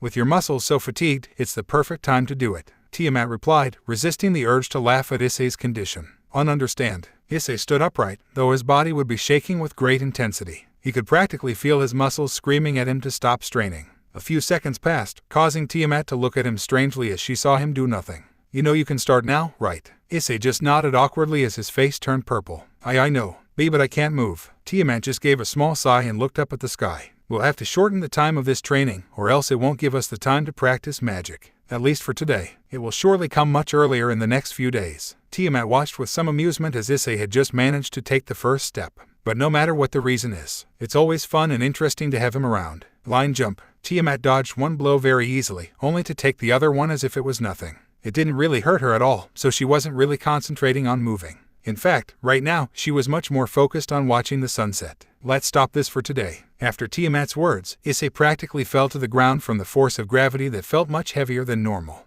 Issei was breathing very shakily while sweating non-stop. Over 2 hours with this I felt like I was going to die, he said with a cracked voice because of his irregular breathing. Now, we will try to release your magic. Issei looked at Tiamat completely pale. Don't worry, she added quickly. Magic does not require a physical training, but a mental one. Issei breathed a sigh of relief. Saved. Tiamat would give him a small smirk. I wouldn't be so sure. Issei looked at her with confusion at her words. You need a great deal of concentration to find your magical reserves. Mental exhaustion could be just as crippling as physical exhaustion. It's even worse, as you tend to faint much more easily. Not only when you seek to master it, but also when your magical reserves are about to be depleted. Tiamat looked at him seriously, indicating that he wasn't joking. That means that if you mismanage your magic reserves, you could pass out in the middle of a fight without being able to do anything about it. Coincidentally, you have incredibly poor magic reserves, you know what I mean. Issei just nodded seriously as he struggled to his feet. If that's the case, then isn't it better not to use my magic? A mysterious gleam flashed across Tiamat's eyes, along with her equally intriguing little smile. I never said that. Even if your magic reserves are poor, it doesn't mean you can't create good magical attacks. In fact, when you learn how to release your magic reserves, I'd like to teach you a good attack. Before Issei could ask which attack it was, a voice interrupted them. Excuse me, may I say something, Tiamat? It's really important. Ddraig's voice echoed from the gauntlet, causing Issei to look at him with surprise and Tiamat with seriousness. The dragoness merely stood in silence for a few seconds, pondering her answer. Finally she nodded, giving her permission to Ddraig. Enhancers not only increase your physical strength, agility, speed, and endurance. They also increase your magic reserves in the period of time the enhancers are active. The problem is that your magic reserves are very low, and boosters would only be effective if they are built up non-stop. Although your training is helping you to be able to unleash more and more power without fainting, there will come a point where you will have to focus more on your sacred gear to keep evolving. Could you help him with that, Tiamat? Issei looked very carefully at Tiamat after Ddraig's speech. She lowered her head, placing a hand on her chin. Impossible. Issei looked at Tiamat with great astonishment at her response. May I remind you that the sacred gear were created in the last millennium, and I was locked within myself during that period. Tiamat looked up with some embarrassment. In short, I have no idea how the sacred gear works. Her gaze would return to her gaze again. But thanks to you, Issei has a small percentage of our kind in his soul. I can teach him some techniques of our kind along with the rigorous training that any supernatural being must go through if they are to become strong. I agree, Ddraig replied instantly. He has yet to undergo arduous training before he begins to care about the potential of his sacred gear. Therefore, we shouldn't worry about it for the time being. Was there something else you wanted, underdeveloped lizard? Asked Tiamat seriously, though the amused air around her broke that seriousness. No. After those words, Ddraig could be heard grumbling some bad words under his breath for a few seconds. Tiamat sat down in front of Issei, causing the brown-haired man to get a little confused. We'll start right here. Training inside the cave would be counterproductive. It's a bit noisy outside my house, so it makes the work a bit more complicated, and that's exactly what I'm looking for. It will take you a couple of days longer to awaken your magic, but you'll get more used to the mental exhaustion, and you'll know more accurately when you're close to your limit. Issei just nodded and settled, and as she did, now, close your eyes and clasp your hands together, leaving a small gap in the middle. Tiamat watched carefully as Issei followed every step. Look for the magical power within your body. Try to visualize it as much as you can between your hands. Don't get distracted at any time, or you'll have to start from scratch. After his explanation, Tiamat was completely silent, studying Issei with her eyes. And so the seconds passed, and so the minutes passed. The only noises that could be heard were those of nature. After an hour, Tiamat watched intently as a small purple dot appeared between Issei's hands. Right after that, the purple dot disappeared and Issei began to stagger sideways with great fatigue. Finally, he passed out. Tiamat let Issei fall over her shoulder, then hugged him warmly. You did well for your first time, Tiamat said in a soothing voice, pulling Issei's body closer to hers, making the embrace much more passionate. Sorry to interrupt the moment, Tiamat opened her eyes with a small start. It never occurred to her that Ddraig shouldn't necessarily sleep when Issei did. But there's something I need to talk to you about. In private. Make it quick. Tiamat's tone was clearly displeased. When you said Issei was special, what exactly did you mean? Tiamat was a little surprised by the question. My doubts were fully confirmed when you mentioned that you had no idea about sacred gear, coupled with the fact that no one but Albion and I knew about these effects. So why did you say that Issei is special, if you didn't know that demonic corruption didn't affect him? Tiamat rested her chin on Issei's head, thinking of an answer. Because he's been through things similar to mine, even worse, and yet he was able to live on without any problems. It's true that he still has after effects that I don't know if they'll ever heal, but he's not hindered by them. He goes on with his life. So, I asked myself, if he has lived through something worse and managed to overcome it, why can't I? I know that dragons feel much more than humans because they have a much bigger emotional trigger than humans do. But still, Issei served as an example for me. Even if things don't go my way, it doesn't mean it's the end of the world. A small smile appeared on Tiamat's face. If you were the second chance in my life, I could say that Issei is the third.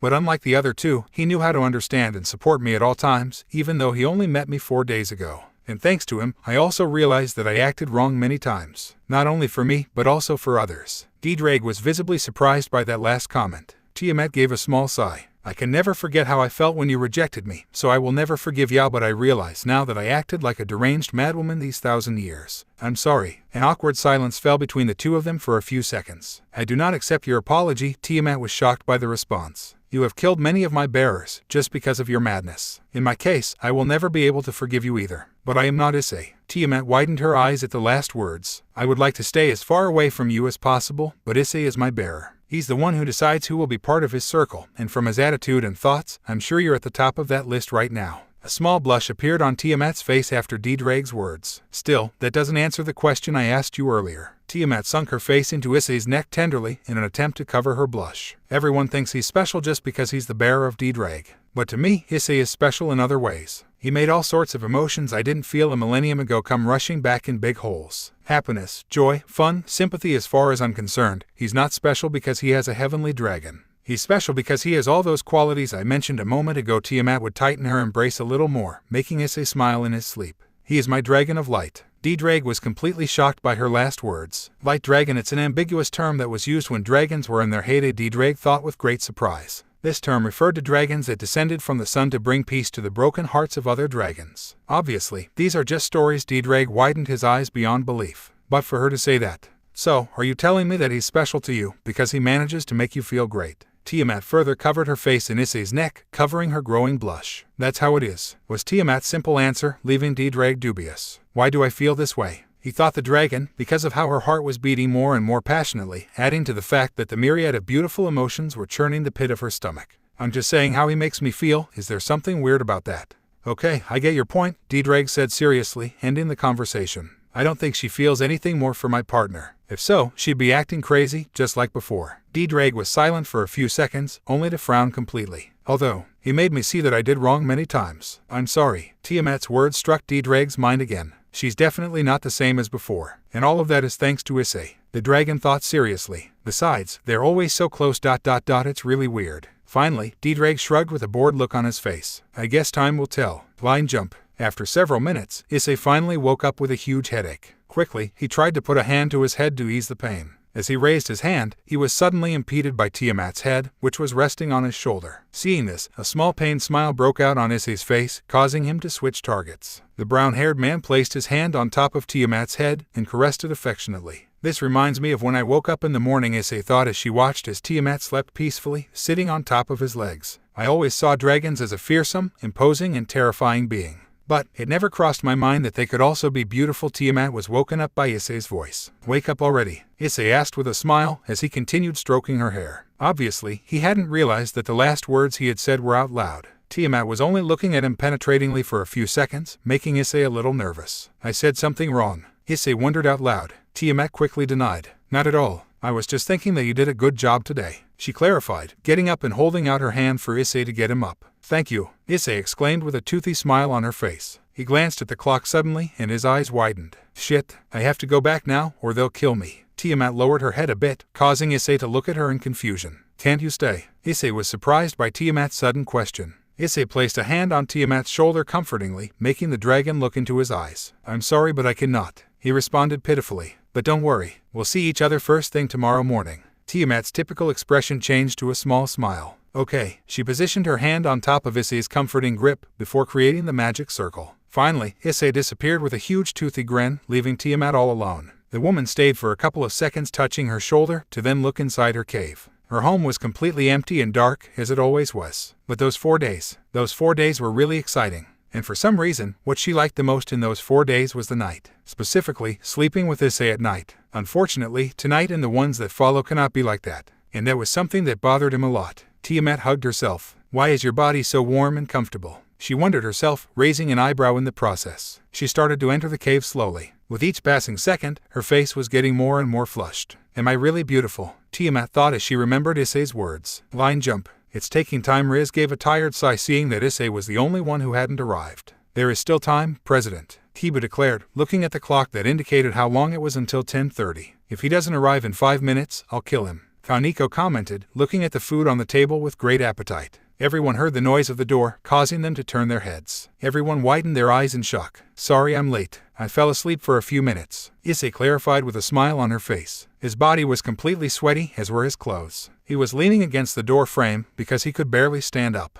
The first to change her surprised look was Ria's, who gave her a smile. From what I see, I don't need to worry about your training, Issei just replied with a smile, making everyone else nod in approval, indicating that they agreed with his mistress. Line jump. How do you feel today? Tiamat asked with her arms crossed, watching as Issei was stretching her muscles to begin. Fine. Issei blinked in surprise as he realized that he felt no pain at all. Quickly, he began to touch every muscle in his body in great surprise. Actually, too good. It's like I didn't do anything yesterday. You see it? Issei looked at Tiamat with intrigue. That's one of the many differences between a human body and a demon body. A somewhat terrifying smile appeared on Tiamat's face, causing Issei to have a chill throughout his body. That means we can intensify the training more and more, without worrying about your health. Before Issei could rebuke, Tiamat reached out her hand just at the same time a magic circle appeared on the spot. She reached her hand into the magic circle, and from it began to pull out a sword that was made entirely of ice. A large amount of cryogenic steam was emitted around her, giving her a menacing aura, though her appearance was quite normal. To start today, I'd like you to learn how to dodge thrusts. At least the most basic ones. Tiamat threw the sword and caught it multiple times. To be honest, I'm not good with swords, but at least it will help you a little.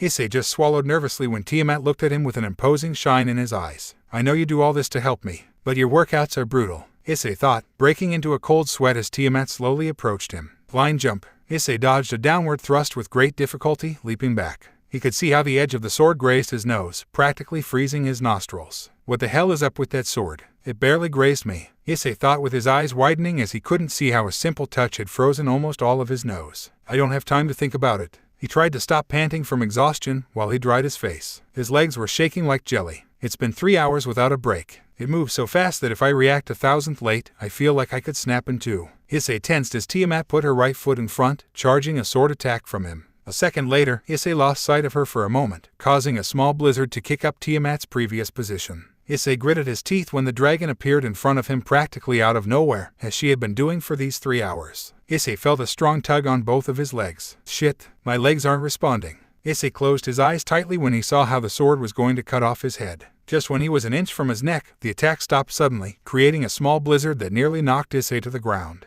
The brunette opened one of his eyes in confusion as he noticed that his head was still attached to his body. I guess that's your limit. Issei felt how Tiamat placed his hand delicately on his nose, healing the wound and thawing it. Tomorrow I'll go a little faster. He cleared the dragon, pulling away as he began to play with his sword, flinging it and catching it with one finger. Before you take a break, I'd like you to do one more thing. Issei looked at her with special attention. I would like you to do 3 thrusts with my sword. She stopped playing, taking it by the handle and looking at him with her typical seriousness. 3 thrusts. Issei wondered out loud. Well, at least it's something simple. Issei shrugged with a smile. Tiamat only smirked at her words. So Tiamat threw the sword at Issei's feet, causing the brown-haired man to yell in surprise when a crater was created by the weight of the sword. Let it be 4 instead of 3. Issei stood up with a bit of difficulty and looked at the crater where he was standing with his eyes rolling. I should have imagined it. Line jump. Leave it for today, Tiamat ordered, arriving with some fruits to eat. Issei released the sword as delicately as possible so he wouldn't create another crater on the spot. Damn, he said with great exhaustion. I could barely lift it twice. I didn't expect you to make it the first time, Tiamat answered, sitting down in front of Issei to share the food. The protagonist just rolled his eyes at his comment. Then we will do the same as yesterday, but adding 25 to each exercise, she stated matter-of-factly, eating her fruit calmly. Also with the legs, Issei asked nervously. They still haven't fully recovered. Tiamat only nodded. When I say everyone, it's everyone. The dragoness gave him a somewhat imposing look, causing Issei to freak out a bit. Finally, her gaze softened and she gave a small sigh. I know I'm too hard on you, but I'm only hard because I want to make sure you get strong. Tiamat looked down with some sadness. I don't want to have to worry when you're not with me. She looked up from her suddenly, a tender look on her face. I'm not saying you should spend all your time with me, she quickly added. The problem is your position. You are the wielder of the Welsh dragon, and I am sure you will run into many powerful enemies. Tiamat's eyes widened a bit as Issei beamed at her and grabbed her free hand lovingly. I understand perfectly. You don't need to explain it to me. Issei squeezed Tiamat's hand a bit, causing a small discharge of emotions to hit the dragon's chest. Omitting all of the above, it's nice to know that there is someone who cares so much for me. Tiamat got a little carried away by her emotions, giving Issei a sweet smile. She returned his handshake, showing how fond she was of him. Time skip. 9 days had passed. Issei spent almost all of his time with Tiamat, although they only focused on training, so they rarely struck up a conversation. There were a few days when Issei couldn't finish certain exercises, but considering the constant sum of numbers in his repetitions, it was somewhat understandable. On the last day, Issei had managed to perform 4 thrusts with the ice sword, and he also managed to perform all the exercises successfully after 2 days without being able to finish them. Considering that 11 days ago he started with 300 of each, it's quite an achievement that he can complete 550 in just a few days. Regarding his magical power, he hadn't managed to get too far. Now, the 12th day of training began. Therefore, there were 2 days left for the rating game. Issei had completed the first series of trainings, so he was already on the small break from him, eating something along with Tiamat. Phew, Issei gave a big snort, patting his stomach. It's impressive that simple fruits can be so delicious. Tiamat just nodded, agreeing. Which exercise will you start with when your break is over? The dragoness asked, opening her mouth wide to take a bite of the fruit, denoting her cute little fangs. Issei put a hand to his chin as he thought carefully. I was planning to start with some squats. Whoa, their conversation was interrupted when they saw how the dragons they had met before were approaching them.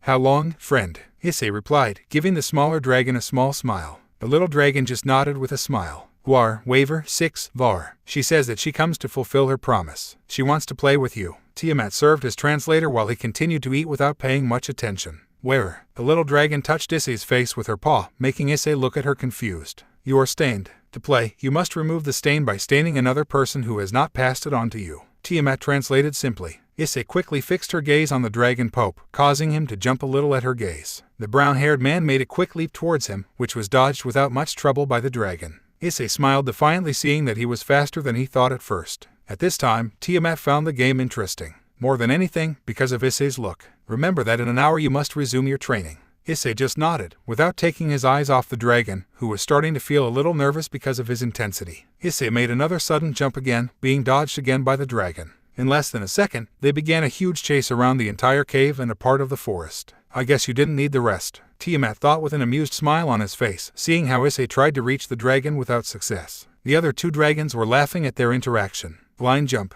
Tiamat's eyes sparkled with excitement as she saw that a small purple orb had spawned in Issei's hand. Issei opened his eyes when he felt something strange between her hands, giving a cry of surprise when she saw the small orb. Suddenly, most of his breath disappeared as he felt a great deal of his energy drain away. Tiamat quickly grabbed his shoulders. That's almost all your magical reserves. Try putting half of it back inside you to take that feeling away, Tiamat stated calmly. Issei just nodded, closing his eyes again with great concentration. After that, the small 6-centimeter orb became a 3-centimeter one, causing Issei to snap his eyes open when he felt the energy return to his body. So this is magic, said Issei with great seriousness in his gaze. Tiamat watched him closely. Aren't you happy? After 12 days, you can finally wake her up. Issei looked down in disappointment. I don't know. It's really small. I doubt I could do anything interesting with it. Don't worry. Issei looked up from him in a bit of surprise, seeing Tiamat's smile. Tomorrow I would like to teach you a deadly technique that requires very little magic power. With your current magic, you would be able to throw one of them. Tiamat narrowed her eyes boldly. But, with your buffs, you'd be able to get through 5 or 6 without feeling mentally exhausted.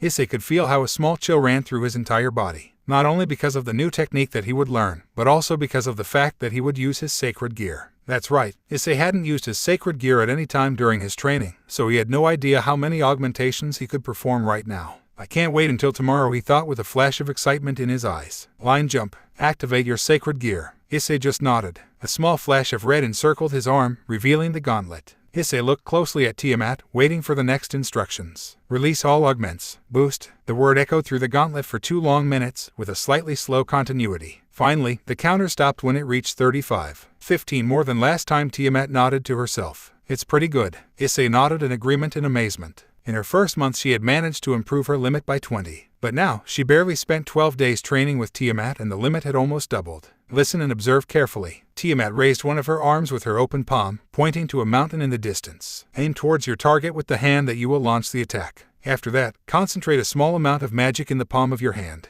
But think that you will fight a dragon attack. The underdeveloped lizard will do the rest of the work. Issei just nodded and imitated Tiamat's movements. After a second, a small red orb appeared in her hand, emitting a small sonic sound that was almost inaudible. Issei looked at the orb with some disappointment. That amount is fine. Issei was shocked by Tiamat's words. I don't think you need more magical power to finish off your next opponents. Remember that your reserves are very limited. Issei looked at the small red orb again suspiciously. But, trust me, Issei observed the small smile that Tiamat was giving him, causing her doubts to dissipate almost instantly. Now let it go. Issei looked at the mountain that lay in front of him and took a deep breath, easing her thoughts to release the attack. Really, she didn't expect him to do too much. Dragon shot. Ddraig's voice echoed through the place, being followed by the small orb that transformed into a huge and strong lightning that was fired against the mountain, completely destroying its top. Issei could only close and open his mouth at what she had just witnessed. He couldn't find the words. Tiamat deigned to watch silently with great amusement as he was acting. I told you it would be a good attack. Can I do 5 more attacks? Issei finally spoke, with little stars in his eyes. Tiamat crossed her arms and nodded.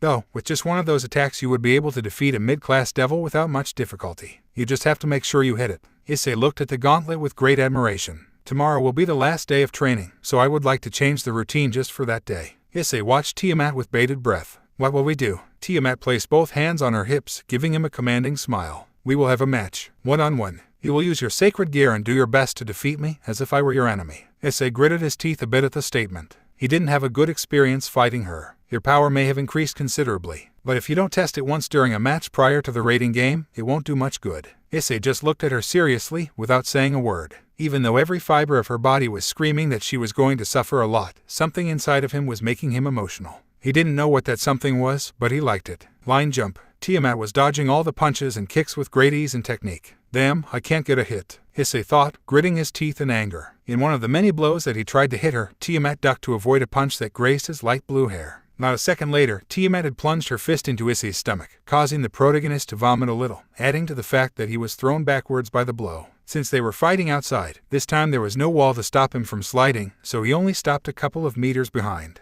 Issei was breathing heavily as he wiped the from his mouth. After these 6 hours without her moving a muscle, she has given me the first blow. I can't believe that with just one blow she can do me so much damage. Issei thought with great admiration. Without a doubt, my teacher is someone really strong. Issei stopped breathing heavily, outlining a small mysterious smile on his face. With that in mind, Issei raised his gauntlet towards Tiamat, causing the dragoness to look a little surprised. I think I'll be able to use everything in one attack. A large red ball that covered the entire palm of his hand suddenly appeared, causing Tiamat to widen his eyes. Dragon shot. This time, the sonic sound and the amount of power released was 6 times higher than before, causing the ground to crack from the mere pressure exerted by the attack. The huge mass of red color was rapidly heading towards Tiamat, who was watching the attack with a much calmer look than at first. In less than 2 seconds, he was practically inches from his face. A desperate measure is never a good option. Tiamat deflected the attack into the sky with a flick of his hand, causing the attack to angle out, then vanished into the air with a huge, deafening explosion that sent an incredible blizzard out of the place.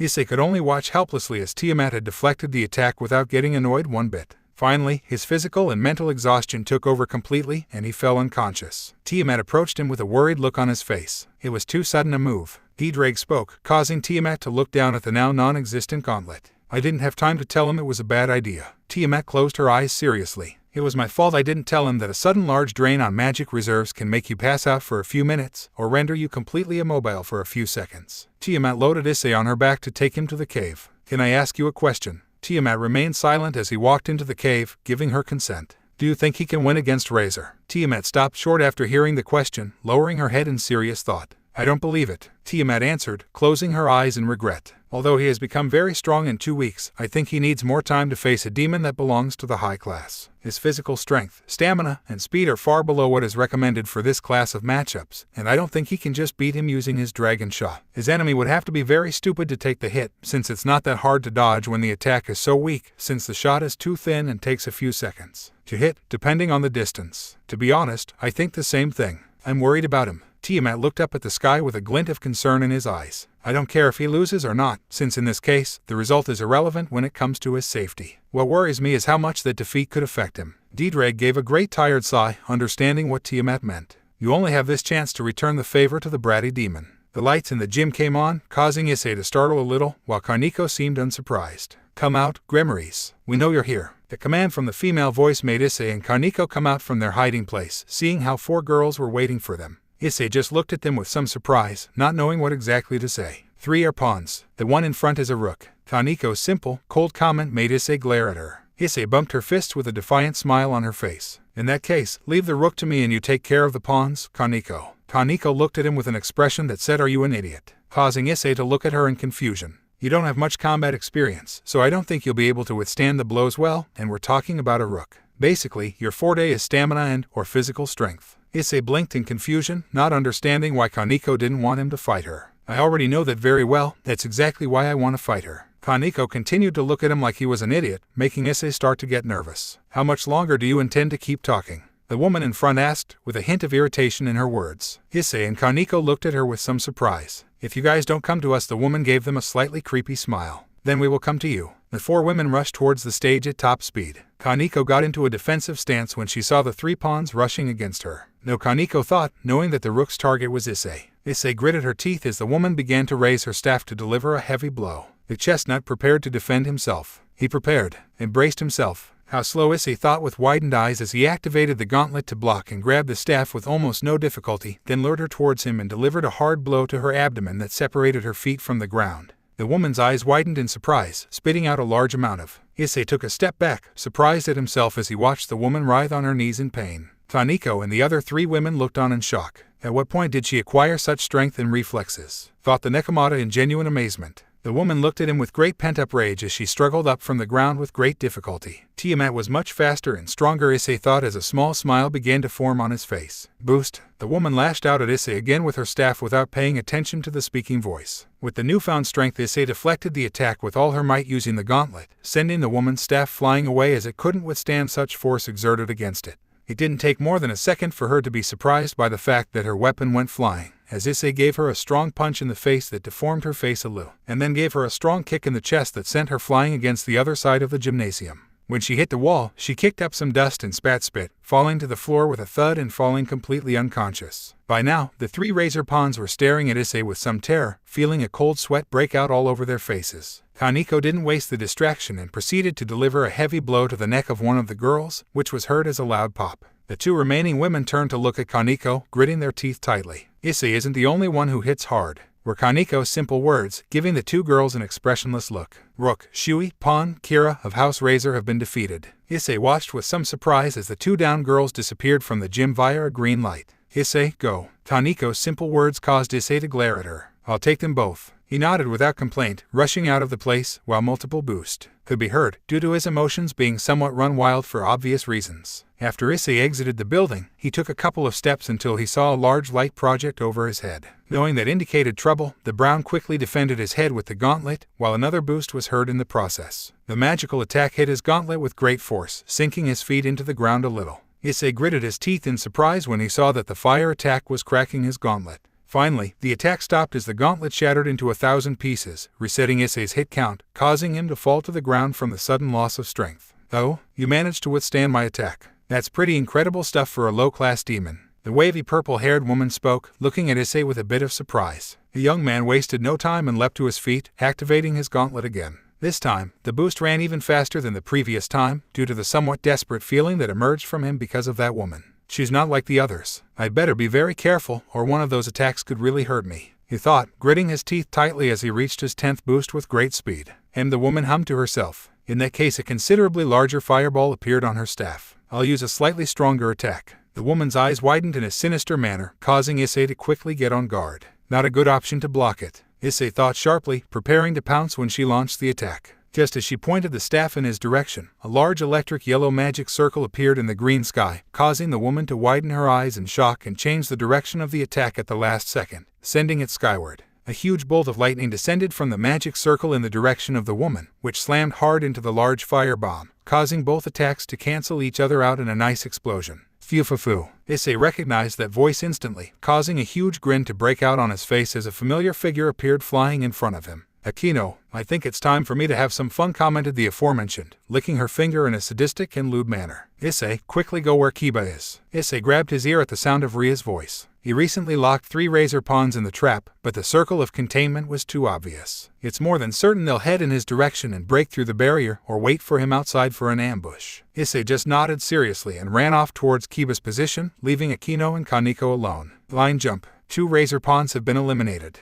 Issei looked up with some surprise. That means Kaneko made it, the chestnut thought with a smile. Those thoughts were interrupted when he bumped into someone. Oh, it's you, Issei declared with a grin when he saw that it was Kiba. Where are the enemies? His smile was replaced with seriousness after that question. Kiba pointed behind his back. I already took care of them. Issei looked behind him to see how 3 women were lying on the ground, disappearing in a flash after a second. That's impressive, Issei exclaimed with a smile, then looked at the trees seriously. But this isn't over yet. Get out of there, we already know you're here. After a few seconds, a large curtain of dust rose on the sight, revealing a brown woman who had a pair of bandages in her hair. I am Razor's horse, and by my loyalty to him I swear I will crush you. Though her words were threatening, her innocent tone took away from her seriousness. Kiba took a couple of steps forward, pointing his sword at the woman. I'll take care of her, Issei. The aforementioned merely nodded. Issei stood behind Kiba, watching his movements. It's all different now, Issei thought, blinking in surprise. Before, Kiba's movements seemed pretty fast to me, he said to himself, watching the sparks fly every time Kiba clashed swords with his opponent.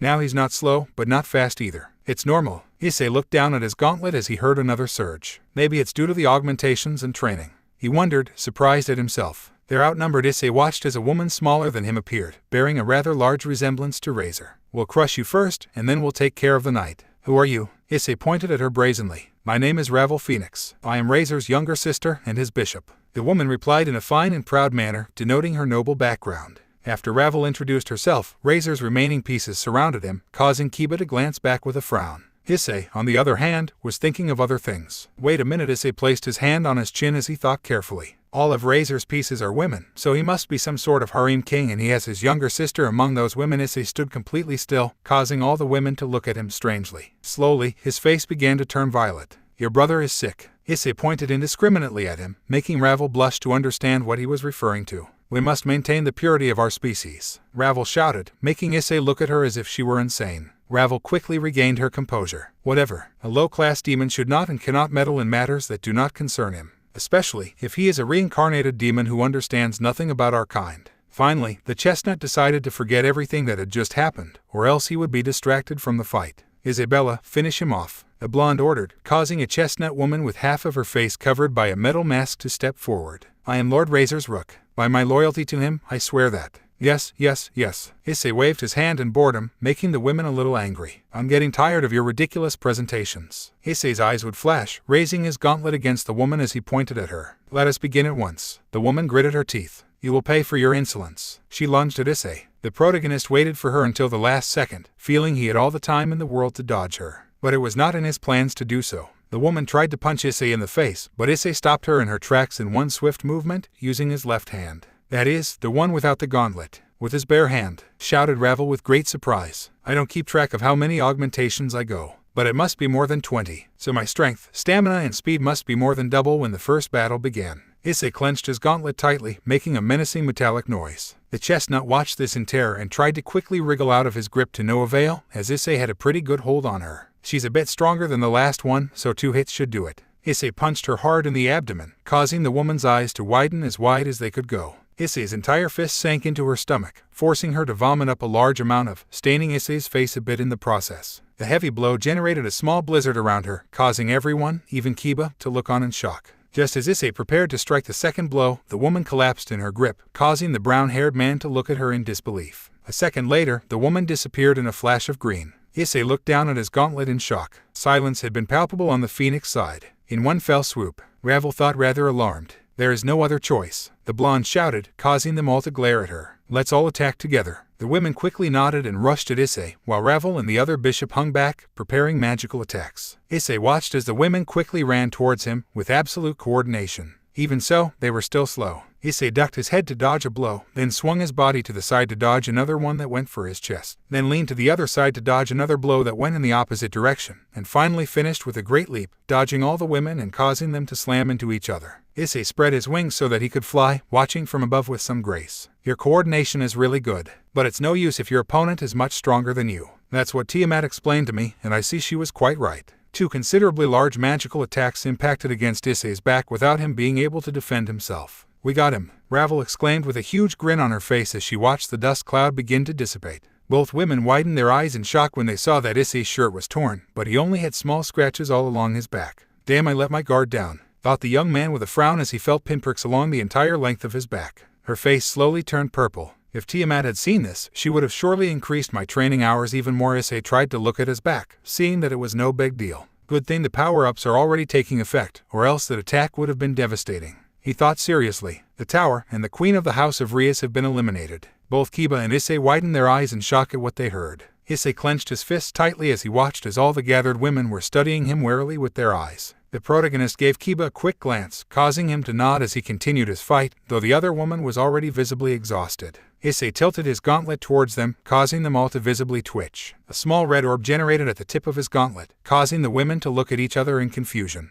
Dragon shot. The small orb transformed into a large red bolt of lightning that shot out at the women, causing their eyes to widen in palpable disbelief. Still, Issei was a bit far away, so it gave them enough time to dodge it. Kiba saw this, and quickly separated his opponent from him with a loud clash of swords that sent her flying, then created another sword and thrust it into her stomach with one throw. The blonde wasted no time and buried his sword in the ground, causing a large number of blades to start flying out of the ground at a considerable height. The women turned to escape, but they were all caught and cut by the swords that came out of nowhere, falling to the ground. They all opened their eyes in horror as the sonic attack was already inches away from their faces. A huge explosion echoed through the scene, causing everyone to take cover from the massive amount of debris the attack produced. A complete curtain covered the battlefield, making it impossible to see where the attacks were coming from. The two bishops stood together back to back, waiting for an attack. A quick flash crossed in front of one of the bishops, widening her eyes in surprise, only to have a large stream of spurt out all over her torso, courtesy of Kiba. The dust began to dissipate, making Ravel able to see Kiba. "Now, who's outnumbered?" Kiba asked with a condescending smirk, making the blonde even angrier. Issei clenched his right fist with a big victorious smile on his face. Issei's eyes flickered in shock as he could see a huge fireball instantly impact Kiba, causing a huge scream to be heard along with the huge explosion. Kiba was thrown out of the dust by the sheer magnitude of the explosion, having bruises and burns all over his body, plus his shirt and half of his trousers had been completely destroyed.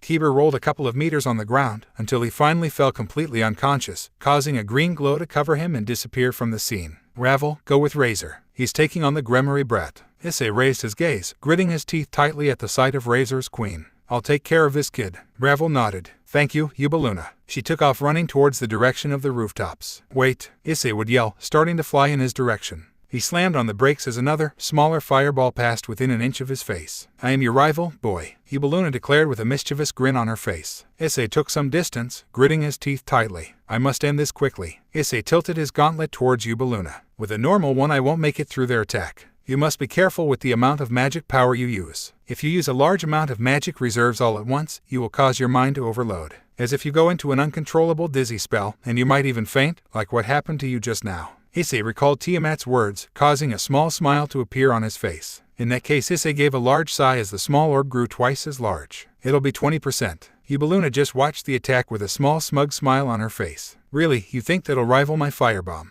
The queen pointed her staff at him, creating a huge fireball. "You've got to be kidding me." The woman threw the attack, with the idea of completely crushing Issei. Dragon shot. Her eyes widened in shock as the small orb transformed into a large attack. Both magical powers collided in the middle, fighting for power for a short second as the dragon shot overtook it with great ease. When Yubaluna thought to dodge the attack, it was already in front of her. IRGGHHH. A great scream was heard at the same time as the explosion hit, causing Issei to cover his eyes a bit from the huge blizzard that the attack raised. Yubaluna stepped out of the curtain of dust, plummeting down with her clothes almost completely shredded. A small blush shot across Issei's face at the sight of her ass, but she quickly regained her composure as she knew why she was here. Issei slapped his cheeks hard. "This is not the time to be thinking about S." He took off in the direction of the school's rooftop, seeing some explosions could be seen from the distance. "Line jump. It's a shame it must end this way, Rias, my love," Razor commented, preparing a massive fire attack that looked like a tiny sun for its size. Rias had her clothes somewhat shredded, causing one of her S to be exposed, showing that they had been fighting for a while now.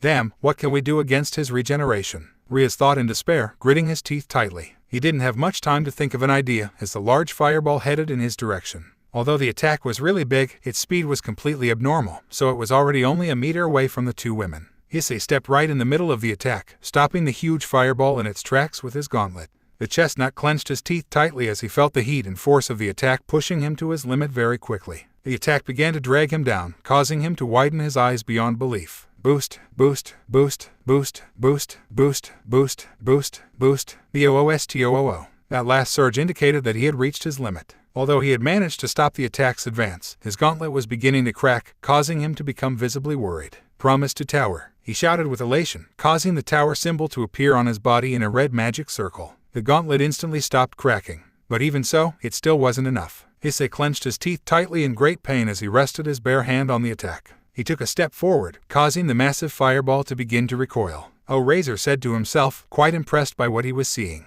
A great glint flashed across Issei's eyes as he raised his gaze.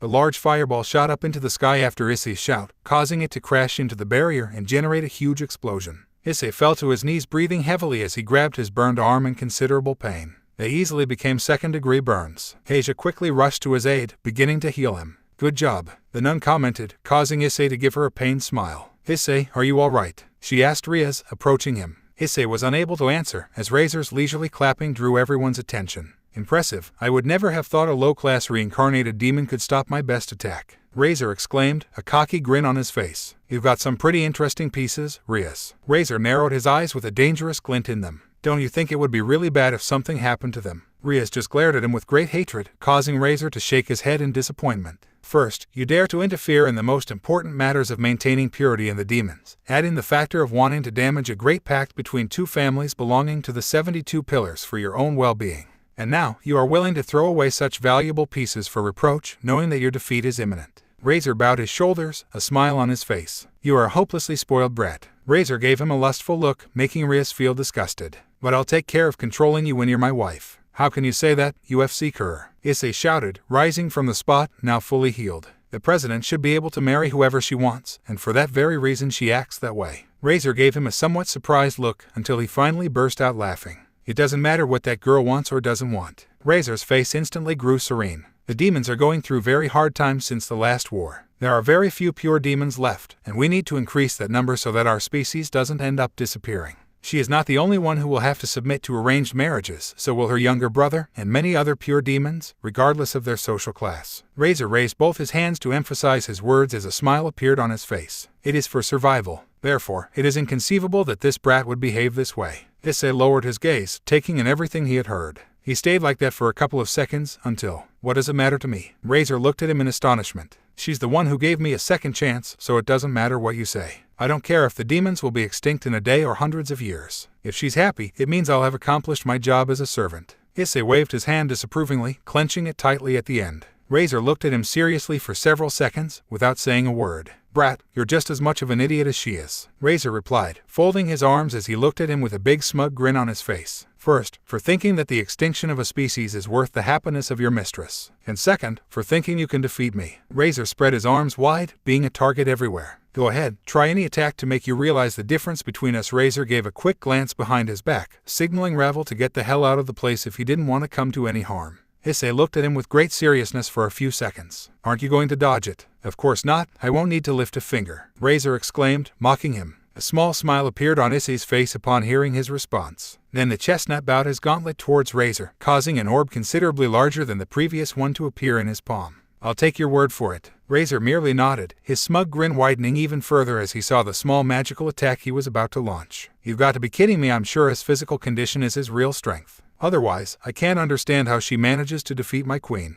Issei gave a big sigh, feeling like a dizziness was starting to bother his entire body. "I've already used 30%. The best thing, I'll use 60% in case things don't go as planned." "Are you sure about this, partner?" Ddraig questioned with clear concern in his words. Issei smiled at his friend's concern. "Don't worry, he said he wouldn't move. And if he tries to, this attack is much bigger than the previous ones. He won't have any escape." Issei gave a small sigh, then widened his eyes to the max. Dragon shot. A great sonic wave burst from the gauntlet, completely obliterating everything in its path. "It's dangerous." Razor widened his eyes slightly as he saw the attack, creating a magical orange circle that acted as a barrier. The attack hit the barrier hard, causing Razor to grit his teeth as he used all his strength to maintain the magic circle. After a few seconds, a small crack appeared in the barrier. "What?" shouted Razor in great surprise as the entire barrier began to crack, until it finally shattered into 1,000 pieces.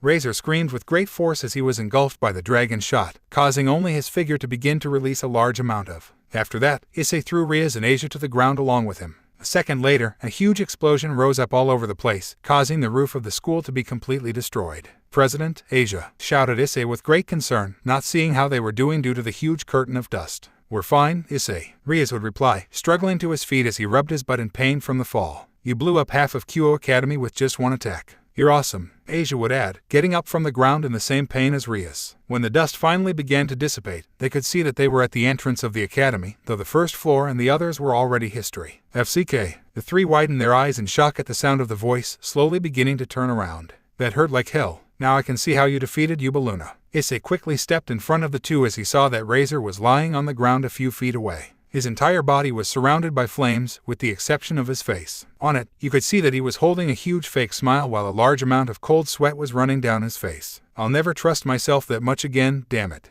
That really hurt. Razor would think, rather upset, looking at Issei with great attention. How does a low-class scum have so much power? Razor would get up from the ground with great caution, something very rare for him. Issei felt his vision go a little blurry, adding to the fact that everything was moving in a strange way. Razor raised an eyebrow as Issei staggered to the side. A sinister smile appeared on his face after processing what he had seen. Of course, a low-class reincarnated devil wouldn't be able to stand up after making such a powerful attack. Razor straightened his gaze instantly, making everyone tense up more than they already were. I won't trust myself. I'll finish you off before I regret not doing it. Razor spread wings of fire on his back similar to those of the phoenix, flying at a great speed towards where Issei was. The protagonist observed with great patience how the fist covered in fire slowly approached his face, dodging it by the hair and receiving a small burn on his cheek. A small rumble was heard in the place, added to a huge blizzard. After a second, Razor spat out a large amount of, due to Issei landing a strong blow to his abdomen. Razor's eyes widened in rage and he wasted no time, kneeing him hard in the stomach that completely unbalanced Issei. Issei took a couple of steps back as his eyes trembled in pain.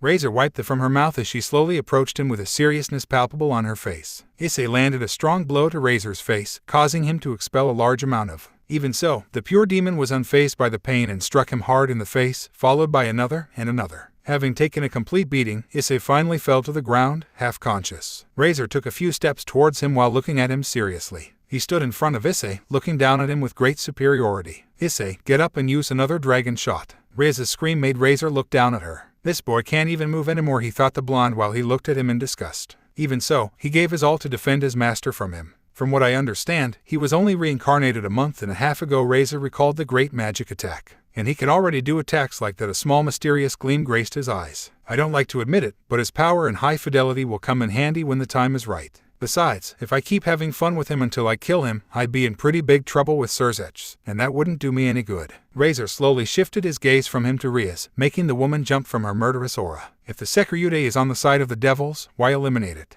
It doesn't make any sense. Razor raised his hand aiming to damage Rias, starting to create a huge ball of fire. Then he better end this stupidity right now. A huge explosion would shake the screen, leaving everything covered in dust. Surzech, that he was watching the combat, he would smile with a mysterious aura around him. That's right, Razor. If we manage to get the Sekiryude under our control, all the plans we have in the future will come to fruition. Surzech rested his hand on his chin, making his mysterious smile grow even more. If everything goes according to plan, I'll have to let the fallen angels know after the wedding, which unfortunately won't work out for you, Razor. I'm sorry for you, but if I can make Issei fall in love with my sister, everything will be entirely on my hands. Reigns, I will only need the small collaboration of my dear sister, who will surely agree to it. Rating game finale. Winner, House Phoenix. Even being semi-conscious, Issei could hear the voice that announced the end of the fight. He could only think of one thing before passing out. For some strange reason, he thought of her first, since Rias was in a much more compromising position. He didn't know why, but in that single, small moment he had only been able to think of her. In her hair, in her smile, in her eyes. I'm sorry to disappoint you, Tiamat. Okay, sadly the chapter is over. And if you enjoyed, just leave a like, and subscribe with post notification, so when the next chapter is ready, you will be notified. Okay, see you in the next video. Bye.